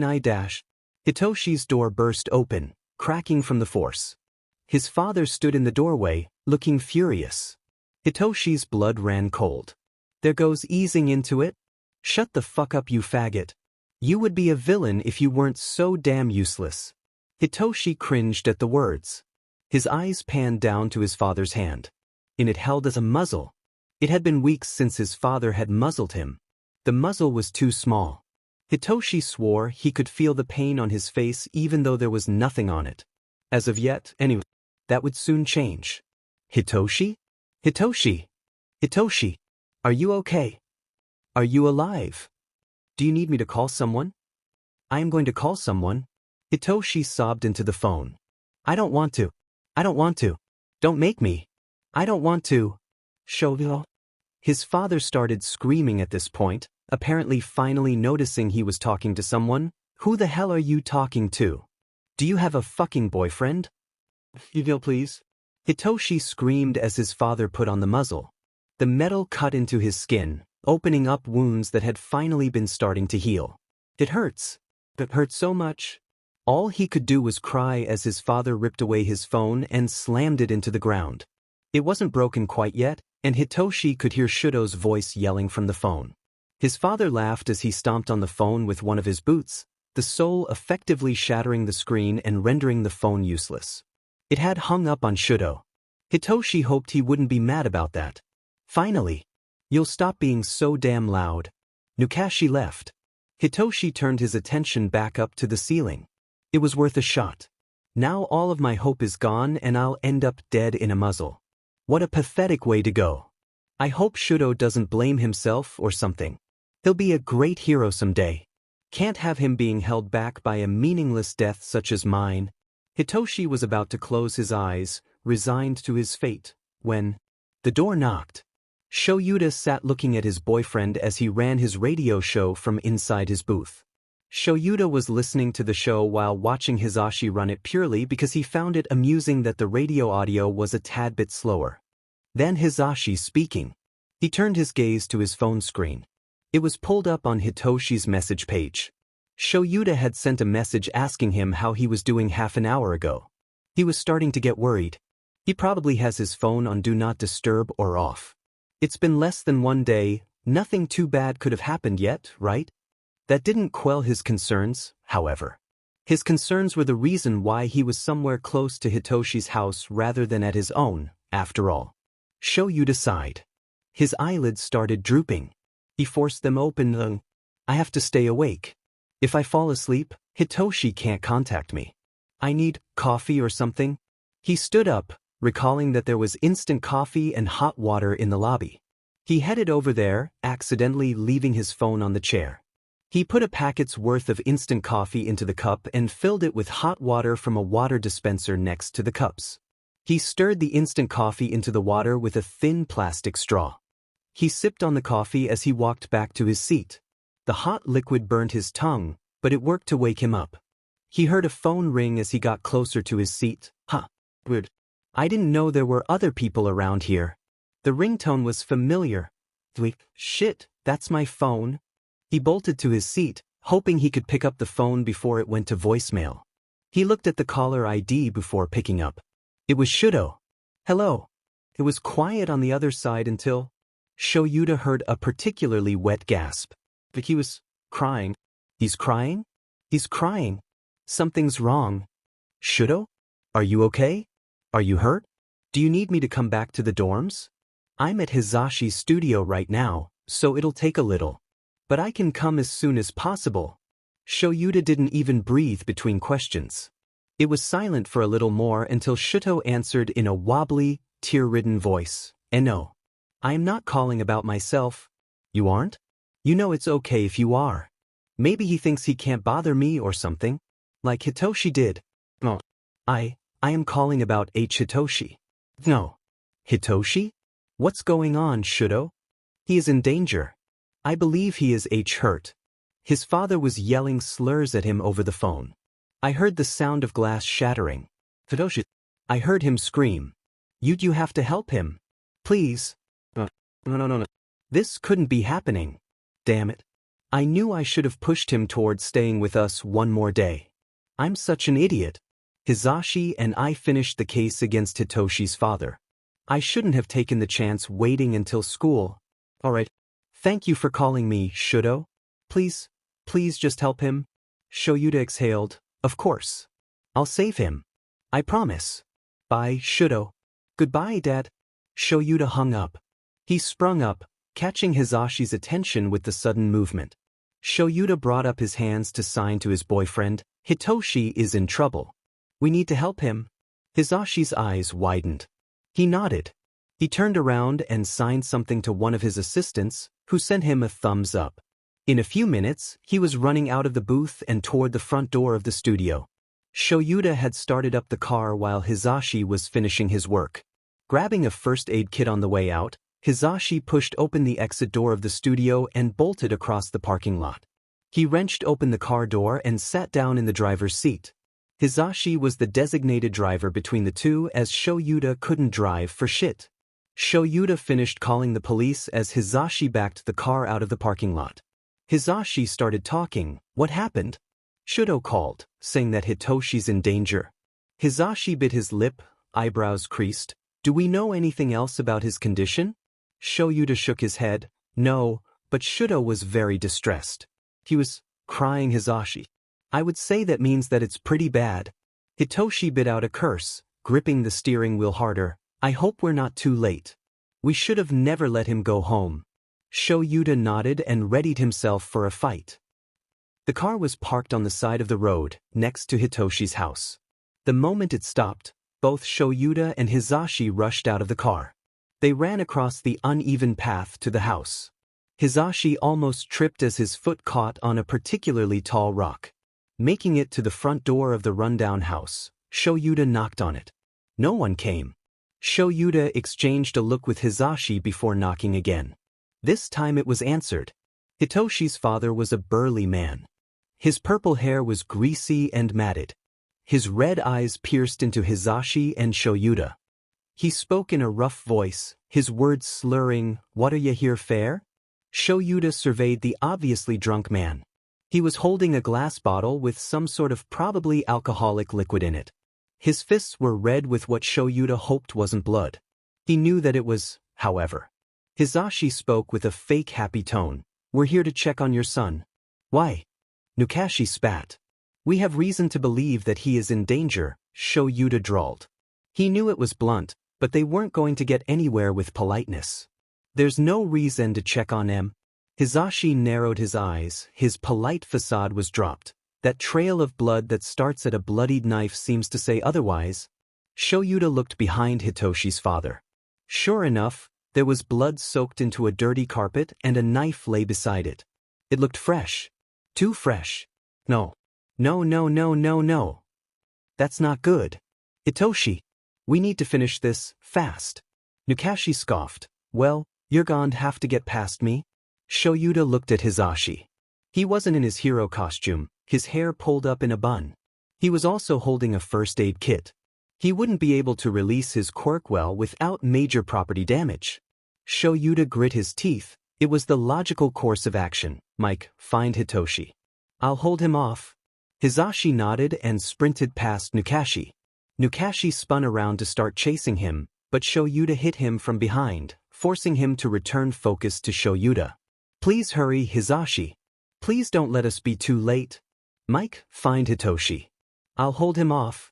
Hizashi nodded, then sprinted past Shoyuta and Nukashi. Okay, Hizashi. Quick. Where would Hitoshi's room be? Hizashi ran toward a narrow, unknown hallway, breathing from his mouth to avoid the overwhelming smell of alcohol. He didn't know the house, and he didn't even know if he was going the right direction. The carpeted ground made squelching sounds with every step, as if they were soaked. Hizashi looked down at the carpet. They were, in fact, soaked. But it was not with water or even beer that soaked the ground, no. The part of the carpet he was running on was soaked red with blood. Is it? Hitoshi's. Hisashi almost stopped in his tracks as his eyes widened in realization and fear. He wanted to vomit. If all of this is his blood, then no. I can't think this way. Hitoshi's gonna be okay. He'll stay alive. He has to. But at least the blood was useful, crucial even. It left a track. A track that could only lead to the source. That could only lead to Hitoshi. The path ended. Hisashi stopped in his tracks, skidding across the blood-soaked floor. He whipped his body to the right where a door was. This had to be Hitoshi's room. The door was broken. It was splintered beyond belief. The thing could barely be classified as a door. Hisashi would wager that was because of Nukashi. Oh God, if this was how the door looked, then... He shut down that train of thought. Hisashi grabbed the doorknob and twisted it, wrenching the door open. It made cracking sounds as it tried to comply with Hisashi's demands. The entire door started bending at the center, due to its condition. After much yanking and panicking, Hisashi was finally able to get the door open. He took in the room with his fear-filled, half-red, half-green eyes. What greeted him would haunt him for years to come. Hitoshi laid on the floor of his tiny bedroom. Hisashi wasn't sure if it could even legally be classified as one. His bed took up about half of the room, and it looked like all of his clothes were under his bed in a bag. It was a very small bag, the same one Hitoshi had brought to Hisashi's house. Were those all his clothes? Hitoshi took up the other half of the bedroom. He was staring at Hisashi with wide eyes. Hisashi unfroze, kneeling next to Hitoshi. Hitoshi? Kiddo? God, I'm so sorry, Hitoshi. Hitoshi was bleeding heavily from his right shoulder down to his side. There was so much blood, so much blood. He was also wearing a muzzle. A muzzle? There was a muzzle on his son. No. Hisashi fumbled around for his lockpick. He always kept one on him. He found it and made quick work of the muzzle. It was a fairly common brand. Hisashi was too familiar with it. The muzzle made a sickening sound as Hisashi pulled it from Hitoshi's face. Hitoshi! Hitoshi! You're going to be alright. You're gonna be alright. Hisashi inhaled sharply. Hey, little listener. You're going to be okay. It wasn't supposed to end up this way. Hitoshi should have never been in this situation. Hitoshi didn't deserve to die. He shouldn't have had the first time he called Hisashi dad be on his deathbed. Hisashi continued his words of comfort as he tried his best to stop Hitoshi's bleeding with the scarce supplies the first aid kit had to offer. He probably sounded like a broken record at this point. He didn't know whether his mantras of comfort were for Hitoshi or himself. Dad, it hurts? I'm so sorry, Hitoshi. I'm so sorry. Hisashi held back tears. The last thing Hitoshi needed was for him to cry. Hisashi started wrapping Hitoshi's wound. No. No. I can't let him go to sleep. He's lost too much blood, he'll die. Hey, Hitoshi. You can't fall asleep. Please stay awake, please. You can't fall asleep? But I'm too tired. I know, but please. From another part of the house came a yell. A yell from Shoyuta. No. Shoyuta. Please be okay. Why is this happening? I'm so powerless.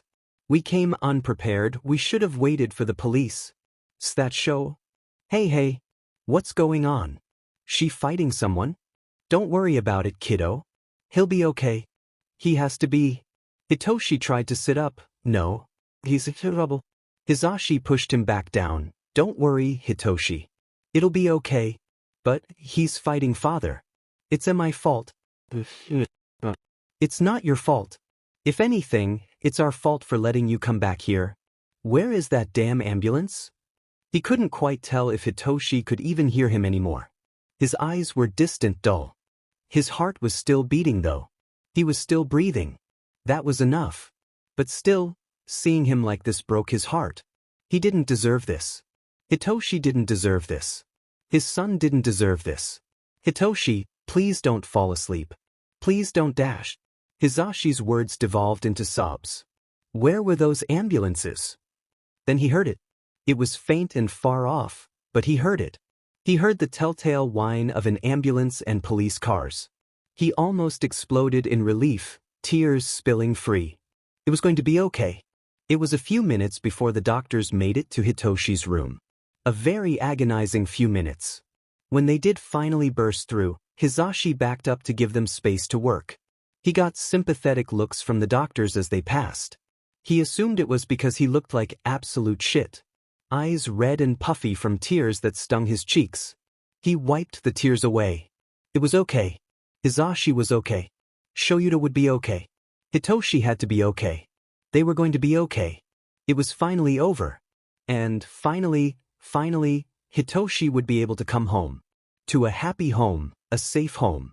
Shoyuta watched as the doctors wheeled Hitoshi out on a blood-stained stretcher. He couldn't look away. It was either looking at Hitoshi or watching the police detain his father. And he didn't want to ever see that man's face again. He sighed as he watched Hitoshi, lost in his thoughts. I failed him. I failed another Shirakumo. Shoyuta turned toward his boyfriend's voice right in time for Hisashi to briefly hug him. He grunted at the sudden contact. Hisashi pulled away, his hands still on Shuta's shoulders. His eyes were full of concern as he scanned Shoyuta for injuries. Are you all right? Shoyuta nodded. I'm fine. But I heard you scream. It was due to he gestured to the man being arrested, quirk. It was a good thing I did my research on it beforehand. If I hadn't erased it in time, I might have not been fast enough to catch him. I would rather you not feel pain at all. Even if it's not real. Yeah. Me too. The two stayed quiet for a while. Shoyuta could tell that Hisashi had more to say, but it took him a while to do so. He looked rather shaken. It made sense, seeing that Hisashi was the one to find Hitoshi in such a state. Eventually, Hisashi looked over to Shoyuta, his red-green eyes shining with unshed tears. Shoyuta? Hitoshi, there was so much blood. And I found him in a muzzle. And he called me dad. The first time he called me dad, and it was on his deathbed. Hisashi was trying desperately to keep himself from crying, Shoyuta could tell. He was shuddering and had a hand covering his mouth. Shoyuta quietly reached over to hug Hisashi, letting his boyfriend cry in his arms. There was nothing he could tell him. Nothing he could say to make it better.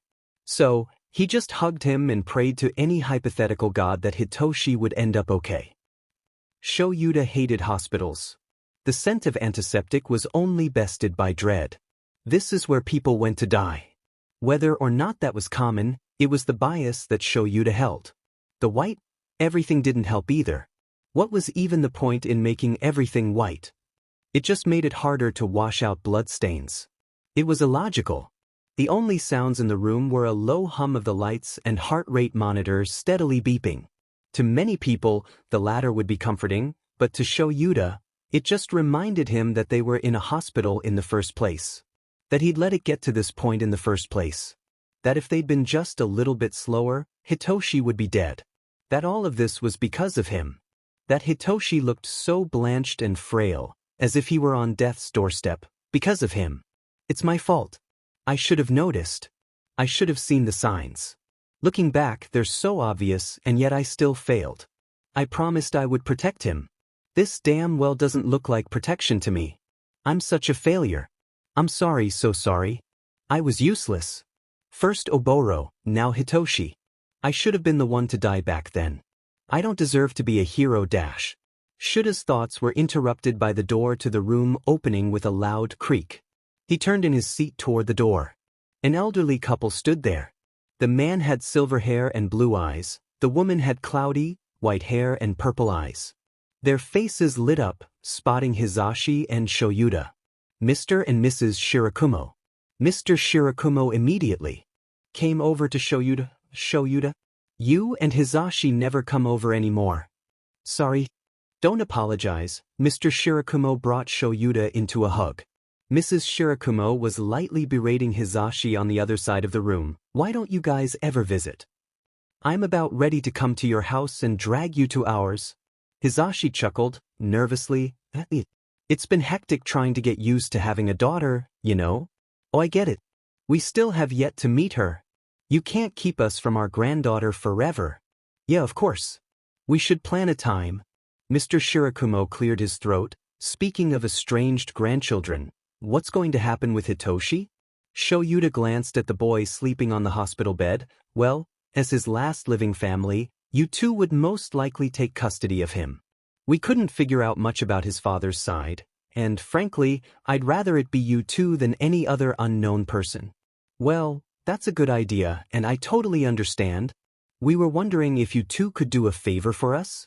That's not a very reassuring sentence. Mr. Shirakumo bellowed out a laugh. Always the pessimist, Shoyuta. It's nothing bad, I promise. Or, I hope you won't find it bad. It's just that we're getting old. There's no sugarcoating that.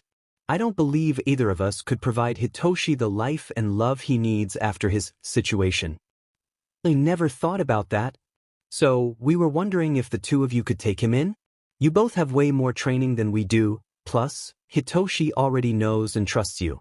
I don't think he'd really enjoy being forced to live with two unknown people, even if we are his grandparents. I know it's a lot to ask, but I just want what's best for him. Shoyuta made eye contact with Hizashi. They both had come to the same conclusion, but Shoyuta just wanted to be sure. Hizashi sent a thumbs up to Mr. Shirakumo. Of course. We definitely have the room, and Eri loves Hitoshi. He'll fit right in. Mrs. Shirakumo smiled warmly to them. I don't know what we would do without you two. You guys are always there for our family. Like, guardian angels or something? Shoyuta scoffed. I'm a guardian angel, huh? I'm pretty sure it's the other way around.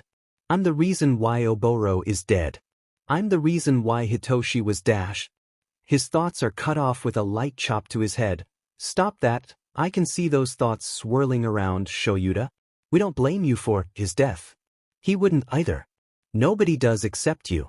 Same with Hitoshi's situation. Both Mrs. Shirakumo and Hizashi nodded in agreement. He's right, Shoyuta. You're not at fault. Shoyuta hummed. He didn't believe them, but now wasn't the time to unravel those feelings.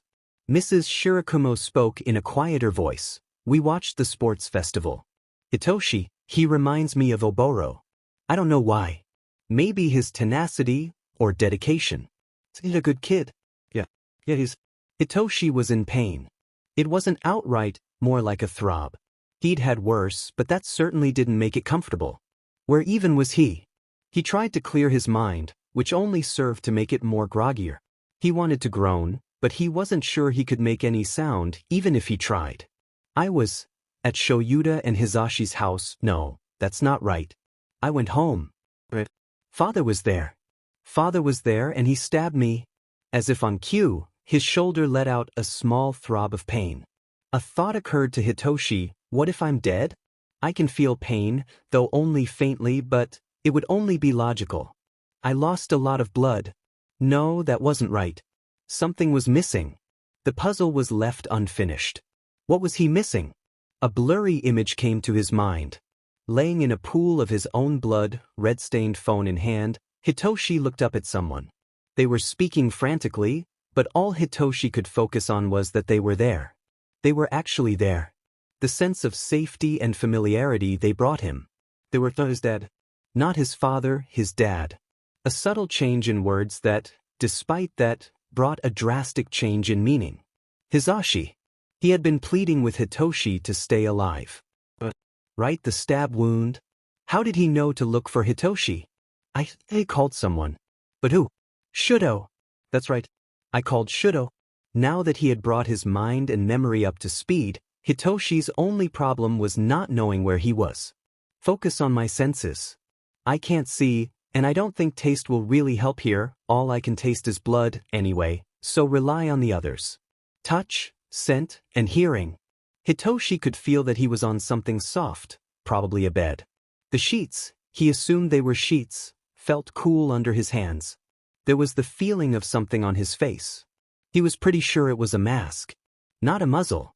A mask. A breathing mask? Yeah, that makes sense. He didn't think that Hizashi would allow anyone to put a muzzle on him, anyway. If Hizashi took him to safety, he wouldn't have a muzzle on. Plus, it didn't hurt like muzzles do. Therefore, it was probably some sort of mask. If he took me somewhere safe and I'm not dead, then I'm probably in a hospital of some sorts. His nose proved rather useless. The only thing that he could identify was the smell of chemicals. It wasn't a very endearing scent, to say the least. He would rather ignore it. The last sense ended up being the most confusing to Hitoshi. Hearing. He strained his ears to hear something, anything. Everything felt like it was underwater. He could make out a few sounds, though. There was a steady beeping noise. If I run with the theory that Hizashi took me to a hospital, then that's probably a heart monitor. Doesn't sound irregular. That's good at least.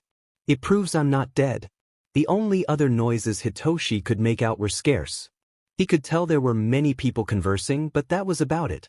He was unable to make heads or tails of anything they were saying. Were they even speaking Japanese? What could he do with this information, though? He could have attempted to open his eyes, but he needed to be sure he wasn't in any danger, first. Just because he was in a hospital, didn't mean he was safe. Maybe I could try to recognize the voices of the people speaking? You don't need to understand a person to recognize their voice. You can tell that through their pitch, volume, and inflection, sometimes. Hitoshi listened to more of the muffled and muddy conversation. There were 4 voices overall. 2 of the voices had similar inflection and volume but different pitches. Try as he might, Hitoshi couldn't recognize either of their voices. The only thing he could parse out from their voices was that they were both elderly. That's not a good start. But there are still 2 more people. Follow Hizashi's ideals. Keep hope. The next voice he focused on was loud. Lots of laughs were thrown into this person's words, making it a hodgepodge of humor and more serious wordings. The person seemed to be holding back a lot of things. Their voice was using a more upbeat demeanor to veil, albeit, thinly, a wave of emotions that was bound to crash into them soon. It was only when the voice rose a bit that Hitoshi recognized it. The realization hit him like a freight train. That's Hizashi. I've never heard him sound like that before. Is that really because I was hurt? Does he really care that much? The other voice was a lot easier to recognize. The inflections were mostly monotone. The pitch was deep and the volume was low. That's Shoyuta. It makes sense, since Hizashi's here. Hitoshi now had many of the puzzle pieces. He just needed to put them in the right places. So, first I came home. Then I was yelled at by my father. Then he stabbed me. After that, I stumbled to my bedroom. I picked up a call from Shudo. Father came in, strapped a muzzle to me, and broke my phone. And then Hizashi came in and tried to keep me awake until the medics arrived. Wait, did I call Hizashi Ed? If Hitoshi were awake, he'd be pursing his lips. Shit. I hope he didn't mind. He froze, almost wanted to laugh at himself. Who am I kidding? He probably screamed in excitement. Both of them have told me how I'm their son. I don't know if they're being serious, but I sure hope so. I want to be part of their family whether or not I deserve it. To be their son, though, Hitoshi realized that he probably had to stay alive. And that meant that he should maybe wake up at some point. He knew he was safe now. Hizashi and Shoyuta were in the room with him, and he assumed the other 2 people weren't bad people. At least, his dad's teachers didn't believe so.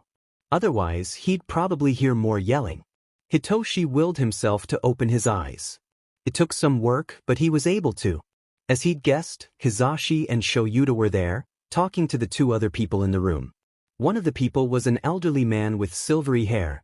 The other was an elderly woman with white, cloudy hair. They both reminded Hitoshi of the pictures his mother used to show him of her brother. The man had a similar face to him, the woman had similar hair. They also reminded Hitoshi of his mom, but he buried those emotions. He didn't need to cry right then.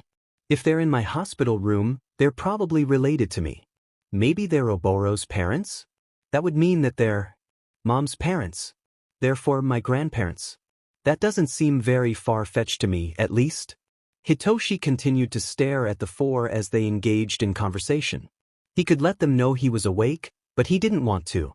So he just laid there for what he estimated to be about 10 minutes.